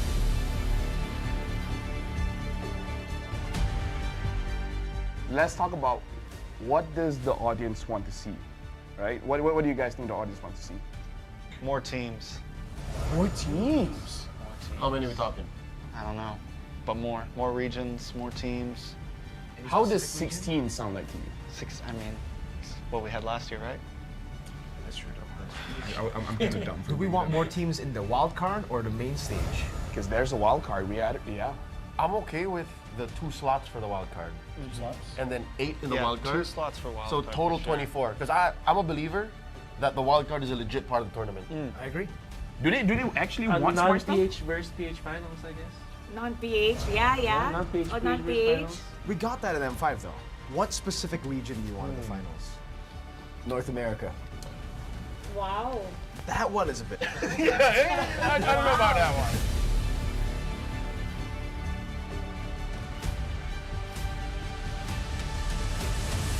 Let's take a flashback, I would say. Throwback to the days of the past. M1 was a great time. M2 was a great time.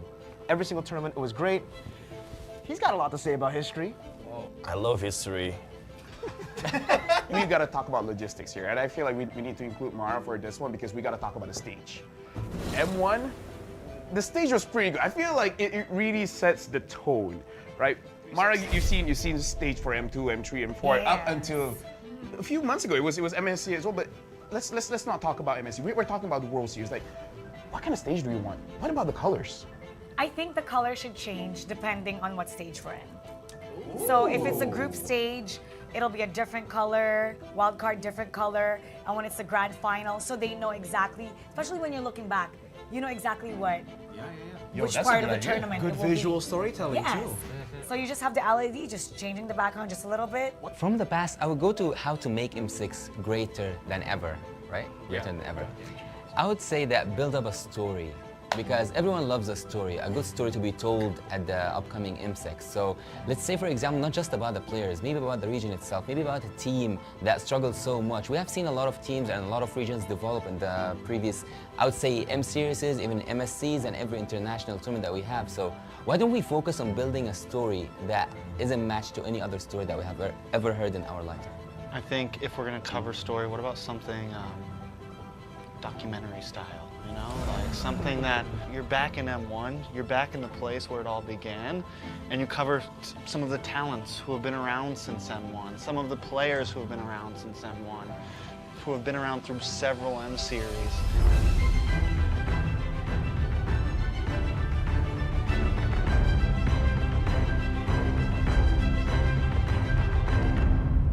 I want to talk about music video. What do you guys want to see in this music video, right? What's the song gonna sound like? What's the story? I think it should be player orientated. I think it should still, I think instead of doing like something like we've been doing where it's its whole own thing, make it about all the M series, you know? Take moments from all of those series, take player moments, you know, that's what's gonna hype up the fans, seeing those moments. Upbeat, like for fighting, very upbeat, a catchy line, so when they hear that line, they know it's M6, and it has to be downloadable for people to use as a ringtone. I want the music video to be playing with the BMI. I want to see like scene changes with Claude moving through. Yeah, flashbacks, future forwards. Cool. Yeah, and then the I BMI because he can go back and that would I want actually be Dexter cool. to sing. You want Dexter to What? sing? You know what? Every year we seem to always, the MV, the music, something about it just misses it, right? So not just MLBB players, but the overall grand audience, right? Anybody outside of the MLBB space, I want to be able, same as Mara, like have that on the ringtone. I want to see random people who have no idea what Mobile Legends is playing it on their phones. I'm going to be like, that's a dope song. So I got a leak. What's the leak? M6, we're going to use a new format. What format? They're changing it? Why? You know, all the way from M1, all the way to M5, I've always thought, especially M1 to M4. Single elims, we've done that before. We've done double elims, you know. We've done group stages, we've done no... We also done no eliminations at the group stage. We've done no eliminations, Good times. Hate that. This time, it's gonna be a Swiss format. Like cheese? What's Swiss format? What is that? What is There's no going back from here if you start. You know what the Swiss format is? Actually, yeah, I do. What is it? Okay, so let's keep it very simple, right? So for this M6, I'm thinking we're gonna be bringing 16 teams, and then we'll make the total. If you win 3 times, you'll advance forward. Lose 3 times, you're gonna get knocked out. Oh no, you play with everybody. You play with everybody. 1-0 beats 1-0, so everybody starts with 2 groups. Group A, Group B. 8 teams here, 8 teams in B. Then, every single time they have to fight, we're gonna redraw. That's a great idea. That's a great idea. Wait. Who's doing the redraw? Yeah, who's doing the redraw? I want to know this. Don't worry. Is it gonna be us? Don't worry. I don't. I mean, I think it should be Mara. No, I think it should be Mara. You know what? I think so too, but I've suffered I suffer. We have suffered. I cannot draw anymore. So now it's Gideon's turn. Exactly. Yeah. Wolf, Gideon, Wheezy. Whoa, wait a minute. Is we're gonna have Yasuo and KB do it. Because we don't want to do it anymore. Me and LaFell, we've had enough. we've had enough. Good idea. So we will do the draws ourselves. You will have to suffer the wrath. Is it alright if I had all the Filipino teams and the Indonesian teams in one group? You know what? Nah. That's why, you know what? This is the reveal. If the players are gonna face off against their opponents, they should draw. Why put the responsibility on the league ops? Why to put the responsibility on the talents? They should be the ones to decide their own thing. Okay, let's decide this. Mar, what do you think about that? Players? I think the players, that's perfect. Perfect. So, well, they can't say it's biased. They can't say it's planned. Exactly. They know. Not stale. Yes, exactly. So it should be the players because, well, they're responsible for who they draw. Wait, We've had enough. They changed their minds right now. Just with you giving us that idea, I'm gonna cut you out. But actually, hold on. We need to hear what KB has to say because, you know, he's the professor here. So what do you think about the Swiss format? Like, what do you guys feel? Do you guys feel it's fine? Because if you guys say it's okay, we're gonna run with it. And if we say that it's not okay, you're gonna also run with it. If only one of you says it's not okay, then we won't run with it. I'm okay. Because, you know what? We can't predict any team. Even on the group stage, you know who you facing on. Yeah. You have 3 teams as an enemy. But in Swiss round, you can't predict tomorrow what's going on tomorrow. What if we lose? Every round. So yeah, technically, groups are a thing of the past. Because you know what the discussion is, right? Whenever somebody makes it out of groups, oh, it was an easy group. Exactly. They weren't ready for that group. So now, I like it. You get to find out who really is deserving of making it.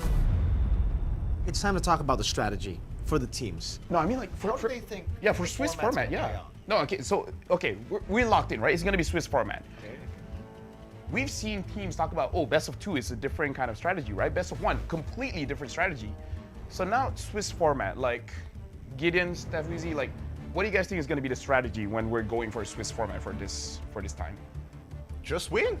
That's simply what the format is asking of you, right? It's saying, hey, the faster you win, the better the more times you win, the easier it is to make it over to the next stage. That's the whole point of the format, to kind of weed them out. Let's think about this, right? Because you're gonna play way more games in this format. Am I correct? Right? In the group stage. Playing more games. Imagine the first one, you're already showing everything you've got. Isn't that like, you know? I mean, I think it's cool that the teams will be facing teams with the same record. Yeah. So I think it'll be even competition, so you'll see the teams scale the later we get in the Swiss format. I'm more curious about pre-preparation, right? I don't know about you, Wolf, but for me, at least with the format that we had before this, you kind of know who's your next opponent, you can pre-prepare for it, and you honestly have a working strategy. But I think with the Swiss format, it's just every single draw, you're like, I just hope I do well. But at the same time, like you said, it really shows us who's the best team actually, who actually deserves the upper bracket. Because if we only have like 16 teams, let's just say that 8 teams make it to the upper bracket or the lower bracket. It's always been like the upper bracket teams have a shorter way to the finals. Like you only have to win 3 series actually if you're from the upper bracket, but you can only get rewarded of that if you survive the grueling Swiss format. Okay, now I can see that maybe we're not as close as friends because the way that I'm thinking is very different. What is the way you're thinking? There's 2 games, so that after this you're fighting all the easy teams. Oh. Maybe. Right. Think about it. The people that lose to I mean, it's all great until a Filipino team gets beaten twice and have the same strategy. Now that won't happen. Like imagine if Malaysia we just lose 2 times, then we can eventually fight NA. No, man. Oh wait, no. This is where I draw the line.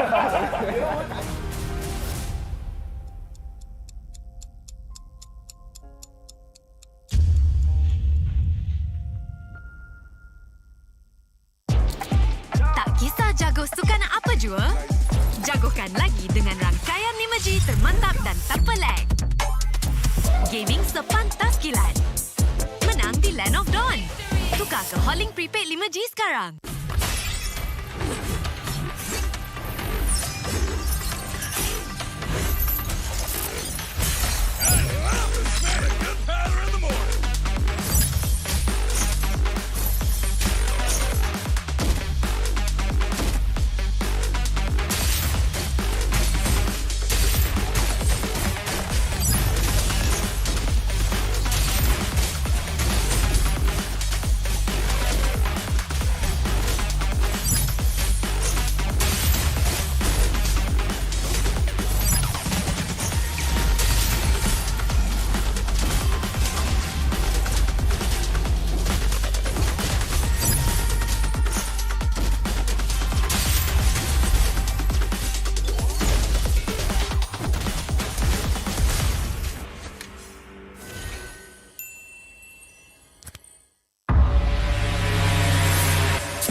Kenapa ni? Android 5 lagi gatal sangat. Gunalah Head and Shoulders. 100% keyakinan, kelumamu dan kegatalan. Wiped out. Unstoppable.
Welcome to the land of God.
Panas. Itulah, panas gila. Kau ada payung? Ada? Kau tak dengar ke Kagura selalu cakap? Sediakan hujan sebelum payung untuk M6. Hacik kau. Sediakan payung sebelum hujan. Oh, iya ke? Tapi apa kena-mena dengan M6? Apa kena dengan M6? Ha.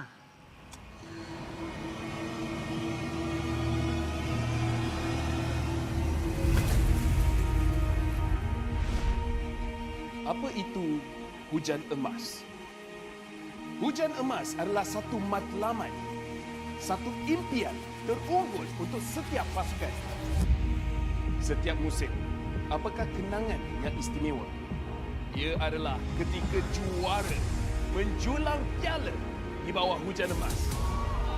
Ia juga menjulang dan membanggakan nama Malaysia di persada dunia. New champions of the mid-season.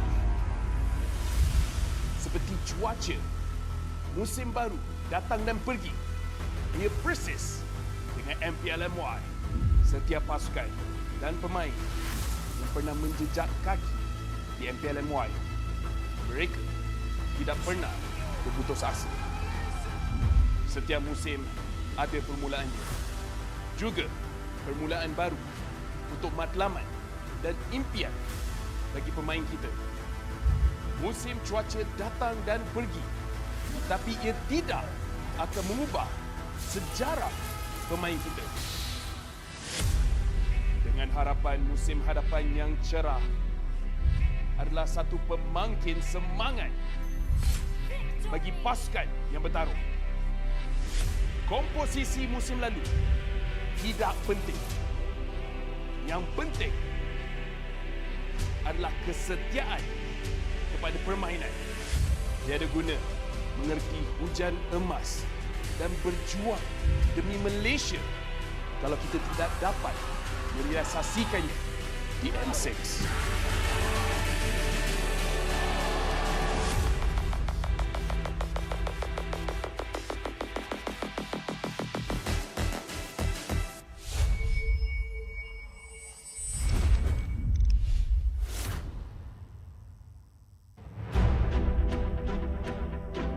Semua orang boleh menyarung jersey kebangsaan. Jadi once you pakai menyarung jersey kebangsaan, you rasa sangat-sangat berbangga, you dipilih atau diberi tanggungjawab untuk mewakili negara.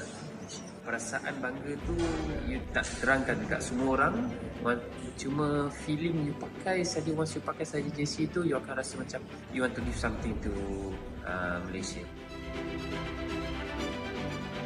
I think if you guys have any issues, so make sure lean onto each other, talk to each other as much as you can. I think just be proud because tak semua orang dapat this opportunity, and also kena ada that winning mentality, tak kisah pun dekat level mana you guys pergi, and jangan rasa takut, jangan rasa macam you guys are not good enough. Apapun, just ingat bila you guys enter the arena, just do your best and all the Malaysians will be behind you and supporting you guys. Saya tak ada nasihat, saya kagum dengan apa yang anda semua lakukan. You are all to me personal heroes because I grew up in a time where gaming was seen as a waste of time, but you prove otherwise. You put gaming and you put Malaysia on the world's map. I think you are at a better place to advise me. So again, I want to say thank you for being who you are. Thank you for fighting every day. Thank you for competing for Malaysia because it's something that I can never do. And I live vicariously through you bila I tengok atlet Malaysia compete because what you do is very, very amazing. And I wish you all the best. Deliver for Malaysia because wherever I am on the day when you win for Malaysia, I'll be proud to raise the Malaysian flag and play the negara.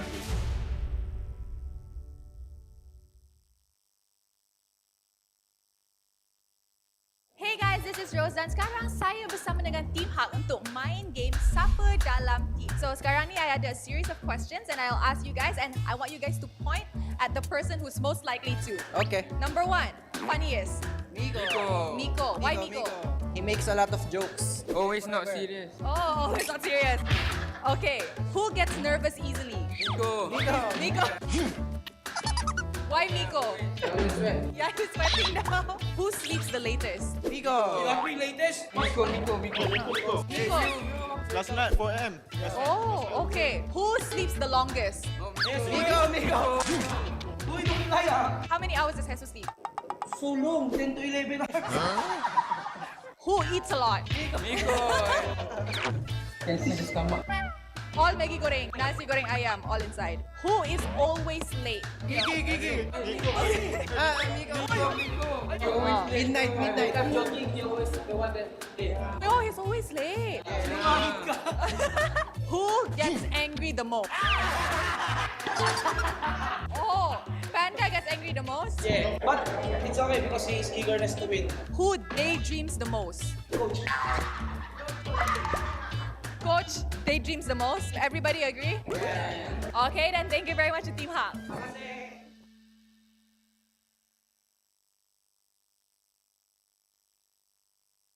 Hi guys, this is Rose dan sekarang saya bersama dengan Team Vamos untuk main konten ataupun game Siapa Dalam Team. Okay, so I akan list out a few questions pasal korang point dekat player tu yang paling lah dalam team. Boleh? Okay, boleh. Siapa dalam team paling kelakar? Bani. Oi, kenapa Bani? Paling lucu. Paling lucu, paling comel. Okay, siapa dalam team cepat nervous? Bani. Bani juga. Kesian member dekat belakang tu. Kenapa dia nervous? Sebab dia suka gugup nervous juga. Nampak dia selalu macam ni. Oh, dia selalu shake lah. Okay. Siapa dalam team paling garang? Bani. Ni macam tak betul tak ni? Tengoklah muka dia apa tu. Belah dua mana besar. Bani ke? Dia buat muka garang Bani. Pandang kamera buat muka garang. siapa dalam tim tidur paling lama? Tidur paling lama.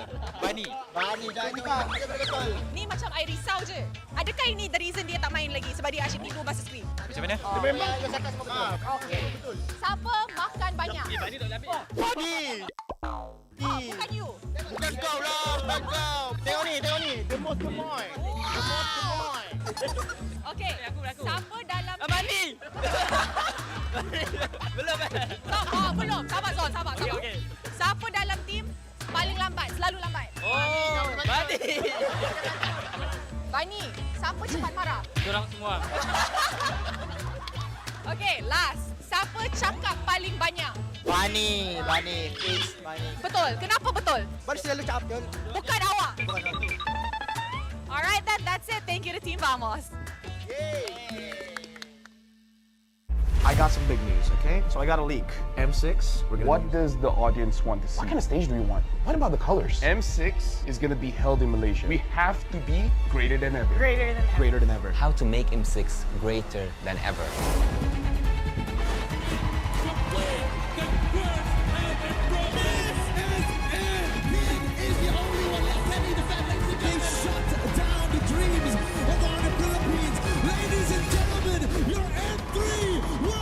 Winning the game, getting the checkmate, setting everything up. The curse breakers, the two-time world champions. Before we begin, I just want to say thank you very much, gentlemen, ladies, for coming today. We have something very important to discuss here, right? Because right now, imagine yourselves as Moonton. We're the publishers. M6 is going to be held in Malaysia. So I need ideas to make sure that M6 gets good. This time, it's got to be better. Like, it's in Malaysia, okay? We have to be greater than ever. Greater than ever. You know what? That's gonna be the tagline. You like it? You like the tagline? That's a good tagline. That's a good tagline? We went from Join the fight. Join the fight. Join the fight to the top. To the top. Dare to be great. Dare to be great. Be Better. better than great. And now greater than ever. You know what? You're a genius. I'm a genius. You're a genius.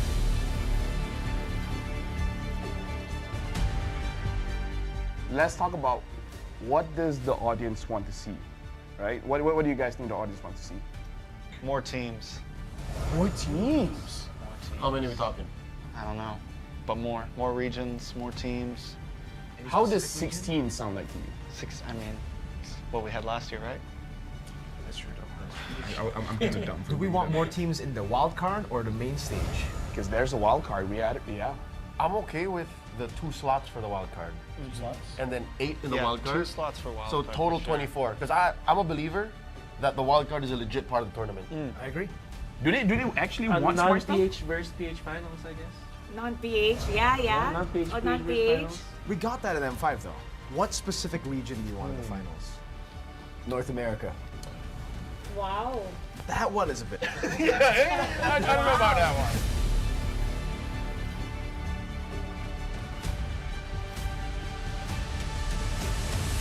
Let's take a flashback, I would say. Throwback to the days of the past. M1 was a great time. M2 was a great time. Every single tournament, it was great. He's got a lot to say about history. I love history. We've got to talk about logistics here, and I feel like we need to include Mara for this one because we got to talk about the stage. M1, the stage was pretty good. I feel like it really sets the tone, right? Mara, you've seen the stage for M2, M3, M4 up until a few months ago. It was MSC as well, but let's not talk about MSC. We're talking about the World Series. Like, what kind of stage do we want? What about the colors? I think the color should change depending on what stage we're in. So if it's a group stage, it'll be a different color, wild card different color, and when it's the grand final, so they know exactly, especially when you're looking back, you know exactly what, which part of the tournament Good it will visual be. storytelling Yes. too. So you just have the LED just changing the background just a little bit. From the past, I would go to how to make M6 greater than ever, right? Greater than ever. I would say that build up a story, because everyone loves a story, a good story to be told at the upcoming M6. So let's say, for example, not just about the players, maybe about the region itself, maybe about a team that struggled so much. We have seen a lot of teams and a lot of regions develop in the previous, I would say, M series, even MSCs and every international tournament that we have. So Why don't we focus on building a story that isn't matched to any other story that we have ever heard in our life? I think if we're gonna cover story, what about something documentary style? You know, like something that you're back in M1, you're back in the place where it all began, and you cover some of the talents who have been around since M1, some of the players who have been around since M1, who have been around through several M series.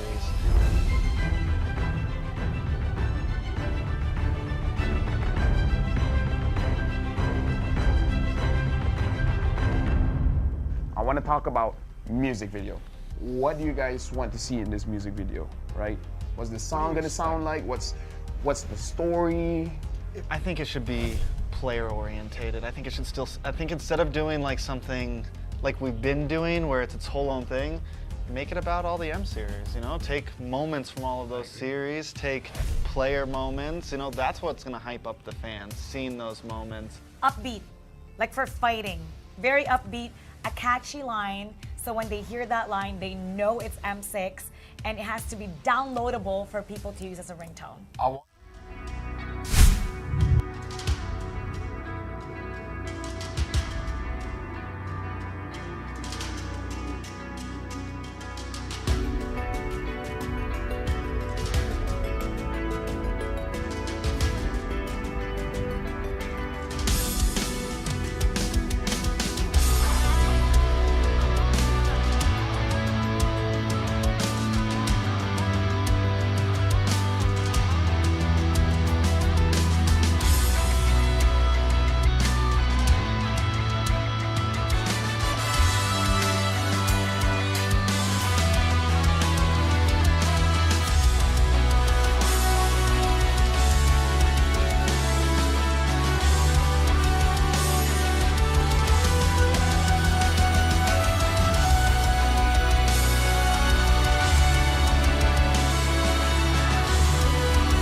I'm a rock star. Yeah, rock star. Ay, ay, ay. I'm a rock star, baby. I'm a rock star. I'm a rock star. I'm a rock star. I'm a rock star. Panggil aku rock star. Ini kejohanan kita semua orang rock star. Kita rock star, kita buat saja gaya kita. Makin panas apinya sudah membara. Macam mana pun ku menempuh segala. Demi negara ku buat semua bangga. Step into my world, you know I'm always in my zone. You know I got my team, no I'm never alone. Bring out my best, buat yang terbaik. Jadi juara perlahan kita naik. Aku nak push, naik-naik jadi lebih bagus. Jadi hero, ku ada skill. Berapa banyak musuh aku dah kill. Ramai cuba mencapai, cause they envy me. Tiap game aku pasti jadi MVP. Easy. I'm a rock star, baby, I'm a rock star. I'm a rock star, I'm a rock star. I'm a rock star, panggil aku rock star. Ini kejohanan kita semua orang rock star. I'm a rock star, baby, I'm a rock star. I'm a rock star, I'm a rock star. I'm a rock star, panggil aku rock star. Ini kejohanan kita semua orang rock star. Tengok nanti siapa yang juara. Ni peluang kita bawa pulang piala. This is my game, this is my time. Menang semua, everything will be mine. Kalau jatuh kau pasti kembali. Bangun balik ku tegak berdiri. Kuatkanlah tenaga, ganjaran diperoleh. Ni kejohanan kita, Malaysia memang boleh. Rise up to the top, kita buat bersama. Semangat kita kuat di bawah satu bendera. I'ma go hard for the win. Win. On the battlefield till the end. I'm trying to be the greatest anyone has ever seen. Stand by, I'm coming in for the win. I'm a rock star, baby, I'm a rock star. I'm a rock star, I'm a rock star. I'm a rock star, panggil aku rock star. Ini kejohanan kita semua orang rock star. I'm a rock star, baby, I'm a rock star. I'm a rock star, I'm a rock star. I'm a rock star, panggil aku rock star. Ini kejohanan kita semua orang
MPL MY Season 14 is powered by Moonton, KPRG, and MSNJ.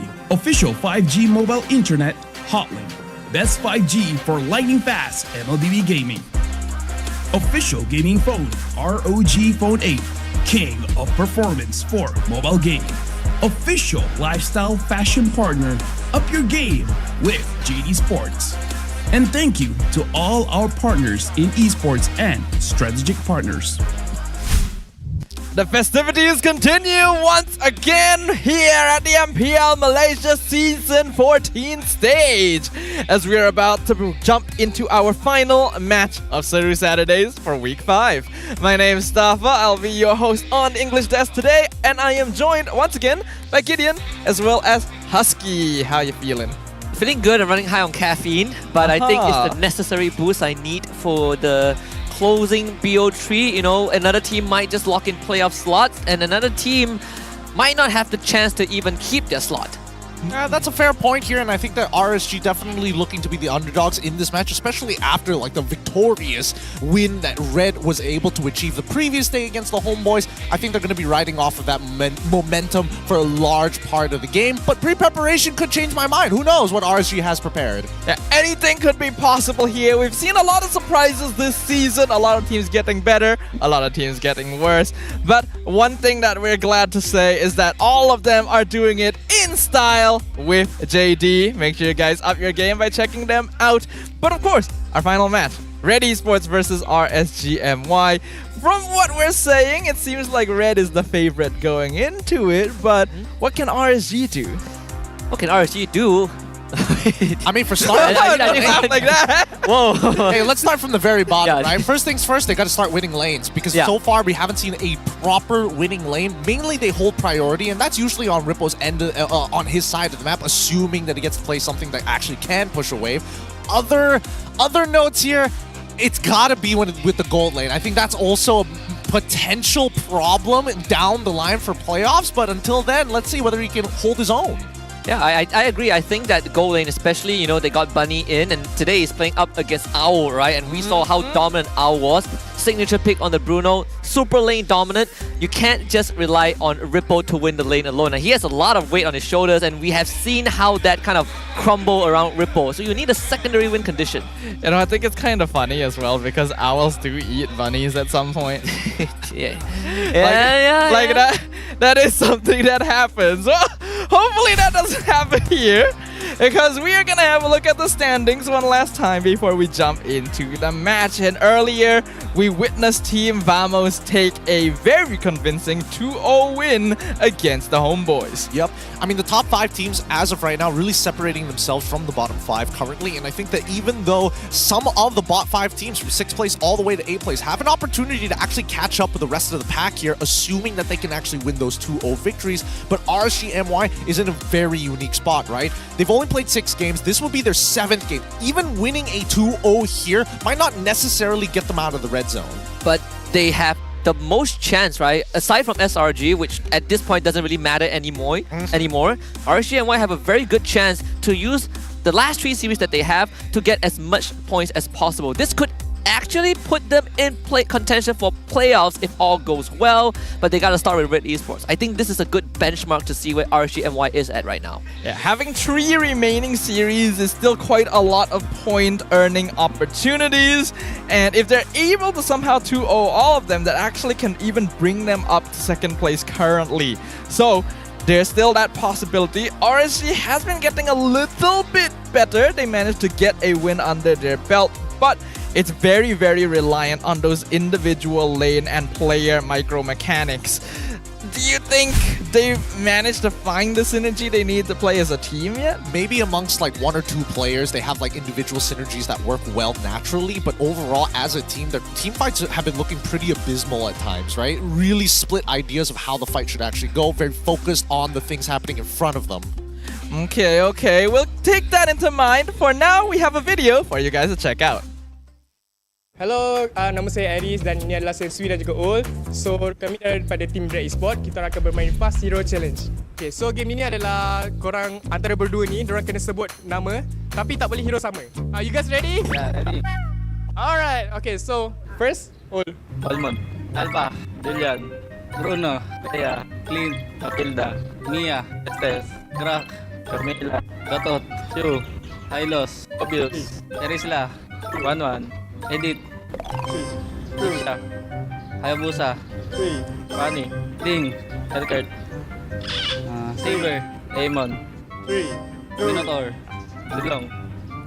3, 2, 1. You forget already? Yeah. Okay, so the winner is congrats all. So right now we have a punishment from Sensui. You must do a 10 squat. Okay, 1, 2, 3, 4, 5, 6, 7, 8, 9, 10. Okay, ready? No, man. Just based on that alone, he should do an actual 10 squats later on stage because that does not qualify. Man, I'm surprised he can carry his team doing squats like that. Yeah, his legs have to be buckling. Hey man, one thing I know for sure is that Blacklist International does not teach their players how to squat with proper form. That's the bottom line for me.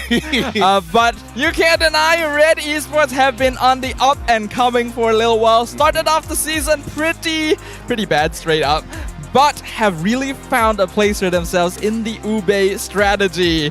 Considering that we've discussed RSG doesn't seem to be in the best case scenario, RED Esports seem to be in place to dominate. The best part was that after yesterday's win over Homebois, the coaching staff also mentioned that they also can play something other than the Ube strat, right? So they have a lot more in their pool, and a big part of this, I think, also credits to Grace and Kim, who has been a big part of keeping RED Esports kind of running, the engine running. Yeah, absolutely. I mean, their debuts of both Grayson as well as Kim have been, well, for Kim, a little bit more explosive, and the same goes for Grace, where he joined RED Esports halfway before they got relegated altogether, right? Both Kim and as well as Grave have history together, and not to mention, generally a more aggressive playstyle. Grace especially. Kim, I mean, he'll only do it after he wins his lane. Yes.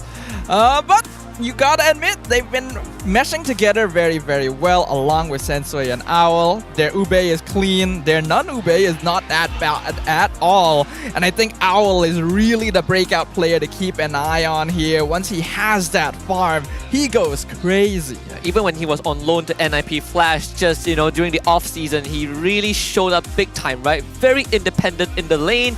And then when we look onto the other side to RSG MY, his lane opponent, Bunny, this is a tough matchup.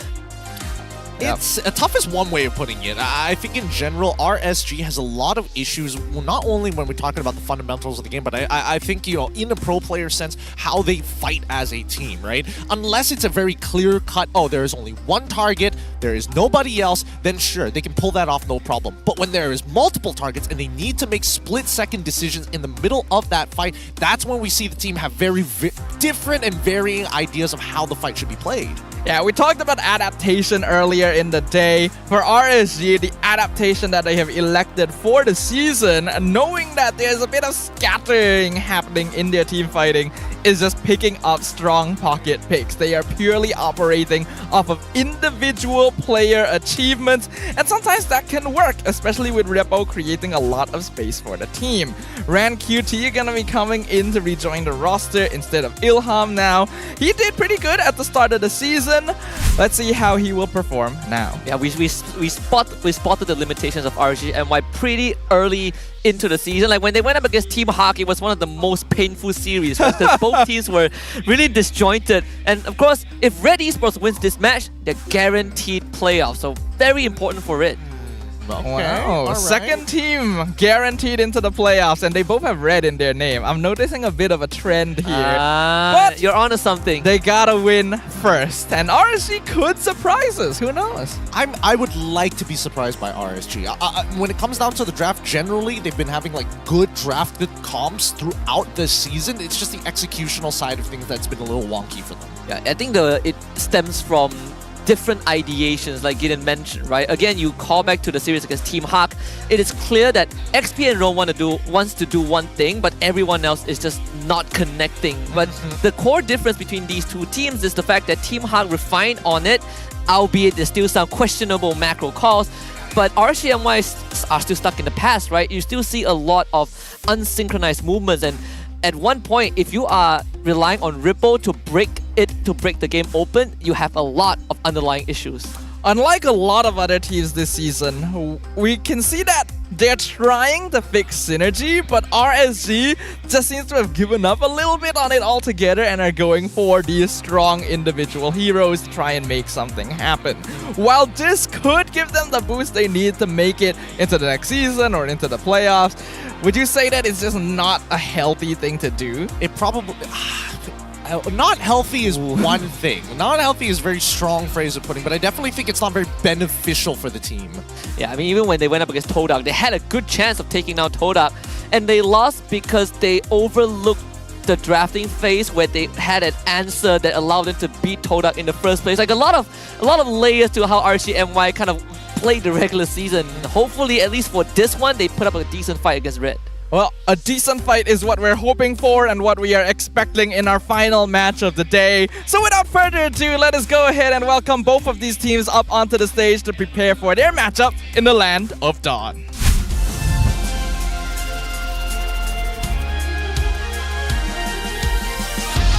RED Esports. Fresh off a powerful victory against Homebois, this team is back on the rise. The resilience is shining through, and another win today could solidify their playoff hopes. Can they build on their momentum and climb even higher? Make some noise for RED Esports!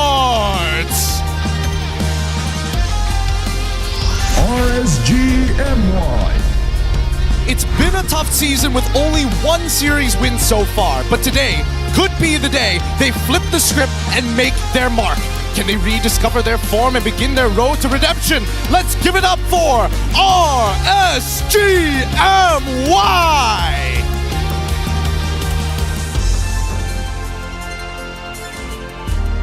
Now introducing the coach and analyst of the two teams and head of League Ops, Franklin, that will ensure fair play and professional integrity in the matches. Let's keep it going with fist bumps between the teams, a true sign of professionalism. This is how we roll. This is the Malaysian sportsmanship. Good luck to both of our teams up on stage.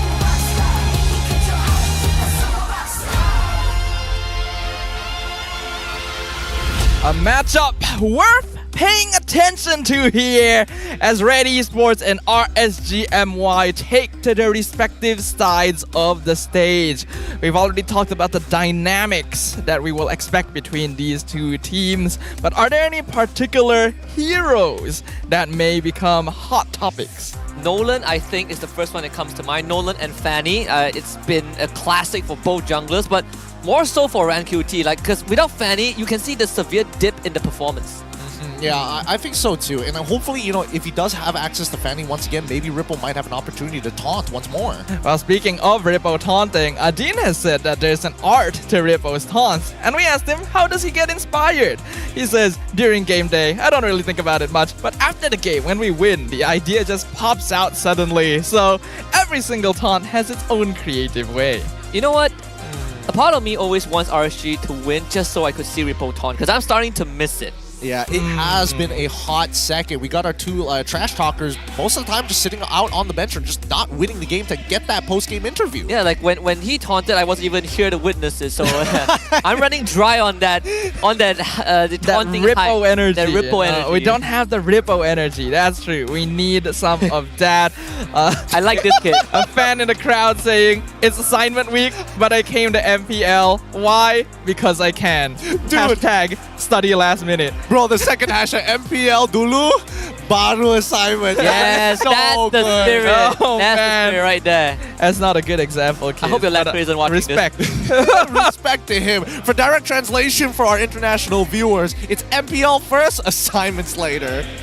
I think a lot of people can get behind that, but assignments, studying, they can be pretty important, especially for a team that is on the down low, RSG. They have a strat, but will it work against a much more well-oiled machine? Let's start by looking at the EXP laners. Now, Ripple isn't exactly the same as Iris, and let me explain why. Iris is more sacrificial. He's not as selfish as he used to be when he first debuted. Ripple hasn't changed too much, but he's very keen on making really, really big plays. He's not as hyper-aggressive and more calculated. calculated, but generally you will see that Iris will sacrifice more of his lane priority just to give his team an advantage. And I think to add on as well, the hyper-aggressiveness from Ripple isn't necessarily his fault, right? Like when you look back at the previous season when he was with RSG MY, that version of roster allows him to do that. Izanami, Lo Liao, Stoem, but and even Venogod. But this roster, Ripple feels like he needs to make something happen, and that's kind of the distinction between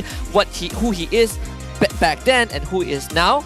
And it makes him so much easier to punish because his team is just not there to back him up. It's also maybe an indication that RSG MY is a little bit behind the times, because this is no longer the era where the EXP laner needs to be setting up every single play. And yet it feels like it's always on Ripple's shoulders. So, as we jump into draft for game number 1, we will see if RSG can set something good up for their team on the blue side. All right, let's find out here. RSG on blue side, RED Esports on red side. Both color coordinated nicely, but I'm still seeing a lack of Phoveus and high loss bans from either side, despite Edith as well as Gatot for RSG, and Chip and Fanny for RED Esports. Yeah, so the Fanny is basically expected, right? Again, rank QT without the Fanny, you see that big difference. But I do hope that they recognize this and put rank QT on other assassins to get him up to speed. You have the Nolan as a very good replacement if you want to play fast and fight early on. The Julian and Hayabusa also not that bad of an option. If they want late game, there's always the Ling that Rank QT could take a shot at. Gonna ban out the Julian first. So I do feel like this could lean towards a Nolan pick. Yeah, this could definitely set up for a Nolan pick. It could also set up for even a Ling or Hayabusa. Ooh, RED Esports get rid of the Hayabusa, so that just leaves Ling. Phoveus still up. Hylos as well, but looks like Matilda. Huh? Why? Gonna be the first pick for RSG. Why? Phoveus is open. What? Oh man, I wanted to say maybe there's an argument that you make it harder to catch yourself, but I don't get it. No. I was expecting the alpha from Red, but getting the Phoveus on top of that, being let go by RSG, we get that Matilda is very good at enabling early game play, but I don't think it'd be contested. Wait. Unless it's purely because of Grace. Oh, wow. Yo! Whoa! That's the hot one. That was the most direct one. It's just a statement, too. It's just saying, hey, RSG, the surrender button is in the setting. If it wasn't against the rule, I'm pretty sure that it will be an actual option. But I would say that RSG MY was the first team, at least in the regular season here, to come up with a Mincetar response to the Phoveus. There is a way around it, but it's a big risk that they're taking. Personally, I think that if they're going to pick Phoveus, you need to show it early. Xborg is going to get picked up here. Eve as the follow-up. Xborg is going to be the flex pick choice for RSG. We've seen that example, right? Xborg, if you put him into the jungle, he can really terrorize this Phoveus lane. But Rafa comes out, and what are you going to do right now, RSG? So smart! You're so smart! This is the Grace specialty. Oh, very good at Enchanter supports, and having that Rafaela speed you up will get you out of Xborg's Flamethrower, get you out of real-world manipulation a whole lot more easily. So smart of Red. But they're also banning out the Ling, follow-up by RSG, banning out the Bruno here. So very targeted bans so far. It looks like Rand might not... Well, I feel like Xborg at the end of the day probably is going to go into the jungle, right? Yeah, I think even if he isn't planned to be in the jungle, these ban sequences would probably force him to be in that spot. And honestly, I would much rather an Xborg jungle right now after seeing that Rafa. It's not like you want him in lane, right? I would rather him being able to power farm and contest for objectives when needed. Yup, and hopefully RSG ban out the Harith here. Nice. That would be nice. Unless they are confident that both Matilda as well as Eve are able to keep him in check. Because yes, the RWM is a very powerful spell, but it also limits the mobility of how far the Harith can actually extend his lead. But these three heroes right now just don't have any hard CC. I don't think letting the Harith through would be a good idea. But they do ban it in the end. They ban the Loyi, so Harith actually goes through. Come on. Give Owl a free lane here. There could be a Valentina pick also, but I would much rather go for the Harith, right? You're not worried about mid lane picks right now. I mean, every mid lane pick available is still useful. Aurora is good, Vexana is good, even Valentina is a pretty good option. They can wait until the very end here. Right now, just pick up the Harith, call it a day. see. RED Esports gonna be taking a moment to think it out a little bit. But I don't see any reason not to, really. Harv is great. Yeah. Mobius and Alpha both do physical damage already. Wow, so they go for the Valentina first. Which, I mean, both are great. But I would much prefer the Harif.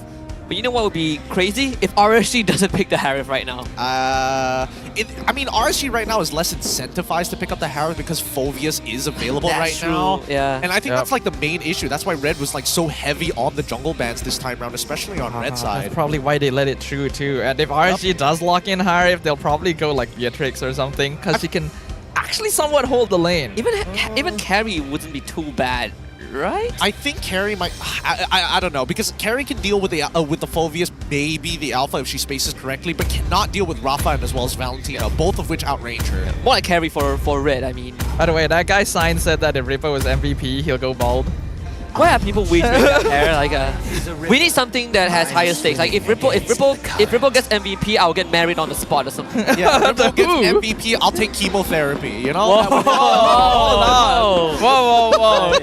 Oh my, they actually let it through. They went free. for a ton. That dude. I don't know what to feel. I mean, this Xbox jungle, we saw it coming from a mile away. Yep. But the onus is on Ripple again. Poor dude has so much to do. It's so less resources. Yep, it's going to be a really difficult time for him overall to try and set this up because I'm guessing, just wild guess, that a majority of the Red members are going to take Purify.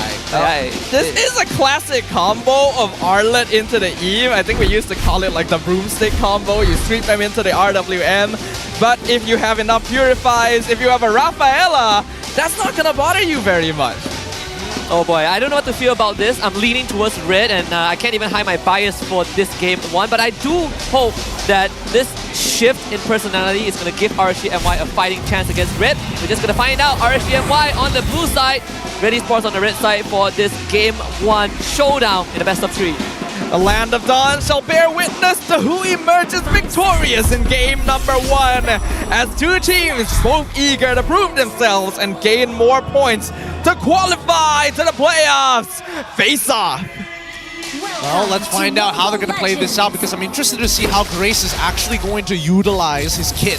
Because right now, the side lanes are extremely volatile. If Grace just shows up even for half a second just to top up his laners or even to harass his opponents, it's really going to skew the lane. Ideally, he shows up when somebody's about to pop regen. Yeah, that as well, a fun fact is that ever since Iris departed from RSG MY a few seasons ago, he has hardly beaten Ripple. So the win rate, head-to-head, Ripple definitely takes the cake. And but in this case, it could be different, right? Because Iris, he's moving out very early on, and the fact that they got the Little Wanderer does give RED Esports a bit of that space to work with. I mean, Iris at this point, I want to see how confident he is in winning this lane, right? If he goes straight into War Axe and skips the Thunderbell, that's how you know it's like pure lane dominance. I'm a hard carry this if I have to. It could work, but we already mentioned Irish has shifted his mindset a little bit to play more for the team. So if the team needs him to be a little bulkier, then we can expect him to go in that direction instead, even if it may not necessarily translate to a direct 1v1 win in lane.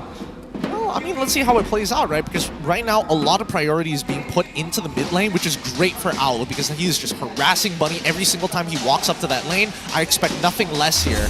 Calling for help from Storm and RanQT in the vicinity. So Grace would join, but Bunny is straight up just losing that trade. Quite close there. Owl, if he didn't get knocked back by that skill from Bunny, may have actually been enough to take him out. Yeah, the worst case is that RSG MY now has to leave that lane because Turtle is coming up. So Bunny is going to be left on an island once more. Thankfully, it has the flicker if things get really bad. Now, RED Esports set up the perimeter. Virus going in with that Infernal Pursuit. It's enough to force that License Sanity. And Virus would just give his flicker away. RED Esports will get the turtle, but here comes Rippo. There's a chance for the counter engage. Rippo will go in to find the first level Mima. Final slash to follow up to the back line.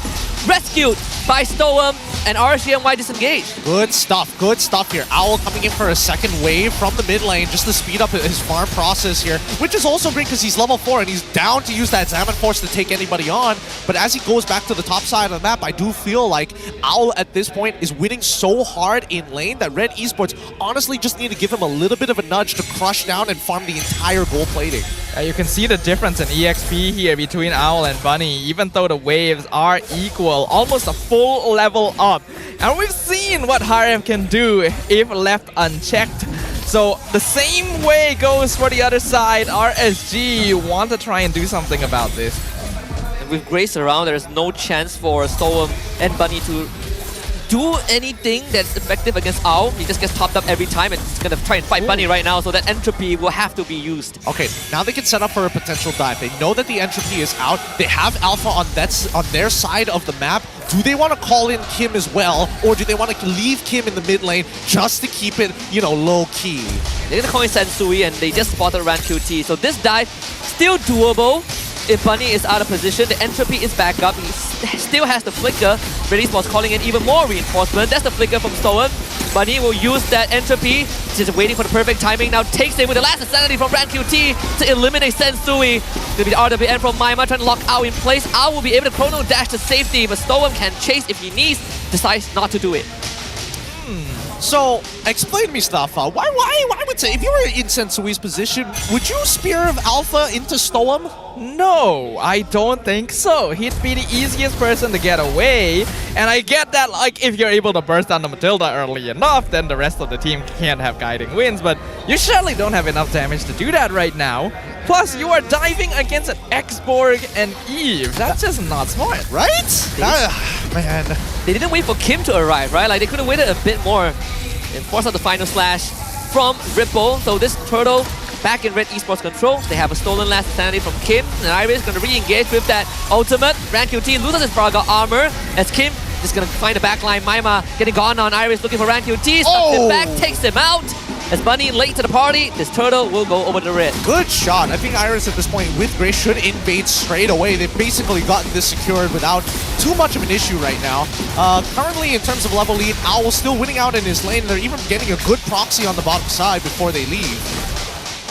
This is where we see RED Esports start to take over the map a little bit. It's not quite fully Ube, but it is close enough with this Rafaela around for RED Esports to try and play for that mid-game timing. They're going to slowly choke RSG out from being able to farm their lanes. Yeah, I can hear Ripple calling for help just now. No, help is not arriving anytime soon. Too many incidents that RSG MY needs to take care of, and Ripple on the bottom of that priority list. Yeah, I mean, it's two losing lanes right now for RSG MY. RED Esports trying to maintain control over the mid lane, and even Maima trying to make sure that he actually stands a chance when he does drop down the RWM. Looking at the goal difference right now, actually not that big of a gap yet, only about 700 in favor of RED Esports. And speaking of, circling Eagle onto Grace, doesn't have much health pool. RWM even committed last sanity to follow up as Sensui finds Maima, the backline exposed. Maima will be saved, but unfortunately the damage from Sensui is too much. Now he needs to get away with the help of Kim, still holding on to the last sanity. Will use it onto Ran QT. The explosion not enough. While his Shadow Strike would be, RED Esports gets 2. Sensui is still back there, actually. He's trying to dive. What a bunny! Bill Alpha flicker, and one sweep would do the job. RED Esports opens up goal side. There we go, there we go. Sensui now finding some momentum and acquiring some good targets as well. He's now becoming a lot smarter with the way that he's using that Spear of the Alpha, and that's expected from RED Esports. RSG, on the other hand, it's they're trying to live at this point, right? They've already got 2 losing lanes. It doesn't help that Maima isn't keeping up with Kim on these types of rotations as well. But until Maima hits 2 items, we're probably not going to expect the RWM to save a lot of lives. Even the last insanity is proving to be a bit of a problem for RSG MY to deal with. Like, if Maima wants to stand there and play chess, Kim is just going to fry him alive. Things are looking a little tough now. RED Esports starting to grow this goal lead, and you can see the way they control the map. Man, Stone doesn't even get to move. So that's his flicker out. Can't contest this turtle, right? Just try and buy space elsewhere. And Bunny will get the top tier 1. It's the least that RSG MY can give to it. Now they're going to press their advantage here. I think at this point in time, they've got a bit of a split push going down on towards the bottom side of the map, but they don't know where exactly the RSG MY members are, and nobody is walking up to actually explore that area. So they're just going to play on what they know, based on the information that they have. Just go into the side lanes, especially on that top side. We don't need to push further than their river. And we can see that right now.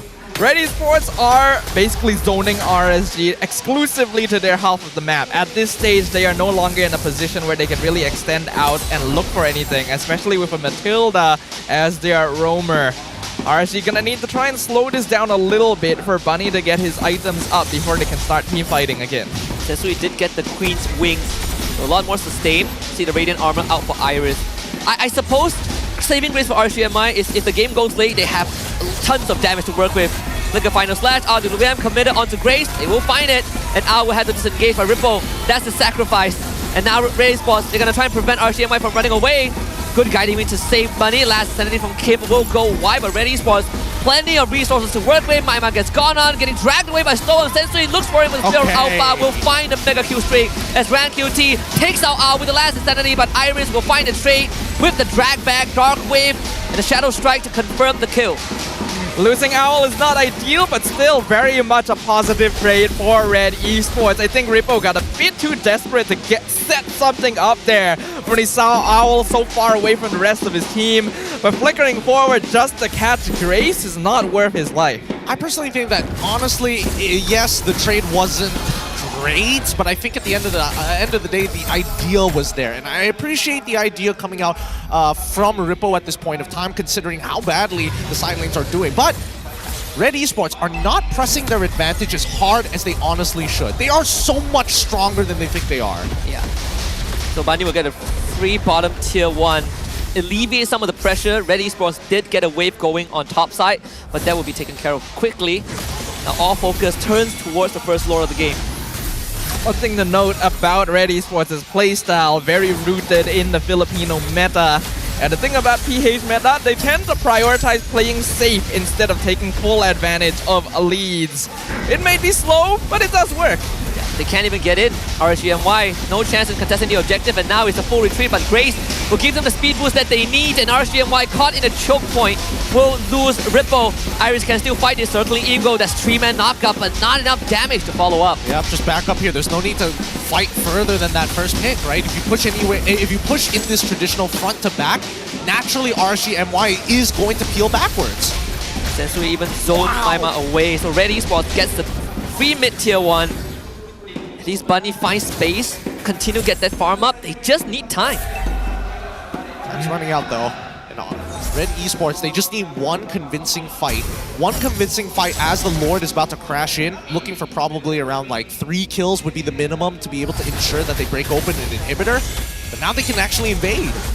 Yeah, RSG in a position again where they're basically relying on Rippo to actually get something set up, and purple buff stolen away by Owl too.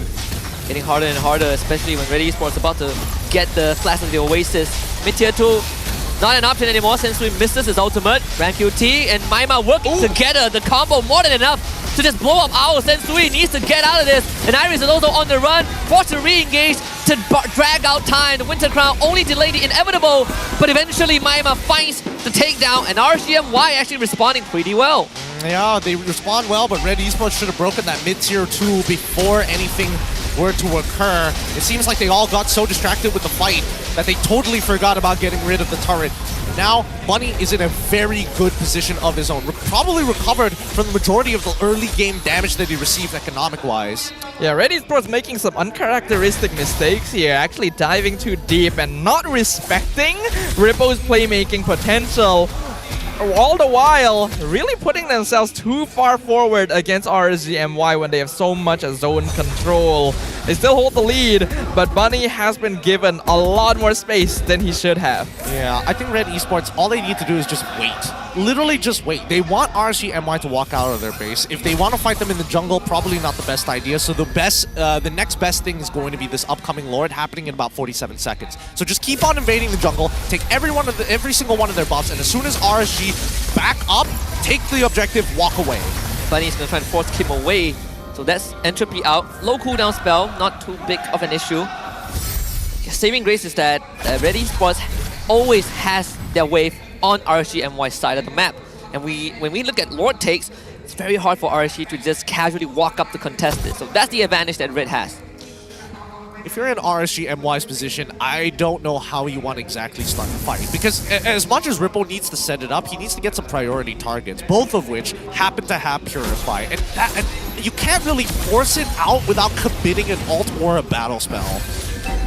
I am surprised at how far out Owl was in that previous engagement too. Otherwise, there'd be no reason for him to be picked off there. So there is still the opportunity. RED Esports making mistakes here and there that RSG could potentially capitalize on, but they're gonna require a couple of those in a row to put themselves back into fighting position. Ripple, yeah, he's gonna try and take that bush, but sadly, will be forced away almost instantaneously. So RED Esports, as long as Grace is around, topping them up, they can eventually outlast RSG MY. Yeah, and I think Sensui, honestly, he shouldn't even try to be contesting. Just let Rank QT do all the leashing farm. He's literally 2 levels ahead, and with Spear of Alpha, he can stun him long enough to be able to steal the Lord away with the red tree. I think you need to stop aggroing if you're Rank QT. Let it reset. Yep. Then pick back the aggro up. Yes. Continuous push and pull. Just stop doing it. Yep. They gotta clean their side waves though. Top side is about to start crashing into that tier 2. Even bottom side getting dealt by Sensui. So that's the opening, right? Bunny is gonna be pulled back from the entropy. So Lord gets resetted. This tangle starting to drag out a bit. Stoem, he's just trying to open the map. Gets terrified. Has to flicker. Sensui goes on him. The circling eagle gets Stoem to safety, but he needs to get the rest of his team out. Ripple will force the flicker himself. Kim misses his flicker. Face plants with the last sanity. So both teams now have expended crucial resources. There should be Luminous. There should be Lord for RED Esports unless RSG try to poke the bear again. Oh, Bunny almost taking out Grace, and Iris will now try to zone out Rank QT. They're trying to pull him away. Rank QT still goes down. They come back with the RWM. Iris will give his life away, but RED Esports still gets Lord. Yeah, I don't know if Owl probably should have like chrono dashed into Purify to get out of the RWM, but he was definitely afraid of getting jumped on by the members of RSG MY. With that being said, despite having a really good wave set up by RSG MY, this fight took way too short. They cannot outlast the raw damage that Red has. And because of that, Grace was able to come back and deal with the wave up top, though they did take a good amount of damage to their top tier 2, so that's something to keep an eye on. For now, Bunny going to be the main win condition for the side of RSG MY, as he is the most farmed out of everyone, and most of the DPS gonna rely on him. Should be able to clear this Lord out fairly quickly. Storm just got his Blood Wings. Look at the damage from Bunny, not to be underestimated. Rank QT holding the front as well. Gotta start diversifying that resources. So get rid of the mid and top wave. Bottom wave would be a cakewalk. So RSG MY keep the structures up. Now we see that like RED Esports can't just walk into the inhibitors. They know that RSG MY, they've got some really good wave clear, and Rank QT currently is just ultra tanky. Even Sensui with his true damage can't necessarily cut through Rank QT safely, especially with the raw sustain he gets from the War Axe alone. Yeah, precisely because of this, we see RED Esports shifting into a more macro-oriented mindset. Pretty sure they're gonna commit to only really doing structural damage every time a Lord comes up. Therefore, their goal is to prolong the game until they've gotten enough Lords to break into the crystal. If RSG is able to find an opening within this timing, they can actually still turn the game around. Which brings us back to the original question, right? How is RSG MY going to get anything going? Starting fights, finding engages onto the red without having to only rely on Ripple. By walking up. They have to walk up as 5. They gotta look really, really tantalizing so that Iris or maybe even Sensui oversteps their boundaries. Right now, we're not expecting Kim to overstep unless he has stolen an RWM. And even so, he probably still wants to be pretty far backwards. I think generally, RSG MY, like Bunny is in a very good position to outscale everybody on the side of RED Esports on condition that somebody can keep Owl in check.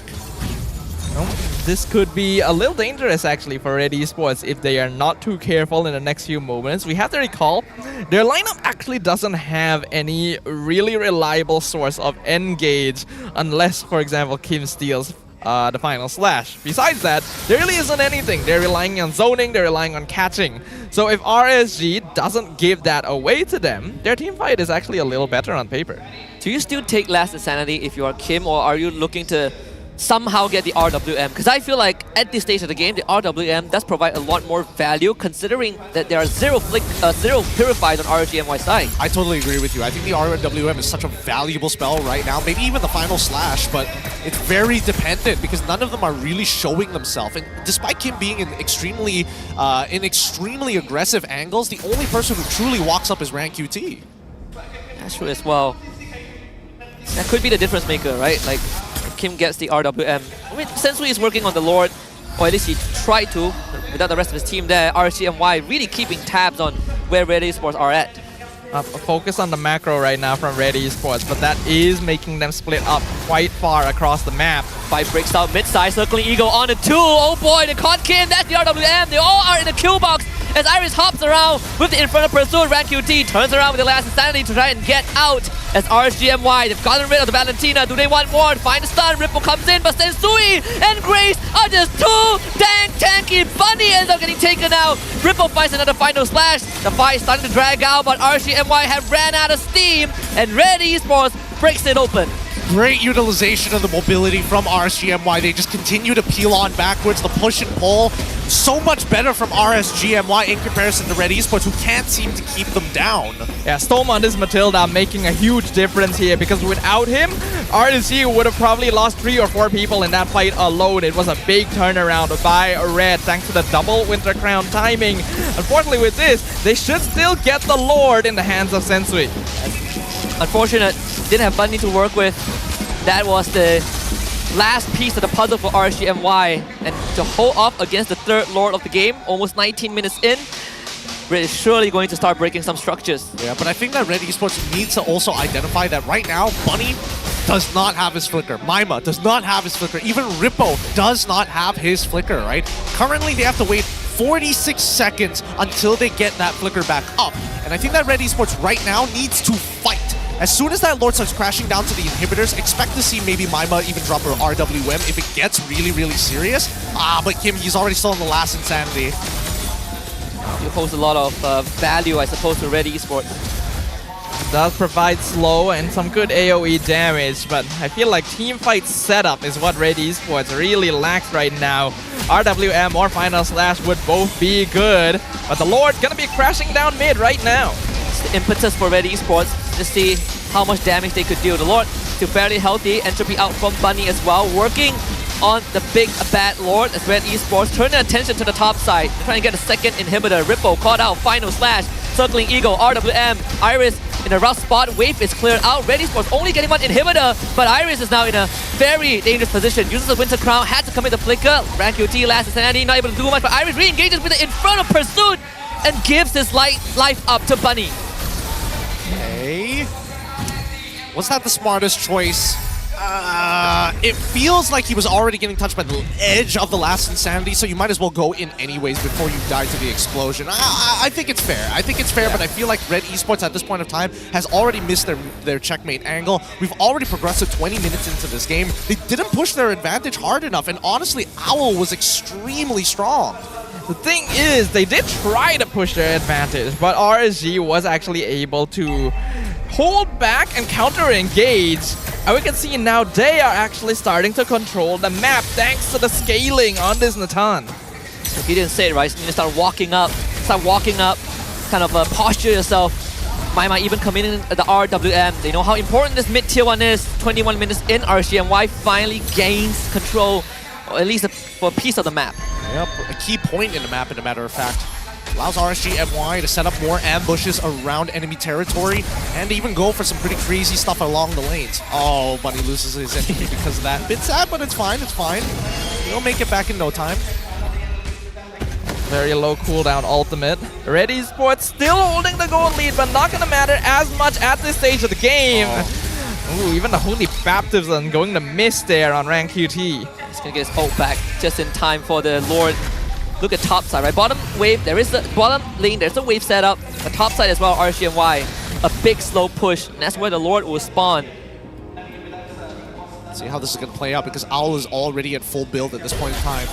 Now with the Divine Glaive in hand, all the MR doesn't really matter built on RSG MY's side. Owls needs to somehow go down first, and I feel like the only way he's going to die in these types of team fights is if he accidentally chrono dashes into Bunny. Have to get caught by maybe Ripple without the Purifier, right? He Yeah. all the resources at his disposal. It's gonna be hard conditions to meet, but I think RSG actually has a lot more leeway now compared to before. Red will notice that Bunny was down bottom, but a very quick rotation over. Yeah, MyMa even playing a very dangerous game, right? He was stepping forward, making sure he's staying just out of range. And now with the rest of RSG MY gathering on this Lord Pit, RED Esports will just slight reset it. Don't really want to force it too much, but RSG MY will eventually have a wave built up on that bottom side. Yeah, so the longer this goes, the better it is for RSG MY. You can see that MyMa, he's clearing out these bushes one by one to allow, to basically tell Storm, hey, this is how much play space you actually have. Like it. They're walking up a lot more and actually forced RED Esports away from the Lord Pit. I really feel like Kim should be stealing RWM or Final Slash. Glass Insanity does good damage, but with that, you really don't have any good way of engaging. Iris can only... Oh, without the entropy, maybe this is the time for RED Esports to strike. Final Slash from Ripple. Iris just buying time with the Winter Crown. Last Insanity from Kim completely misses. Immortality purchase. Iris is going to come back to life on Last Insanity response from RanQT. Iris expires and RSG MY still fairly healthy. Bunny gets the entropy back, re-engages. Sensui misses the spell of Alpha, goes into the Winter Crown. Invulnerable, final slash from Ripple, catches Grace, and RSG MY finding the time to strike. Ripple comes back to life as Owl starts to pound on him with the damage, circling Ego enough to keep Owl away. Sensui re-engages again with his Spear of Alpha, but Bunny comes back to life, and Owl gets blasted. Sensui stays on, fight dragged out, MyMa onto Sensui, Kim in the backline, Sensui falls, and MyMa is now going to go onto Kim with the help of Storm, and nothing that Kim can do in this situation. A wipeout for RSG MY.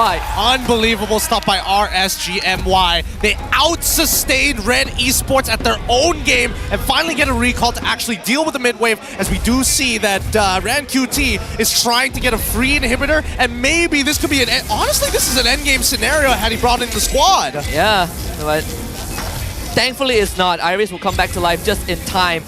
I don't know. He might not have enough wave clear here. They're gonna try RanQT. No, hit the wave! The scene, and Iris is trying his best. They just don't have the damage. RSG MY outlasting the ties against Red. Against all odds, RSG MY putting RED Esports in their place, showing that you need to have some aggression, or you will get the rug pulled out from under your feet. Oh, it's so painful for Red after a great early game. Honestly, 3 winning lanes, they just didn't press their advantage hard enough. They should have been invading the enemy jungle already. They should be forcing ultimates off of cooldown every single time from their opponents. RSG MY answering a lot of questions that people were doubting, right? What is this Matilda first pick gonna do? Power picks for RED Esports. I think a lot of us were looking at Red to get a very smooth game 1, but with RSG MY taking this game, the chances of them staying in the running is now looking a lot more appealing. Don't get me wrong, I'll give it to Storm that he was saving a lot of his team members, especially with guiding wins, but I do feel like at the end of the day, RED Esports should be pressing the matter even harder. I felt a lot of the time they were expecting maybe Red was going to engage into them a little bit harder from the side of RSG, but even so, if Red is going to be in that type of position of 3 winning lanes, they need to do something with that 2k gold lead, and as you mentioned, it eventually flopped really, really hard, especially with a Natan on their side, just power farming. And Ube-style strategy's goal is to play it safe, scale for the mid to late game, then out-sustain your opponent in full 5v5 team fights. But RED Esports didn't really respect the late game scaling capabilities of Bunny on the Natan, as well as Storm on the Matilda, generating a lot of shield to actually match in terms of sustain and utility. And because of this, Storm going to be the MVP of game number 1. Actually, just masterclass performance on the Matilda. So many crucial saves, plenty of crucial engages. Just how he helped his team move around the map made it feel like, you know, RED Esports were just outpaced. I mean, look at his items, right? Even for him, he's not even thinking about surviving. He's thinking about healing his team back up to full while still providing a good amount of damage with just the Soul Blue. He's contributing quite a lot of DPS actually, with the Enchanted Talisman, Blood Wings, as well as that glowing wand on top of all of it. A little bit of DPS does go a long way here, and having 100% kill participation and 0 deaths, RED Esports' more passive gameplay style meant that Storm was never punished for his positioning. Exactly. So that's the thing. I do feel like as much as RED Esports, when it came to the banning phase, was hard targeting junglers pretty much the entirety of the time. What they failed to imagine was, hey, is Bunny ever going to get to that critical mass? And yeah, Bunny was power farming. Whenever his team had lost these fights, he opted to go take jungle, take farm from every lane. And even in these dragged out fights, right? Like you see Iris, he forces an engage, but it actually is a bit tougher than most people would think for this Phobius to function properly, right? So many roadblocks really stopping Iris from doing much, and sometimes he's just forced back into the fight. And I gotta give props not just to Storm, but also to Ripple and Maima, really drawing the lines in the sand. Yeah, Ripple and Maima are pretty solid overall, but this game we can see finally able to create the space that is needed for Bunny and RanQT to just go ham. Because again, RED Esports seem to be playing it way too safe. Once you got into those late game stages, you really needed Kim to be setting things up by stealing away a proper team fight starting ult, instead of just relying on Iris to headbutt them to start. Even the last fight, right? His last Insanity was basically an air ball, it hit no one. Yep. And that is a big chunk of your utility. That could have been the final slash to cut them off. I mean, if the export ult landed, they probably would have won the game, right? But it's so much harder to land compared to if I just create a kill box or I have a final slash. Exactly. The execution level of the RWM is a lot simpler compared to a Last Insanity or Final Slash overall. I think that Sensui played the best amongst them. He definitely made a mistake at the beginning, but then he adjusted pretty fast to what he needed to do. The main issue here, unfortunately, is that for Grace, I haven't seen a Holy Baptism that was relevant in this fight. Most of the time, it's like, oh, let's get Bunny quickly entropies away, or it lands on RanQT while he's mid-animation getting out of the armor. Even for Ao, it's pretty tough, right? He drops the Zaman Force, he wants to dash in for damage, and Stone just pulls everyone out. So you kind of just wait out the cooldowns of RED. We questioned RSG for letting the Hive through, and it seemed like they actually were prepared to deal with it. There's a good amount of disengage on their side of the board with the RWM and the Guiding Winds. And while their early game was still a little bit messy, they were doing a good job of stifling the bleeding and making sure that their losses never snowballed out of control.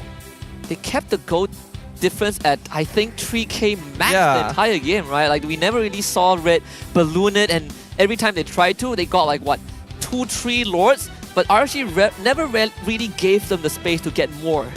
Yeah, they really had to consider what angles that they wanted to fight. They kept on trying to play front to back, but honestly, even if they looked for flank angles for some of their members like Kim, Iris, or even Sensui, that would have been fine. The main anchors should have been Owlin as well as Grace. Expecting that front line to keep on moving around and generate that space for RED Esports is pretty much the only way you can force RSG out of formation. But, I mean, it's a 24-minute game. It honestly shouldn't have gone this long. If RED Esports were to win, then sure, but for RSG, the fact that they were able to scale to this point, and I will have to admit that RanQT as the frontliner, I gotta give it to him. He held his ground for way too long. Like, he was manhandling a good amount of them. Yeah, him and Ripple, right? And then I think the communication was on point, right? Who takes the Guiding Wind? Because you got multiple front lines, and Stolen was just going ham, trying to pull everyone to safety. And even there's sometimes that Stolen himself moves up to do damage. He is. And I mean, his build also reflects the fact that, like, if he is just using Circling Eagle around Owl and Grace doesn't happen to be nearby, there's a very good chance he might just one-shot him.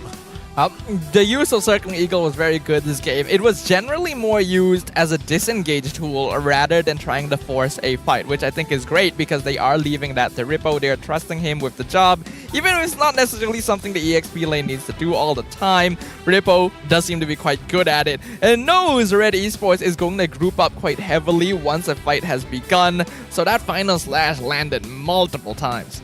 This does change the dynamics of the series, right? Because it puts Matilda in the spotlight. Like, now she is a very important part of RSG MY. Sure, RED shut down the assassin jungler pick, but now they got a bigger problem. Well, I don't think it's the biggest of problems, right? Because again, this is a 20-minute game that they did win out in the early stages. I think it's pretty clear-cut for RED Esports to press their advantages even more, but on condition that when they get that 2K gold lead, it's not about that 5v5 anymore. They should really lean into the people who are making the difference. If they wanted Iris's lane unlocked, they could have done it pretty much at any time because Ripple was losing that hard. Same goes for Owl, right? The dive setup initially was way too slow. Yeah, not enough respect coming in here from RED Esports. And while their draft does work on paper, I feel like it did disable them a little bit as well. Because it's very good at zoning RSG out when they want to take objectives. That's why RED Esports were able to take down structures so quickly. But in a direct 5v5 team fight against Arlet, Xborg, and Eve, it can be hard to hold your ground if you're depending on a death ball. Even Maima dealing 91,000 total damage as the Eve. A lot of it, get info, create kind of the safe space for RSG to start walking up forward. And you gotta feel bad for Iris because a lot of times when he starts the fight, he is committed. Yeah, he is very committed. There's pretty much no way to get out as the Phoveus unless you have Flicker, which Iris did, but even so, it's very difficult to run away when Matilda is able to kind of keep pace with you and bring a friend along. And that's why Phoveus may actually be a difficult hero to play into Ube specifically, because without a roam that can set up the fight, a lot of that job falls into the EXP laner, and Phoveus doesn't have the best crowd control overall. Therefore, Iris is hoping his team can follow up, but it's hard for them to do so. Even the last fight, you could see it. I wouldn't say it's a forced engage, but Iris saw an opportunity, flicker Dark Wave to start the fight, right? Because they really don't have much ways to do so. It's either a godlike Holy Baptism, they don't have an engage tool with Kim, so Iris had to get it going. And then the rest was just up to whether Owl has the space to put out damage, which he didn't. I feel like in some of these cases, then you should be throwing Sensui into the fire, right? Because he did get a pretty early Winter Crown, and I think that Sensui as well as Iris, as the main engager, should come at 2 different times rather than in the same direction at the same time. Because then at least you still have potential counterplay with the help of Grace in the Holy Baptism in case you're like, oh, we're worried about the counter engage of the final slash, right? Once the final slash is out, then Grace can start pulling the team back. Initially, we saw Sensui trying to go in at different angles, specifically to zone off towers, and that worked pretty well outside of the very first one. But as you get into the later stages and RSG has more map control, Matilda makes up for a lot of positioning mistakes, where if Sensui sees someone is alone and tries to engage on them, they're instantly pulled out by Storm, forcing a direct front-to-back 5v5 where RSG has the advantage. Do you think that Storm will still get the Matilda? I feel like that would probably depends on where Red is on, right? Yes. Like if they're on blue side, which I don't think they will be since they get side selection, but if they are on blue side, they probably would take it for Grace, which is one of the utility heroes he uses, but not. Do you ban it? I personally hope so, right? Because we also had a quick message with Red's Aush. You're famous for your Ube strat previously, but yesterday was not Ube. And he replied, it's part of our plan. We like to make the enemy overthink. I don't care even if people say my draft and hero picks are repetitive. If there's a way that helps my team win, just use it. Until I find a better recipe for us to win. I personally don't have a big issue with the draft from Aush in Game 1. Maybe the only thing is we needed a little bit more setup. That's it. Otherwise, it's a perfectly workable draft, and I feel like RED Esports was strangely hesitant a lot of the time. Yeah, I can understand why, because you're expecting the counter engages from RSG to be very devastating with Final Slash and even Last Insanity. Breaking the Fraga armor was already a huge problem, and I think that maybe... Well, I mean, I don't think it's that big of a deal, but maybe the optimization of items from Sensui, rather than going just more axe straight into Queen's Wings, we could get a Fury Hammer first and then into the Queen's Wings just to have that extra bit of punch to cut through the armor. Perhaps. If we just look directly at team comparison, though, RSG are the much more aggressive team overall, having over 100,000 damage more. Actually, that's a million, right? Over 1 million damage more done than RED Esports with only 2 extra games. Yet despite that, have a slightly lower first blood rate. To be fair, I want to say I want to say, despite having a slightly less first blood rate, it feels kind of weird to see that they're able to actually achieve it for both Red as well as RSG, right? Both of them previously, in the beginning of the weeks, were not able to find first bloods that easy. But then towards the mid, that's when we're seeing that even RSG has somewhat of an early game plan. Yeah, that's it's weird to see, right? Because RED Esports is usually a lot cleaner than this. We questioned the first pick Matilda, but I think that may have actually made a pretty big impact in not only enabling RSG to be punished a little less for their mistakes, but also stealing it away from Grace. I'm not like 100% on board with that. I mean, it also comes down to the pre-preparation of like what they were practicing in scrims, which is why they're leaning into it a little bit more, I suppose, but I can't say for certain. Perhaps. For now, let us go ahead and remind you guys again that M6 is going to be happening in Malaysia at the end of this year.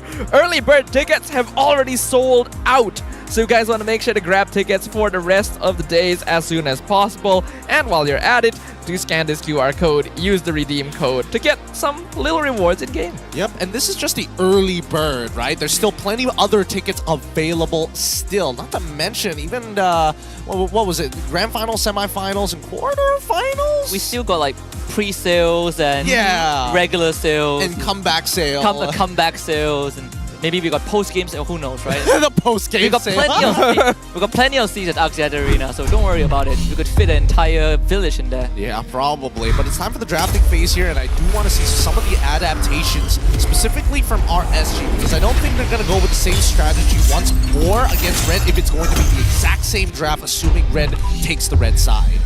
RED Esports have successfully shown that they can adapt to situations between games, so I doubt they're going to allow the same thing to happen. This time, they are going to have first pick against RSG.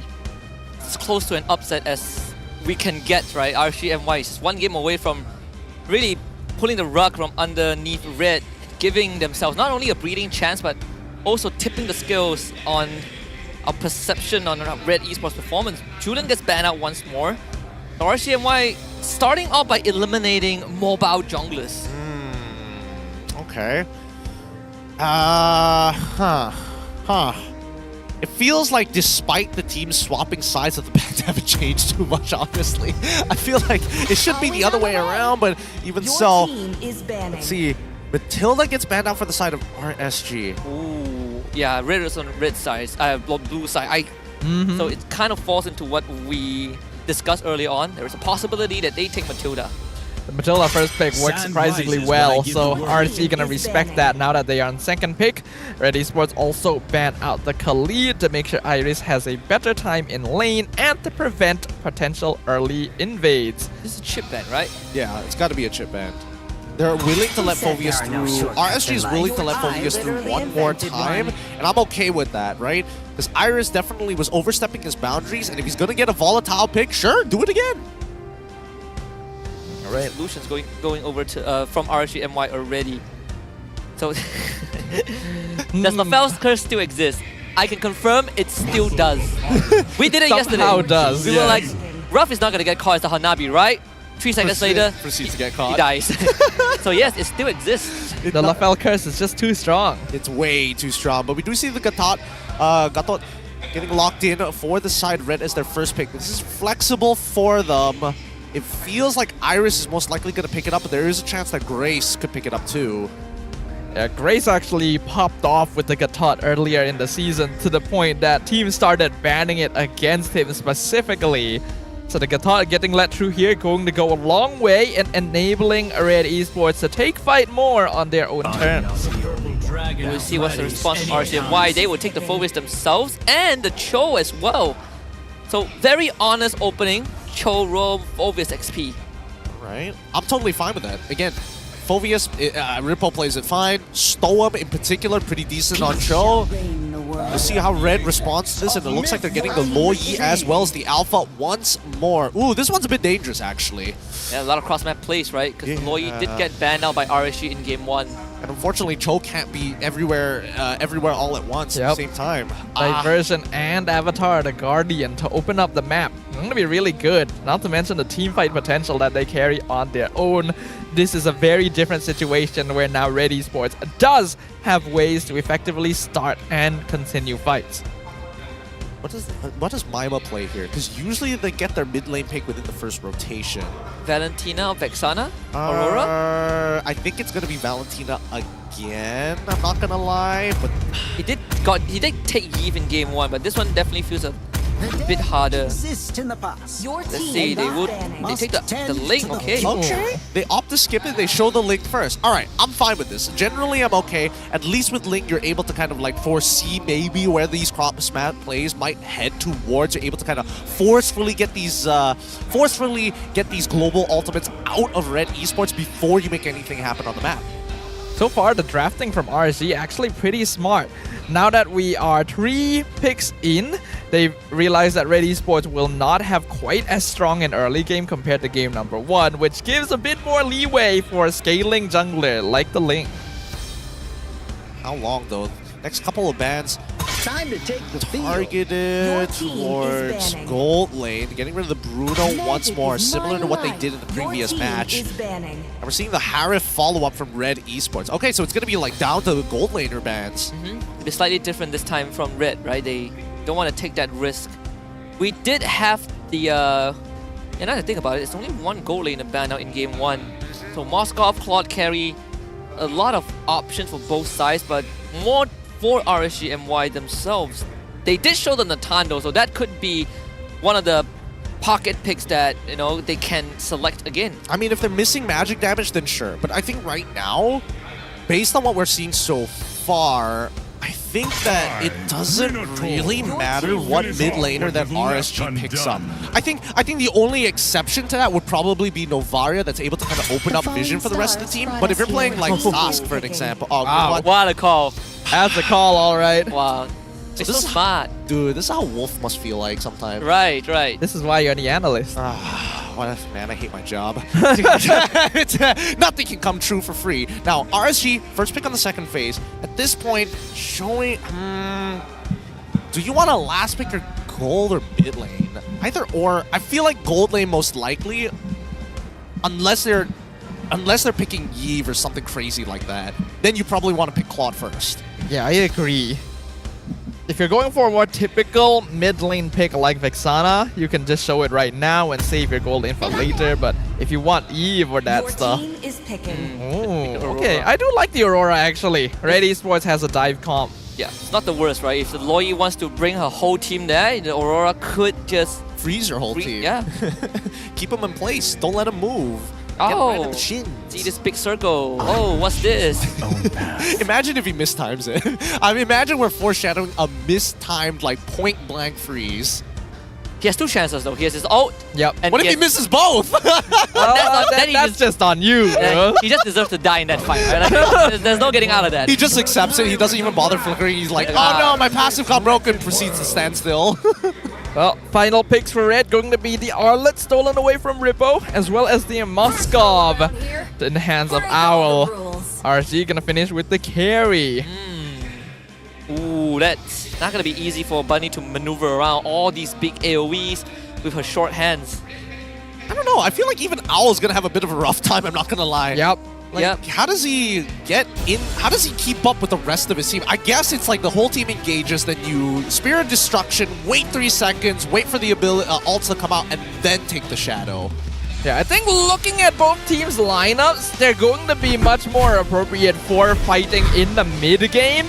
So we're not going to see too much happen in the first couple of minutes unless RED Esports decides they really want to snowball Sensui. But barring that, mid-game is going to be where we're seeing a lot of engagements to get that superiority. With what RED Esports has in terms of draft, I am looking at Sensui once more to be the tip of the spear. So we will see if RED Esports can refine it with a different approach in game number 2. They find themselves on a blue side this time with RSG MY on the red. Alright, let's jump right into it. Let's see where the jungles are going to start so we know at least which direction they want to actually path towards when they hit roughly level 4, maybe even level 3. Welcome to looks like it's going to be Sensui starting on his purple buff. Same goes for Rank QT. All right. Now, interestingly enough, with Rank QT on this link, there's so many things that's possible, right? That opens up a lot of doors for his team and his side, right? As much as he's afraid of Cho kicking him in the face, he's scared of the final slash or even getting caught up by Owl pushing him away. At the very least, being able to kind of control these side lanes and take advantage of anything that happens. Like if Owl loses this trade and gets even lower, that's when you're expecting to see Ling happen to pass by. Rank QT already impressed us with his assassin gameplay in the first couple of weeks. So going back on Ling, going to be a return to form compared to something like Xborg, but also comes with its own risks. Especially since he's not going to be able to do too much until he gets a couple of items under his belt. It looks like Rank QT might want to gank the mid lane here. He's pathed in an interesting way, taking Beetle first and then straight into the Bear Bug camp. Even when you look at the late game potential of RSG MY, it is incredibly scary, right? Ling, carry, plenty of damage to work with, and topside Iris is taking plenty of punishment, forced to make that early recall. So now Ripple gets to set up the wave. Looks like they want to potentially gank Owl here. I think Storm might have to commit Flicker. Wow, they're even going to preempt that Finch Poise. Rank QT gets an easy first blood. Just gonna hop on the wall and get out. Good stuff, good stuff. But the coverage is mainly towards the top side of the map. That's where you're seeing Lo Yin as well as Gatot here on that top side as well. Just taking away the turtle while they can, or at the very least trying to set up for it. Even so, Rippo is not going to fall for this. Good information being relayed to him.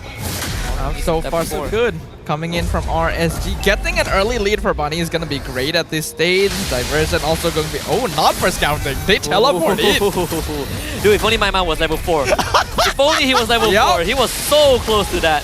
Oh, man, that would have been great. Oh! Wow, actually, going Flicker engage. Meanwhile, Grace is interrupting Rank QT, who still got the purple, so Grace will get out. Turtle for RED Esports. I'm not sure if that's the camera switch we wanted.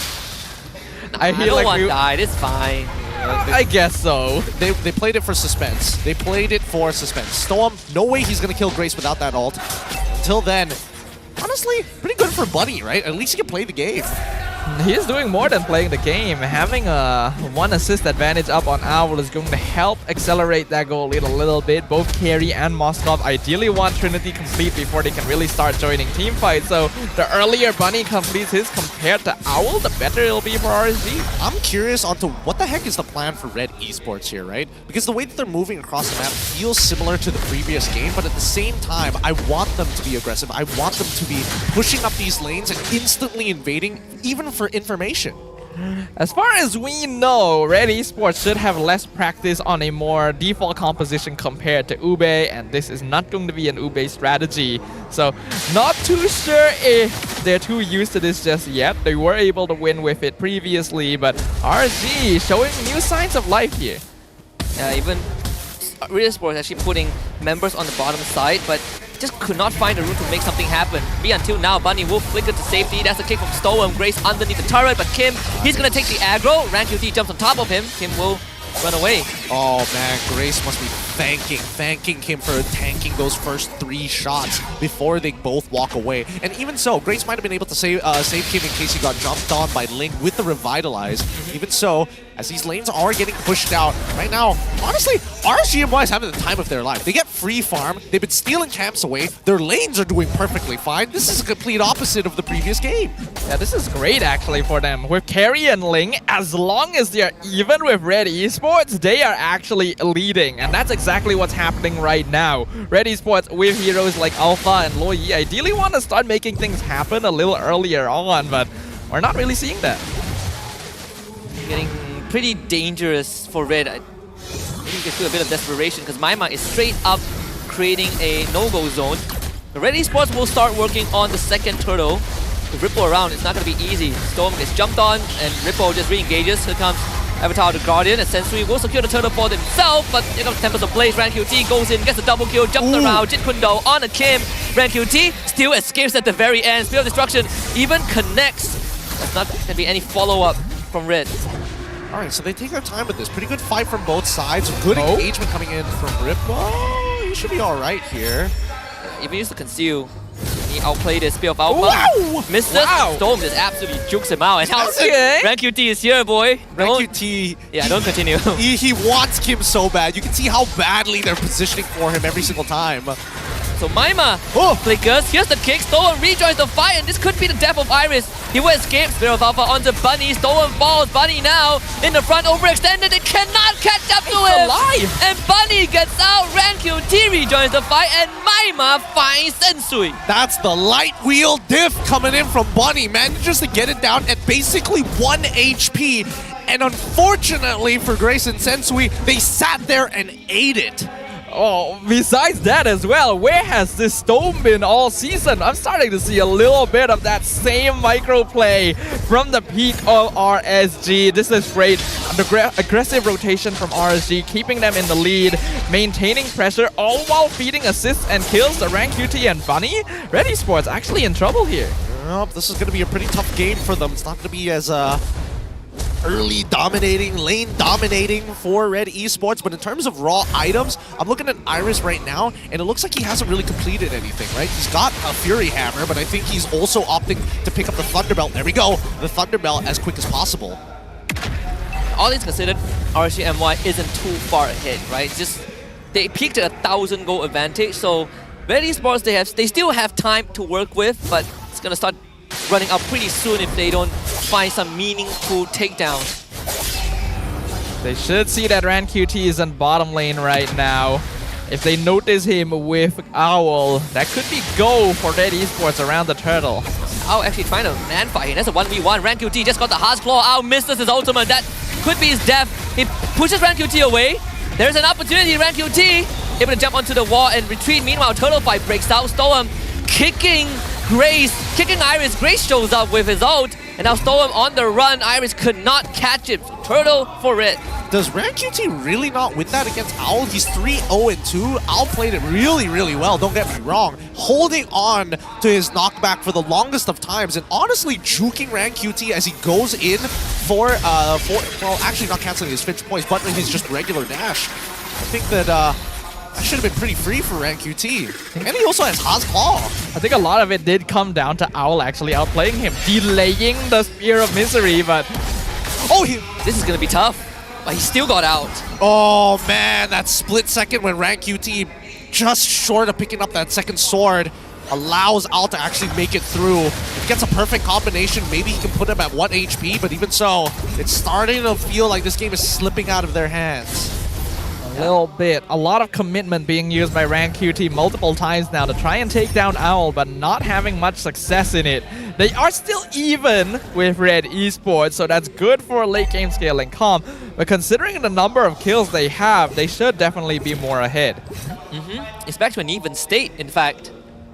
So back to square one it is. The fact that the side lane turrets for RED Esports are still up, that Owl doesn't have to worry too much, and Grace is doing a very good job just covering Owl. Well, making sure that Owl's able to free farm and also within range of their mid lane. While the sides are getting pushed by Rank QT, Sensui's able to match it up. But even so, we're not seeing much progression in terms of the economy. The most that we're seeing is just stealing away 1 or 2 camps. And even so, that mid lane, highly contested. Oh! Gonna catch Rand, the final slash, but he's gonna get out. Avatar the Guardian only heading onto Ripple. So nothing on that mid side. Meanwhile, Owl does get kicked. Jin Kundo, knock up. Bunny will secure the kill, but here comes the gang squad. Bunny will escape. Cross pay tribute to Storm. Great bait coming from Storm there. Seeing the diversion, immediately pulling attention from the ambush away from Bunny so that he can get away. This is really good gameplay from RSG. I like the responses as well. Instead of going straight for the Lord because they know, hey, Rank QT doesn't have his ult, let's actually head towards the top side of the map and actually back up Owl, who currently is getting away in the Dragon. So overall, I think that from both sides, currently in terms of macro decision making, pretty even. And surprising to see that, considering the state RSG were in up until now, this whole season. Really have been working on things to keep themselves in the competition. As of right now though, both teams gonna be meeting in the river once again. We are 10 minutes in. Still only a 500 goal lead for RSG. Which is the most shocking part, honestly. I think this entire series, the biggest goal advantage the team has gotten is probably just 3,000, right? Like shy of 4,000 for sure. But right now, this is dead even. RED Esports get control of the Lord. They know that Rank QT is top side. They want to blitz it. Storm just poking around in the bush. The Lord dropping low but gets resetted. I think they want Bunny here. They either want Bunny or Maima. Either or. More ideally Bunny because he... Wait, hold on. Oh, he got taunted. And Iris finds the cash. Storm still gets out. Somehow finds the kick to buy time. As he will finally go down. But it buys enough space for Bunny to take out Grace. Maima also gets caught. He's gonna fall as well. Ao finds the kill. Meanwhile, Kim's getting gone by Rank QT. Here comes the Tempest of Blaze. Rank QT with the dancers could not get the damage in. The Lord knockup almost taking down Kim. And RSG MY will not win the fight. RED Esports gets Lord. Man, Kim has been surviving against the Link for so long. It's got to be so frustrating for Rank QT, unable to finish him off in such crucial circumstances. But with that being said, Red now take the goal lead back, and with the Lord on their side, they're looking to plow through and get all the outer turrets. That's why it's always so scary to be this close in net worth with your opponent. A single mistake shifts the entire momentum of the game. RSG's positioning, not really respecting the aggression, though up until now, RED Esports hadn't shown that kind of aggression, so it's kind of understandable they'd be caught out. Maybe Rank QT will finally have enough damage, right? He did just get the BOD. Oh, the kick. Not really in the intended angle. Spear of Destruction does connect. Out, just straight out joins the fight. Looks for Maima. Grace immediately pummels him with the ultimate. And Ripple gets gone on. Doesn't go down, but loses majority of his health. And Stolen will be forced to back off as well. RED Esports starting to really step on the gas. Well, they've traded mid laner for now, but the Lord hasn't stopped the push just yet. The final outer tier turret on the top side should eventually collapse. No Tempest of Blaze means that RSG MY cannot stay in the fight for long. Storm gets the knockout. The turret Grace survive for longer than he should have. He will go down, trading his life for Storm. Ripple now flickers away as RED Esports will settle for the bottom inhibitor. Huge Spear of Alpha to try and cancel out Storm. Very effective as well, keeping him in check. Now that they've already cracked open an inhibitor, this is going to mean so much for RED Esports. They're looking to set up checkmate angle, but even so, they haven't developed enough of a gold lead, and we haven't seen it balloon further, or at least just make it touch 5k to give us some hope.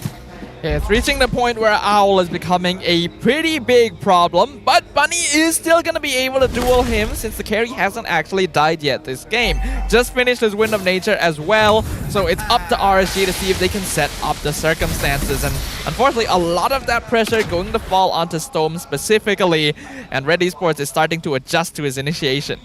I mean, single target from RSG MY all falls on whether Storm can get a pick off and whether Rank QT can effectively just deny that backline.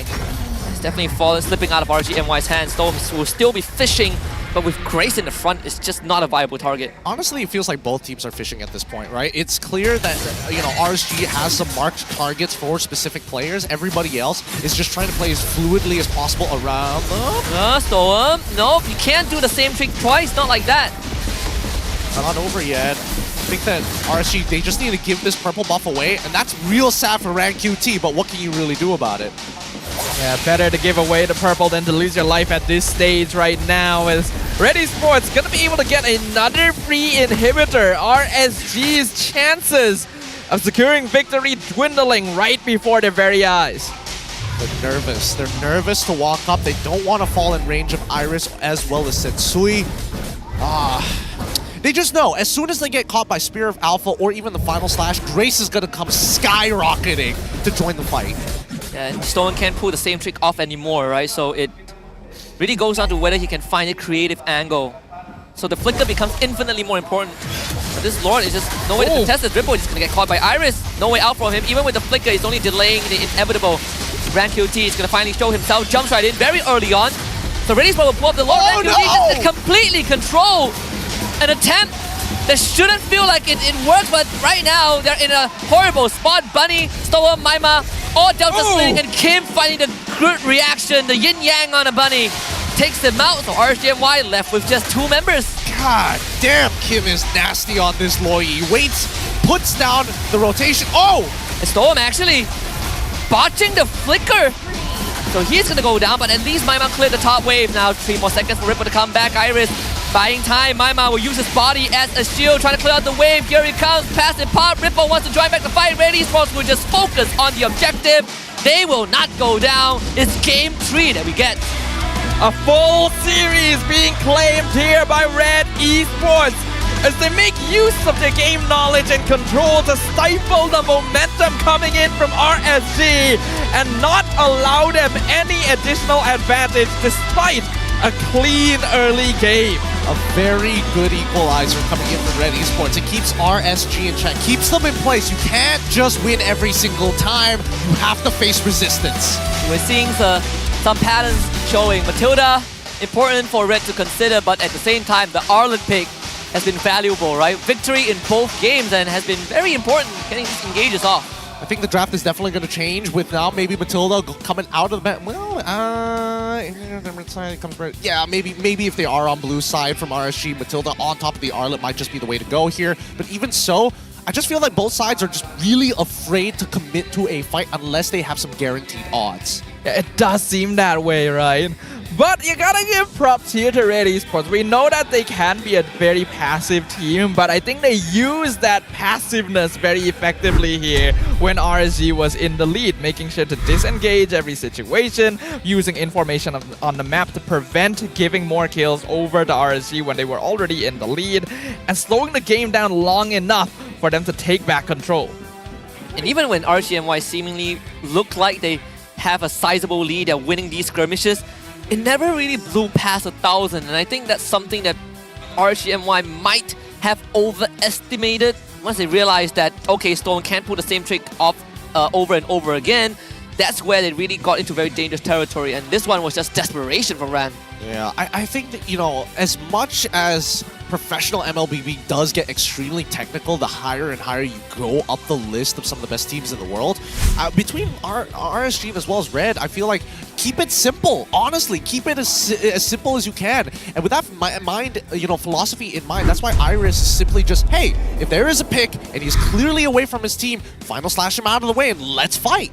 Iris fulfilling a very similar job to Rippo in the last game, with the added bonus of not being the only form of engagement that his team has to rely on. That allows him to delay his timing, find different angles, and really catch the members of RSG off guard when they're not expecting his presence. Yeah, and a lot of times also was a big deterrent to players like Storm and RanQT, but particularly Storm, who found it harder and harder to get into the back line. Even with a flicker, it really doesn't mean much when you are dealing with that much crowd control from RED. Well, I mean, that's credits to Iris, right? Adapting and recognizing the pattern of how Storm actually plays. Like, when do you expect him to use the third hit of Jikundo? Is he going to swap that out with a Shunpo the next time they meet? Are they expecting him to actually commit with the flicker? And even so, eventually, a lot of that pressure built up that Storm couldn't even get the third hit Jikundo plus flicker onto Kim.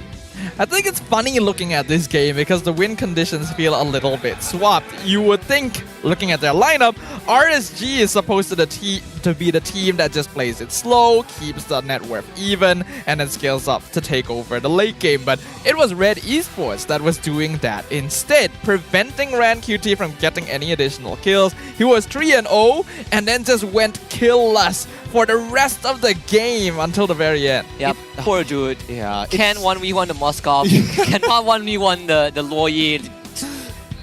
I was gonna bring the exact same point. The fact that he couldn't kill Owl, who was like, what, 0-1 at that point of time, and then couldn't kill Kim afterwards, even though he had done it before, that's when it's like, man, this game is almost impossible to play. And I feel genuinely bad for RanQT because I know that he's not a bad player, but definitely the pressure has gotten to him.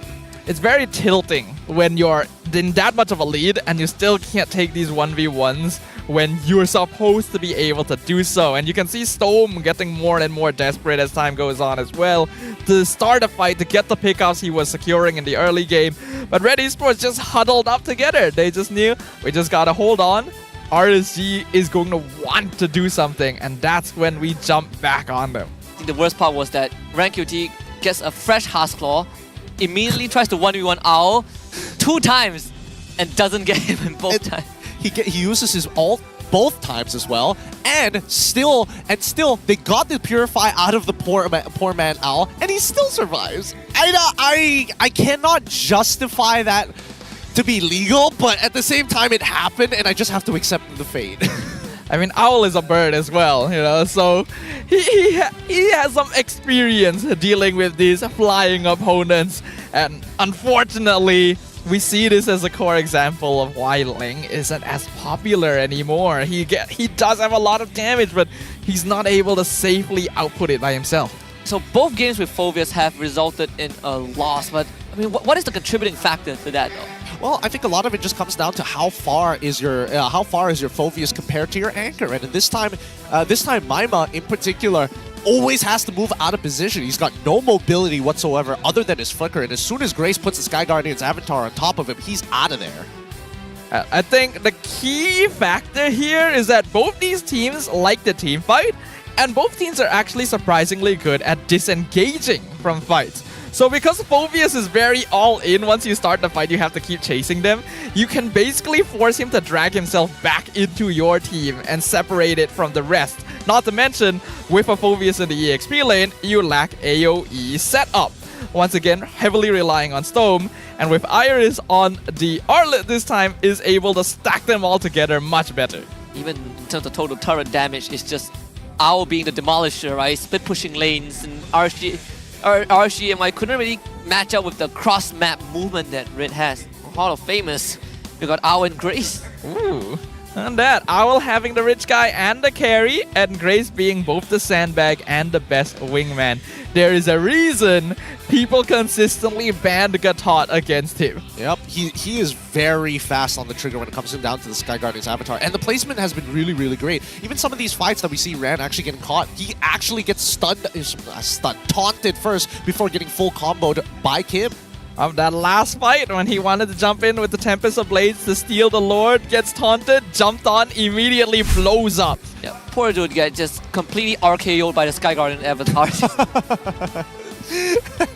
He didn't see it coming at all. Didn't see it coming. But as we look at the item build, right? Again, Thunderbelt is frustratingly enough really important in these types of matches that go 20 minutes long.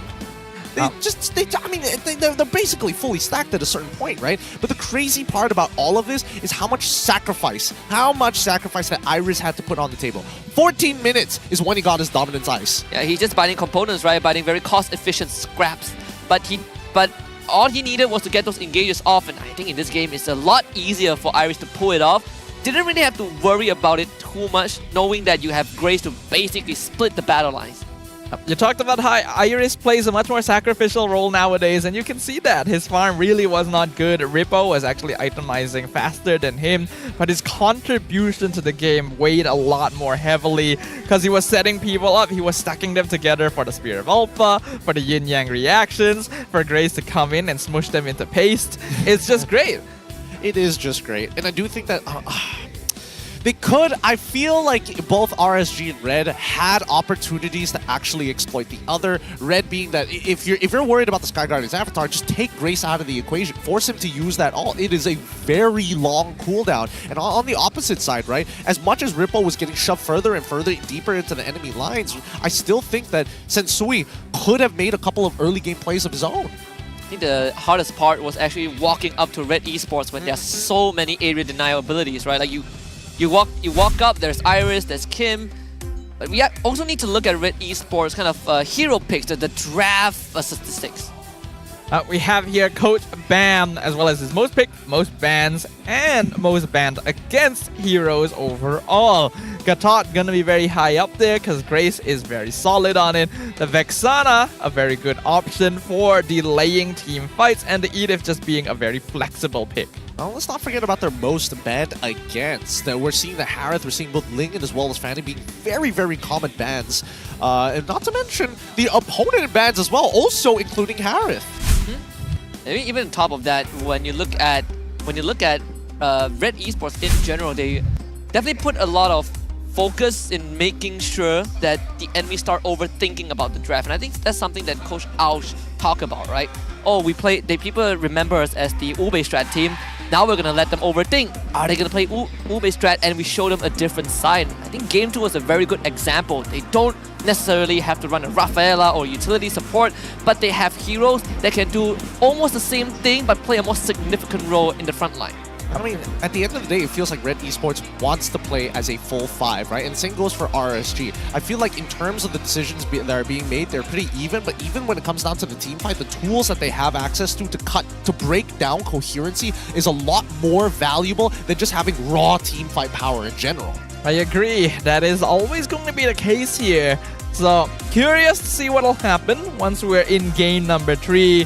RED Esports has already forced RSG to put a lot of stocks into Matilda specifically and then pulled out the Gatot. You really can't afford to waste bans on both of them. So, will there be a different variation to end the series? I think the craziest thing was that RSG MY was the team who banned out the Matilda in game 2, right? I honestly thought that they would let it through, but then again, with Grace on the other side, it's kind of a pick your poison scenario. But now we've got Gatot in the equation, like you said, Sadafa. RSG MY, you gotta pick your poison. I think you probably ban the Gatot, right? I feel like it's a more valuable ban. I don't want to... It's hard to second it because I need to know which side of the map that they're on. If they're on red side, you're heavily limited with what you're able to actually go for. If you're on blue side, maybe you're a lot more flexible. But for the most part of it, we have been seeing Fovius let through a large majority of this draft. Oh. Now, what did he get? Star Wars? 10 more. Do it. 10 more. Come on. You can do more. Just one more time. If you He's thinking about it. He's thinking about it. If you quit now, you're never gonna get it. Do it. Too bad. Well, maybe we'll get an update later down the line to see whether or not he actually finds Star Wars skin. Because I feel like in this game, at this point of time, I think they're dead even. They're dead even with the way that they play. I'm surprised that is actually a legitimate statement, and I cannot deny it, right? Like right? They look a lot more similar than I thought they would be. I was expecting a bigger gap. I don't know whether it's just like the RSG aura that's making the like, hey, we gotta find some common ground between our opponents. We're all keeping it local, you know what I'm saying? To be honest, I feel like it could be something like that. There is this energy radiating from RSG MY where there's this desperation, but at the same time, just I don't know what the word is. It brings out the worst of teams. Maybe. Isn't that more on like RED Esports not performing up to par than RSG MY? Hey no, man, there's a slight pro tag energy. very slight. It's not enough to secure wins all the time, but enemy teams will look at them and be like, what is this I'm feeling right now? You know, like what is this hidden power? It's the mojo. Yeah, they got the aura. They got the aura. Must be Ripple. The Rizlord himself. Like right before Goku discovers Super Saiyan, yeah? I mean, if we're really gonna deep dive into this, that means Krillin has to die. So who died on RSG side to make him go Super Saiyan? I mean, I'll go a different way. That's the Bankai, right? Yeah, I'll take that one. That one makes sense. Well, just a Bleach reference, that's probably the Shinji Bankai, right? Like, okay, that's too deep for me. Basically, you turn allies against themselves. Yeah, maybe early RSG was the Shinji Bankai. He gets it, he gets it. This RSG is a little better. Because you're forbidden to use it around teammates, because then you turn teammates on themselves. Oh, okay. I'm definitely not the Shinji was done dirty. I mean, he talks too much. He deserves better.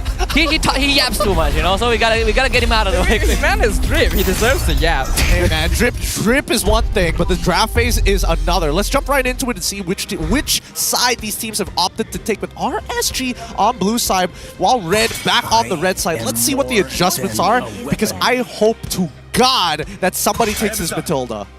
Well, I think we might have gotten our wish. This is the Matilda first pick. Yep. There's a potential for RSG. And then they lock in Cho. Oh boy, I was thinking the same thing, man. Please, yeah. Oh, Matilda. I was thinking the same thing. I'm like, if they lock in Cho now, phew. Okay, that's one thing done. Now we expect Fovius, unless they're like, hey, Fovius is a bad curse. Sensui is just the Alpha 1 trick for now, but Lo Yi gonna be locked in again for Kim was very good at cutting people off. And if people are pulled out with guiding wins, then you can catch them somewhere. Okay, now RSG, they lock in Ling and then Cho. That'll spice things up. Yeah, you know what? Cho. Honestly, Ripple has done it before. Yeah. And he built full damage the last time I saw him do it. The Khalid is still up, right? They could take Khalid if they want. True. Rippo has had a pretty good success rate on the Khalid. Arlet has also been on the winning draft both games so far. That's true. Come on. Come on, give it to him. Give it to him. Show it early in first rotation. You have 10 seconds to decide. Oh, wait. I do realize that as well, that they do like to hold off on the mid lane pick on the red side. I don't know about blue. Okay. Whoa. That's power picks, right? Phovius and Harith. We say that now when they lose.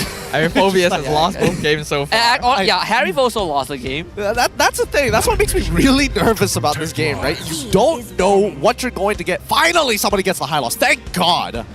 The thing about being a protagonist is you don't care about the numbers. You believe in the soul. You fight against the odds. Yeah, you got that plot armor going. Believe it.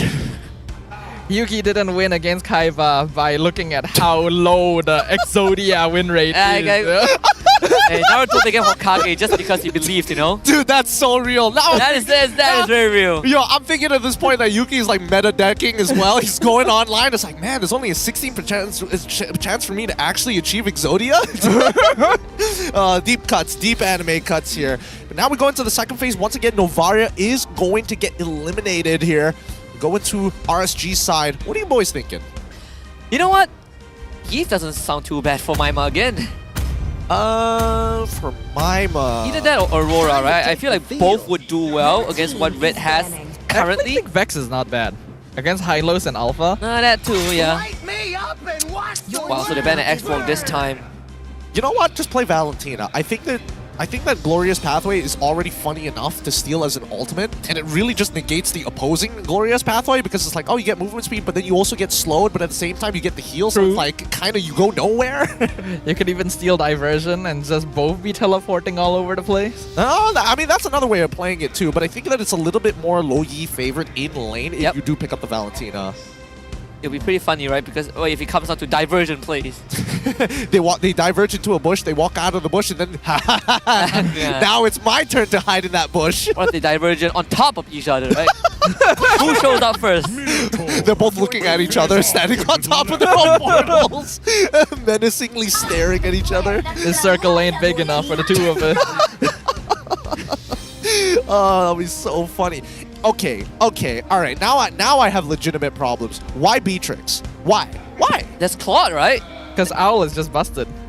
Yeah. Beatrix actually does hold lane against Harry like pretty well. Like to an okay degree. That's like Harith saying like, oh, I level 1 take Chrono Dash and expect to win against Beatrix with just her autos and her tactical role.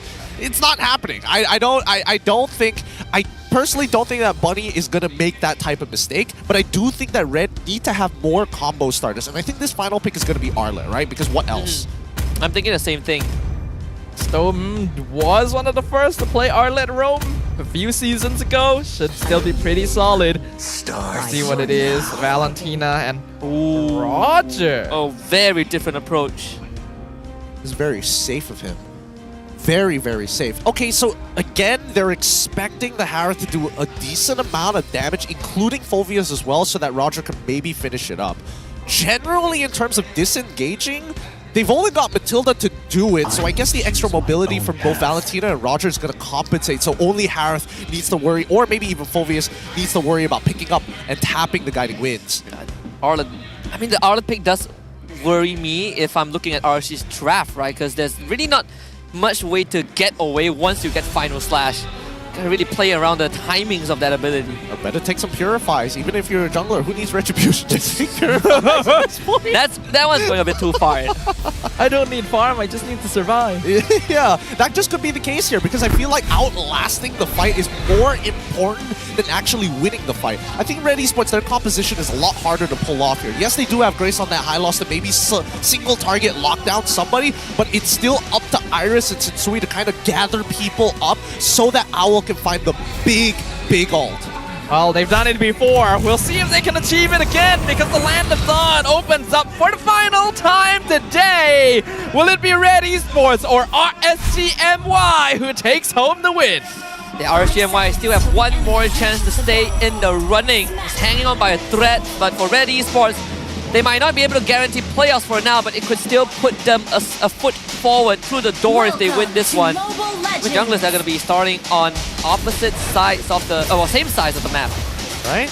That means they're going to end up, no vertical jungling, no no instant invades as well. We do see that the Matilda does actually scout out for information, so they do know where Sensui started. Right, pure rage, nothing out of the ordinary. Actually, wait a minute. Bunny decided to take tenacity this time round. I think that is fair. There's a lot of potential damage coming out of RED Esports, so having that extra bit of HP is going to help a lot, especially against that Beatrix, to make the fights in lane a little more difficult for I'll predict. I don't know. If not, why did Bunny decide to opt to go for Flicker then, right? Yeah. If you're going for Flicker, you might as well like try to win the lane as hard as possible, unless you're genuinely with. Hold on. Tough spot for RanQT. He's gonna jump into the Lycan Pounce. Gets the purple buff, but it's not gonna be worth it if he dies. Pulled away by Storm! No way! The save at the last second, and now RSG MY might have an angle to get something done. Ripple flickers, Dark Wave, dashes into Sensui. Grace has to revitalize. Ripple overcommitted. Storm's trying to save him again, but not possible this time. First blood for Kim. Dang, that was nasty. Oh, wait, he's going to get another one here. At least he gets the flicker off of Stoem. RanQT coming back. He can fight it. He definitely can. He's going to try. No spell off our Stoem. Why? Oh my god, no! Why would you go back in? No! It's all going wrong. It's all going wrong. Why? Well, that was a mistake. That went poorly. What do you think was gonna happen? Did he think that Ripple was just gonna bail him out? Like he wasn't gonna get marked within the first 6 seconds of him showing up? He just dashed in the wrong direction. RanQT clearly didn't want to fight that. Oh my goodness. Okay, pretty big blunder here, and as you can tell, it's a very large 1K lead for RED Esports 2 minutes into the game. Let's see how this plays out, because Red has dropped bigger leads before. 1K is pretty sizable, 2.5 minutes in, but not enough to say that it is completely in their favor just yet. It's just a nice boost. For now, we can see the next turtle going to be coming up in another 90 seconds, and Grace going to be very annoying here. To be a lot more different though. Sensui is 2 levels ahead of RanQT. Ripple will see Iris, the Glorious Pathway drop. Maima steals the spell of Alpha. So that purple buff is practically gone. So free for RED Esports. They don't even, honestly, even if they didn't get the first turtle, they would have done this anyways, right? Their entire purpose as of right now is to make sure that RanQT does not scale, because Ripple is not leaving that lane anytime soon. Bunny, on the other hand, can't clear as quickly as Owl unless he truly commits everything to that wave, and Owl's just like, Nibiru's Passion, Bennett's Rage, what are you gonna do about it? Yeah, and that's why Beatrix is just a pretty safe pick in. Like, is not gonna be having the best time once Harif has Zaman Force, but before that, Owl has control in the lane and still match the clear overall. Diversion even being used to focus on the gold lane here. They want this Beatrix to be fed. Yeah, Bunny, you better stay still. Don't even attempt to breathe. Don't move, just start recalling. Just go home, Bunny. Always buying time. Bunny shows himself. They're gonna try and fight it. The Circle Eagle is good on a tree. Maima will get them out in the air, but Nibiru's Passion almost takes out Maima. Well, I mean, at the end of the day, it's not too bad, right? Actually, not too bad. It was a good defense. That's a full squad of RED Esports. Ready for round 2. Storm doesn't have his Flicker. Maima doesn't have his Purify. Not that big of a deal. Kim, and they do trade equally with Grayson as well as Kim. Both battle spells are down as well. Man, what a... almost a horror movie about to play out. Interesting scenarios that they're putting themselves in, but still, I think that RED Esports, they're making all the correct ones. Ripple, he is too far forward. His team isn't there with him, so he has to buy time. Even forced to flicker. Here comes Stolen, bringing Bunny into the back line. Kim gonna get gone on Spear of Alpha, not enough to keep Bunny in place, and now he's gonna dash around into Zaman Force, as RanQT also shows up for the kill on a Grace. RSG MY strikes, gets the turtle. God, that's so funny. It's so funny seeing 2 Glorious Pathways being dropped down. The worst part about it is that Grace wasn't directly behind his team. He was actually way up in front. So nobody really got the movement speed bonus off of it. Oh, and actually Iris somehow catches Bunny. Won't be able to get him, but they will get Stoem in return. I think it's still worthwhile here. They will be able to break top tier 1 really, really quick, despite the awkward lane swap that has happened. I don't think you want to walk up, Bunny. What? What? I didn't know the circus was in town, guys. What? We are watching a clown show right now, and we're having a great time. We're the most entertaining region for a reason. We're seeing multiple members just dive into impossible odds.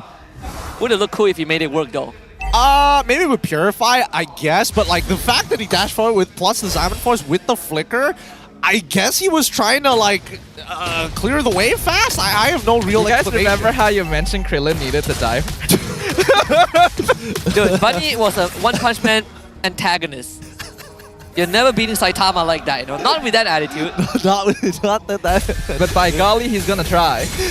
Hey, it's the thought that counts. Oh man, my head hurts. This is so painful. It's painful on multiple different levels here because I feel like Sensui is now comfortable knowing that they're going to try and disrespect. Oh wait, They're not gonna try and fight this, right? Ripple needs to get his team out of this. I don't know which one hurts my head more, the caffeine crash or the gameplay, but I'm starting to feel like it's not the caffeine. yeah. I'm getting the same idea as well. I do feel that Red likes... It feels like they're over-responding to a lot of these situations. Like they're getting the correct response out of RSG MY. They're sending 5 people down to the bottom side of the map and Owl genuinely does not care. He can clear that wave and make sure that he doesn't get dove anyway. Plus he has Flicker. So I think that RED Esports need to distribute their resources more efficiently. That's the response I expect when I play a game and I press please gather, right? I want the whole team to show up. Yeah, the team shows up alright.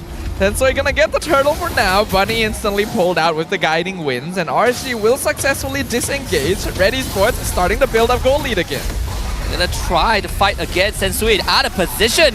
Circling Eagle from Storm hits on the 2 of them, so Sensui falls. Ripple still just jumping into the air. Finally drops. But RCMY now have a lead to work with. RanQT sees Grace, jumps to the back. Lycan Pounce rolls away. Out flick to the top of it. Finds the kill. RanQT overextends, so both teams trade 2. Quick question. Yeah? Why is Owl using Renner? sorry, Wesker.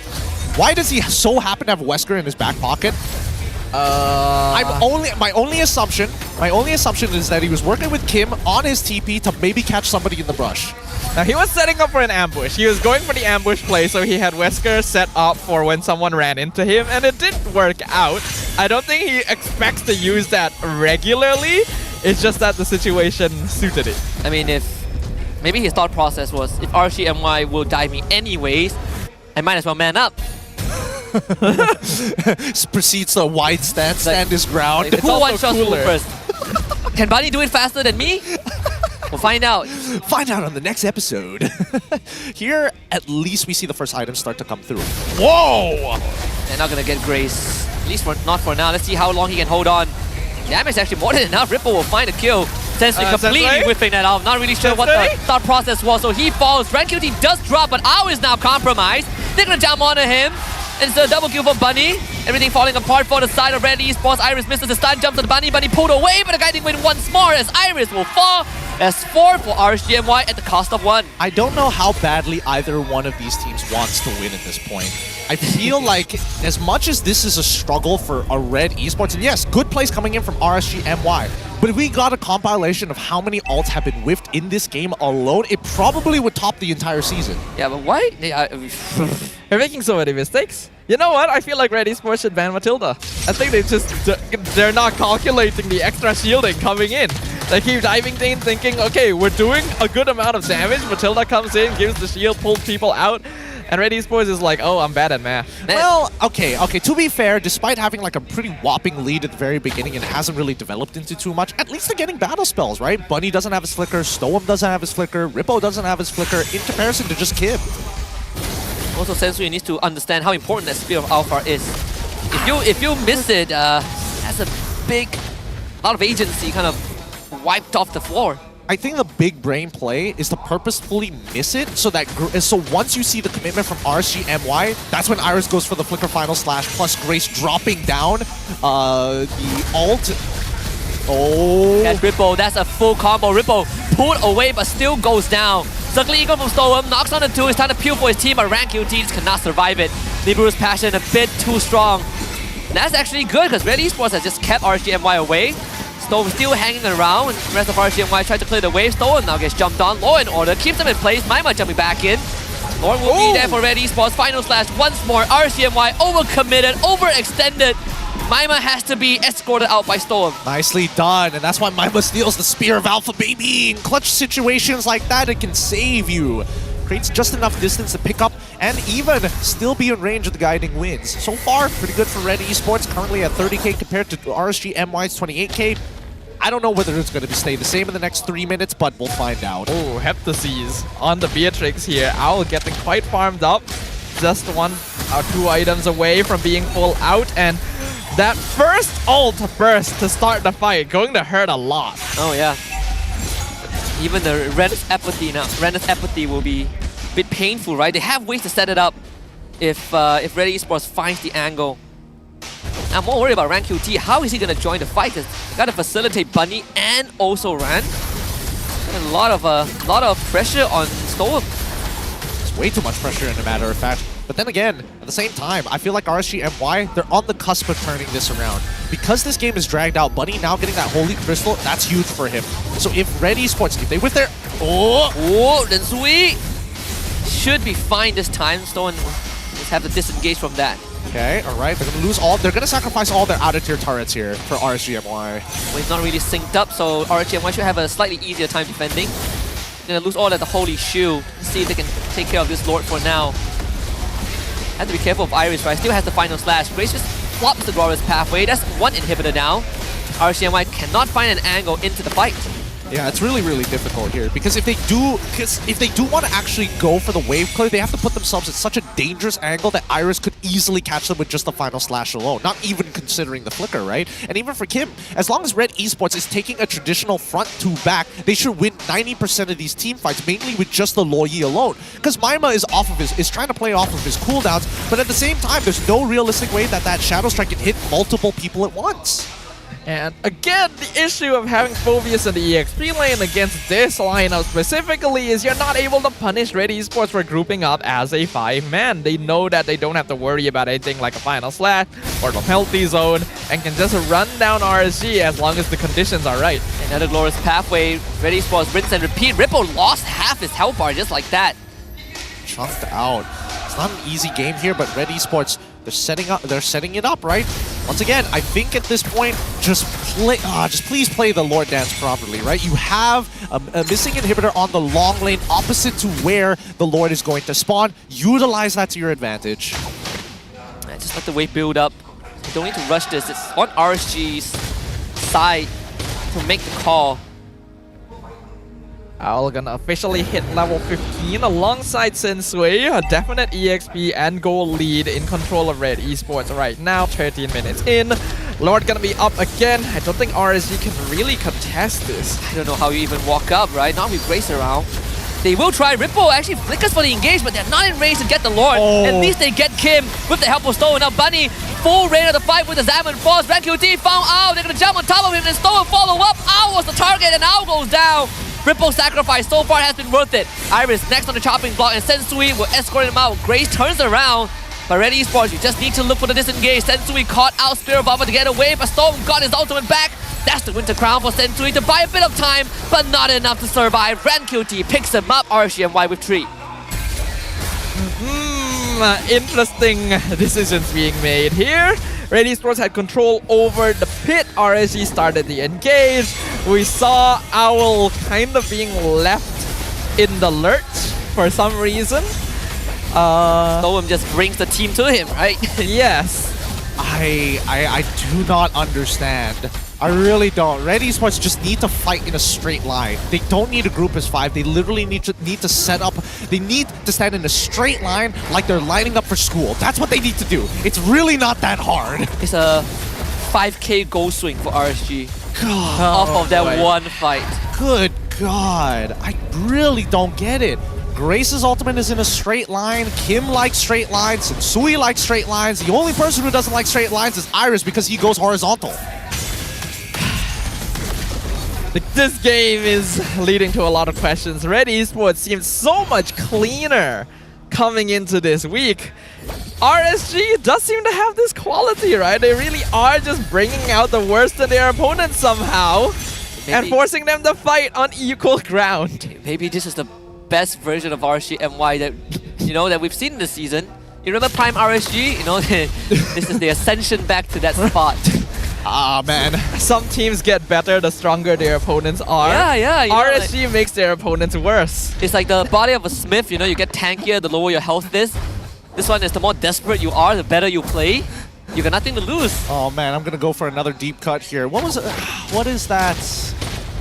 Black Clover, there's a dude who can basically even out the power between two guys and forces them to like fight 50-50. That's a show I didn't watch. Yeah. I didn't watch that show. All right, that was just a deep cut here. I don't remember the name of the guy. I'll get back to you on that one, but hopefully when this game ends, God knows when it's going to end, probably in 25 minutes, because so far, unless RED Esports figure out to fight on straight lines, RSG can hold out. There is a move in Pokemon called Pain Split. That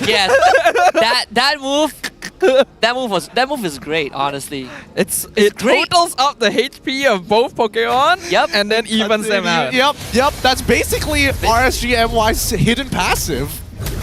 There's a passive in passive ability in Pokemon. I don't remember the name, but it basically makes no, not a passive, an ability that makes your ability neutral. Like you get nothing. Mold Breaker. Yes. Mold Breaker. Yes. God, we're nerds. This game is going on forever, and both sides can't. I don't get it. How does RED Esports not manage these lanes? He's got a slow push on that top side. You don't have to do anything. You don't even need to start this. You just need to show presence. Right. Another Lord going to be contested right now. All 5 members of both teams around the Lord pit going to be performing that dance. So Maima already poked out quite a bit by Kim. Just wait out. Just wait it out. Put it to 50%. Draw RSG MY in because that second wave is going to start crashing. When Bunny shows himself, then that's where you consider blitzing down the Lord. Really not that deep. Okay. He Do it shows now. up. All right. You see Bunny. Do it now. Commit. Where's commit? Get out Wait. in. No. Wait. Hold on. They spot another one. They want to clear out that mid lane first.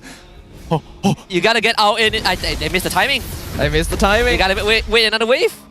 They're playing too safe. I get it. You've made mistakes.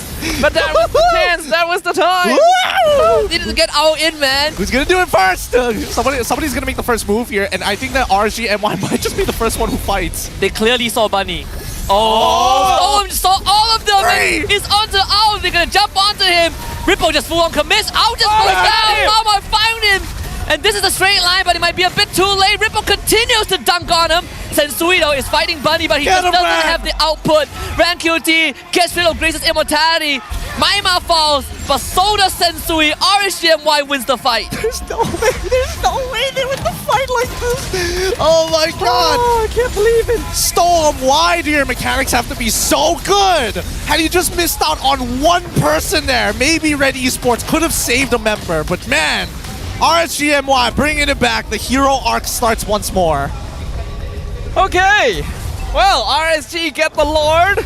They're going to be able to push with this. RED Esports actually has a lot of towers still left standing, so they should be able to hold out against this. But somehow Stome starting the fight by dashing into a bush with 3 members of RED Esports is apparently the answer. The best part was that I was standing right in front of him. Like, if you had the Wesker, sure, but why would you even be there? Like, maybe Grace, right? You want Vision? Put Grace there. Put Iris there. You know, all they need to do, Grace just needs to walk up to Bunny, stun him, and I'll just press his one alt button. It doesn't matter which. I don't care which one it is. Just hit it. Apparently, Eagles beat Owls. That's what we've learned here. That's true. I mean, it's not nighttime yet, right? He's probably still asleep. True. Oh, good argument here. Oh, wow, that's Stolen Growers pathway as RSGMY lets them taste the same medicine, and now it's just a cross. Iris gets the free and final slash, followed by his Millbound Bunny. Finally get rid of Stower, mid-inhibitor falls. Bunny is still alive though. RSGMY loses 2 members. RED Esports, they do lose 1 structure. They gotta do that one more time. One more time. RSG just tried to commit for the full 5-man push down mid when they still had towers in the side lane to go for instead. That's great. I love it. RSGMY is just playing RED Esports' comp better than them. They're going at them in a line, and they're getting deep in there. What happened? The replay of that, great. Check out how straight that line was. I wish I could draw on the screen. That would be literally perfect. Wait. Perfect line. Look at the live feed. They just lost Maima. Oh, wait. Wait, Red is running it down? They can't end this yet. Wow. I'm telling you, if the counterfeited Glorious Pathway does a better job, I would be so mad. I'd be so mad. This game is hilarious. This game is actually quite hilarious. They're trying to make as many like TikTok highlights as possible, and honestly, I have to admit, some of them are pretty cool. Man, I tell you, they're doing fan services for the Clippers for sure. Oh yeah, Dude, that's exactly what it is, right? Just like out of context cool plays in MPL MY. They don't show you any of the setup for it. It's just, oh, the cool play, and then before that of just like wasting 20 minutes of their lives. They're throwing for content. We're gonna get trashed so hard. I can feel it already. I feel it too. You can't expect everybody to be playing at the top of their game. Definitely not for RED Esports as well as RSG MY. How did we get to this point again? Just raw belief. Just raw belief. I think that's what people call these days the tate bayo. The tate bayo. Which interesting enough actually means nothing. Yeah, it's just colloquialism. But the subtitles tell me it's believe it. That is true, right? Now that you mention it. They're telling you to believe it. To believe that it doesn't mean anything. Yeah. To believe that it meant something. Yeah. Oh, good lord, good lord. All right, let's see any macro. Let's see how they're gonna play this macro-wise, right? Because now you can blitz it. I mean, there are waves pushing into RSG's base. Actually, wait, they're just gonna. The minion! Oh my god! Fight this in the base. The crystal's open. Do you really want to fight this? That's a glorious pathway. Okay, Storm just zone out the back line. They gotta get rid of Grace, who is incredibly tanky. That is never going to work. On a RED against the Free Lord. The minion wave actually spawned in time to stop Wow. I don't understand. This was like the perfect angle for Kim to send somebody into the base and go for a back door. Hey, he's not hold out, okay? Oh, okay, that's a good point. That's a good point. Sorry, I take back my statement. That's not Zyme. Zyme would have done that. Man, not everybody's Sanji these days. What a QT. Once again, new purchase of items, and now we have a Luminous Lord. This one should be impossible to kill, right? Does this end the game? I think it should. could. I mean, I had to ask that question because right? Like the Lord, like 20-minute Lord is strong enough. 22-minute Lord is already like viciously strong. Okay, let's find out. Let's find out. You know what to do, Grace. Keep it in one straight line. Just everybody, line drop up. the carpet and run it down. Here we go. Here we go. Run it down. All right, that's final slash. Okay, drop the carpet. Just tap the crystal, right? Tap the crystal. The Lord is dead. They help you out. RED Esports. There's nothing that's simpler than this. They're they've done it. Bodies at the crystal. Finally. Oh God! Finally. Oh, the sweet release of pain. Yes. Let's go. Oh man. Yeah. Tell it to him, Kim. Yeah. Tell it to him. Yeah. Wasn't the best showing, but you won anyway. This is where you type in chat. Easy game. Well done to RED Esports here. This is an important match at the end of the day. 2-1 victory. Not ideal in terms of points, but still 2 points in the bag to work for their aggregate. Man, they have a talent of making the simplest execution the most complicated one. Hey man, they're geniuses of their time. And that's Daxter's laboratory. Yeah, I mean a genius is someone other people don't understand. So let's give it to Rose to do it for us. 2 bebalas 1 kemenangan untuk pasukan RED Esports. Dan bukan itu sahaja, tapi RED Esports has officially secured the second slot for playoffs. MBSJ, give them a warm round of applause. Thank you. Guys, congratulations on securing the second slot. Yes. Baru 2 slot secured dan korang dapat 1 slot. So, adakah korang expect secure slot ke playoff awal macam ni? Baru 2 je, selama Red Giants dengan RED Esports. Untuk awal-awal macam tak expect lah sebab kita orang kena bantai dengan Vamos kan. But then bila kita orang dah main first 5 line up, alhamdulillah lah nampak macam cerah lah masa depan tu. Sekarang dah macam boleh nafas tak? Sekarang boleh nafas lah, cuma kita orang tak boleh nak selesa sangat lah sebab masih panjang lagi kan MPL ni. Korang expect tak menang 2-1 hari ni ke? Korang tengah expect 2-0 ke? Apa ekspektasi leading up to today? Kita orang expect game yang sengit lah untuk RSG awal. Tapi tengok diorang pun macam kita orang bagi 1 point je lah untuk first game tu. Ya, sebab diorang pun nak play off kan. Elia Iris ni. Okay, maybe kita boleh tanya Kim? Kim. Alright, Kim. Lagi 1 perlawanan untuk korang dan korang akan jumpa Toda. Tapi korang dah secure playoffs ni. So adakah korang plan nak main serius lawan Toda untuk hopefully secure upper bracket ataupun korang akan main-main je lah sebab dah secure playoffs? Kita orang akan serius lah sebab nak bantai Zaid. Nak bantai Zaid, kenapa? Dia kata dia ada prime season 9 kan? Saya pun ada lah season 11. Oh! Okay, so perlawanan prime lah ni. It's a battle of prime. Alright. Okay, so kita dah tahu 2-1 tapi mesti ada yang star player. So mari kita tengok MVP perlawanan ini. In 3, 2, 1. MVP jatuh kepada Iris. Alright. So, Iris, mata okey ke? Saya tak tidur malam sebab saya review game untuk MPL. Oh, I see. Okay, sebab I nampak mata dia macam bengkak sikit. Okay, now Iris, kita nampak that our season ni RED Esports memang tak stable. Tak stable langsung. Tapi sekarang dengan 4 win streak, 11 points. Adakah ini satu statement yang korang dah ready untuk playoffs yang akan datang? Okay, bagi saya alhamdulillah lah kita orang dapat win streak ni. So mungkin dengan win streak tu boleh buatkan kita orang lagi semangat lah untuk kita orang bantai dekat playoff, insyaAllah. Alright, thank you. Sensui. Sensui, this regular season, we have still yet to see you pick an assassin hero. So, will you be picking assassin heroes in the upcoming playoff? And maybe you can tease the fans about it. Ano ba sabi ko? Kahit ano, sige. Siguro po kasi, pero meron pa rin po mga tinatago pa pong pocket picks na pinapractice pa rin po namin na titingnan namin kung gagana po ba o hindi. Okay, dia cakap mungkin kita boleh tengok Sensui main assassin pick di playoffs tapi dorang actually ada banyak lagi pocket picks yang dorang tak keluarkan lagi sebab dorang tengah cuba dekat screen kalau jadi ke tak. Alright, thank you very much. Maybe we can give it to Owl. Okay, Al, wrap it up. What do you want to say to the fans who supported you guys and now finally you guys are going to the playoffs? Thank you for supporting RED Esports. I hope you still supporting us this upcoming playoffs. All right, thank you very much to RED Esports, guys. Give them a warm round of applause. Thank you very much. You guys may now go celebrate your victory. Congratulations, guys. An amazing game and dorang dah dapat second slot untuk playoffs. Kita ada 4 lagi slot. And of course, kita boleh tahu siapa yang akan pergi in the upcoming matches. Tapi sebelum kita wrap up our day, mari kita dengar mic check daripada pasukan RED Esports.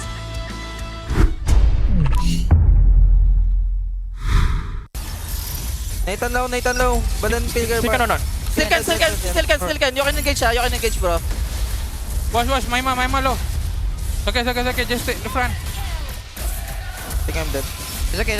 Expert also. Take mid. I will zone the Arlot, guys, ha. Let's fight now. Just zero. Hey, natin. Box. Back to lot. Box, ha. Box. Can see me, guys? Okay. It's okay. Bulti. Sakit, purify, ha. See me. I got three. I ulti. Pobis. Carry on me. Die.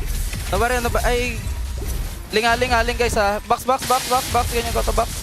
Ling. Fight, ling. I will got this Lord. Astang. Guys, see me. Can. Slow. Aurora. Carry low. Nice one, game. Go to zero. Hero. I tower. Can you tower lock now? Okay. Nice one, guys. 3. Okay na. Fight now. Just like. Hey, rotate here. Out. Don't fight, guys. Don't fight. Run to us. Our bot is good. Nice. I just hati. I got my ida ni. No puri. Tower lock. Sama tower lock.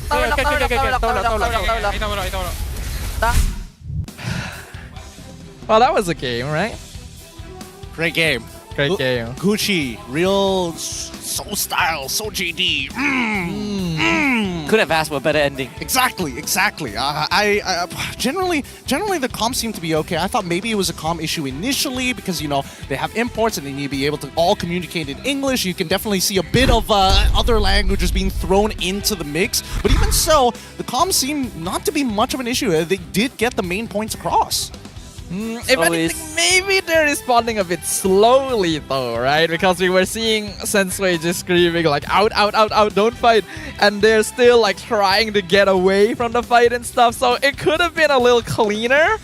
I'm really trying to figure out what caused the RED Esports to kind of devolve in this game against RSG. I think they just overthought the situation, right? Yeah. There's just too many times where, like, just look at the crosscourts of the glorious pathways, right? Even that alone slows them down before you see the big play by Iris. And I think at the end of it, they need to follow one major call. And our MVP of the match going over to Iris for good reason, setting it up really nicely on the Arlet in both of these games. But when he catches somebody, even in the mic check, you can hear him how many people he's caught. Sometimes he calls it before the spell comes out, right? Like he already knows. The Arlet working out very well. It has actually been on every winning lineup this game. RSG picked it in game number 1, so turns out Phobia's not that good against Arlet here, just based on statistics. Maybe not in lane. Maybe not in lane. Oh, wait, no, sorry. Maybe Arla isn't that going to be doing great in lane against the Phobius, but generally speaking, does so much better in these team fights. And I think that, unfortunately, for teams that want to go so head first, head strong in these types of engagements, having the final slash as a counter engage is superiorly better, and not to mention the yin-yang reaction coming in from Kim. It's so tough for RSG to kind of fight into a funnel compared to RED Esports, right? You get one crowd control off, the follow-up is just very simple, especially with the Glorious Pathway. Yeah, I like the dynamic as well between Grace and Iris, where Grace very much plays more of the support tank damage sponge role, and Iris is more of the initiator rather than the other way around. It does seem to be more comfortable for them, and Kim on this low yield was really a nightmare for RSG. Gotta give props, Storm was saving people left and right, but the diversion was making up for a little bit of that.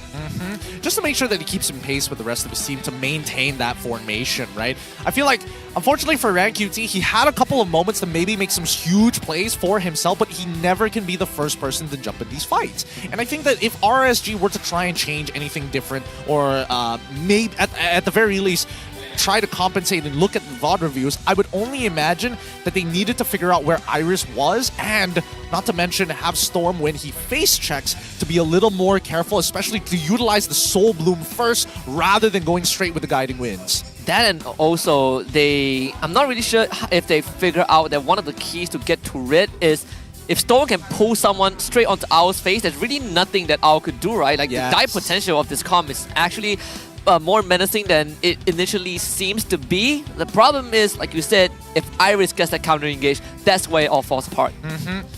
You gotta be careful not to commit too many resources here. If we look at the total damage dealt, RSG did over 100,000 more damage than RED Esports, with Bunny just out DPSing Owl completely, Maima too. But yeah, I mean, what can you say, really? Honestly, there's not much to say about it, right? As close as this game was, definitely RSG was trying their hardest to try and keep Red in check, but at the same time, RED Esports just overthought too many situations. Especially when RSG got a 5k goal swing from a Lord fight, and somehow we still ended up in this spot. But props to Red, they did readjust. They figured out that, okay, all we need to do is to line them up, and then we win fights. It's not even lining them up, it's lining themselves up. It's just literally stand in front of Kim. Kim is doing so much for the team already in these team fights, splashing multiple targets, and even so, if they get on top of him, Iris is generally there to back them up. Not to forget about Grayson is Revitalized, which has saved both Owl, Kim, and Sensui countless times. Yeah, Iris is the machine at the bowling alley that resets the pins for Kim between every frame. And Grace is the one who sets the wax floor for the bowling ball. Yeah, not much to say about this game. Not much to say about it. Let's give it up to our Hall of Famers here. Rich Guy going over to Owl, no surprises there. Ooh, damage dealt to Heroes, 103k coming in from Bunny. Sandbag going over to Grace, and Best Wingman going over to Maima. Yeah, Grace really taking a beating with that on that high loss, but that's kind of what has been keeping Red in a lot of these fights, right? Like, as long as Grace stands in front, RSG can't really hit the back line. Yep. Grace understands the meaning of the saying to beat a dead horse, so he stays alive instead so that it means something. Poor dude. He did so much more in that game to deserve that. He did so much more. You did a disservice to Grace. Yeah, poor guy. Oh man. Oh man, he didn't deserve that one. He didn't deserve that one. All right, but still, 17-16. I do think that Red, they gotta calm down. At least, at the very least, now that they've qualified for playoffs mathematic-wise, the next couple of games, I think they really need to work on their consistency to get them in that good balance of, oh, I want to think ahead, but just enough to outplay my opponents, and that's it. Yeah. It seems like RED Esports is very effective against particular teams that are a little bit weaker in the early game. But RSG may just add too much chaos factor into the mix that causes RED Esports to kind of start falling over itself. A little bit, maybe to a certain degree. I won't deny you that. I won't deny you that. Looking at the item builds, nothing seems to be too out of... Wait, what's going on at the end of Bunny's item? Yeah, I'm trying to figure that out. Like, so it's... Is he just rebuying Oracle to refresh the shield or something? Concentrated energy at the end, and then Oracle. Oracle. Favorite, Bloodwings, Oracle. What? Was he worried about Kim? Was he dying to Kim specifically? I don't know. Because that's the only magic damage, other than maybe Grace, but even so, I don't think Grace does that much when he has... Like, buying Oracle is one thing. Why do you need to buy it 3 times? What do you sell it for? That's also a good question.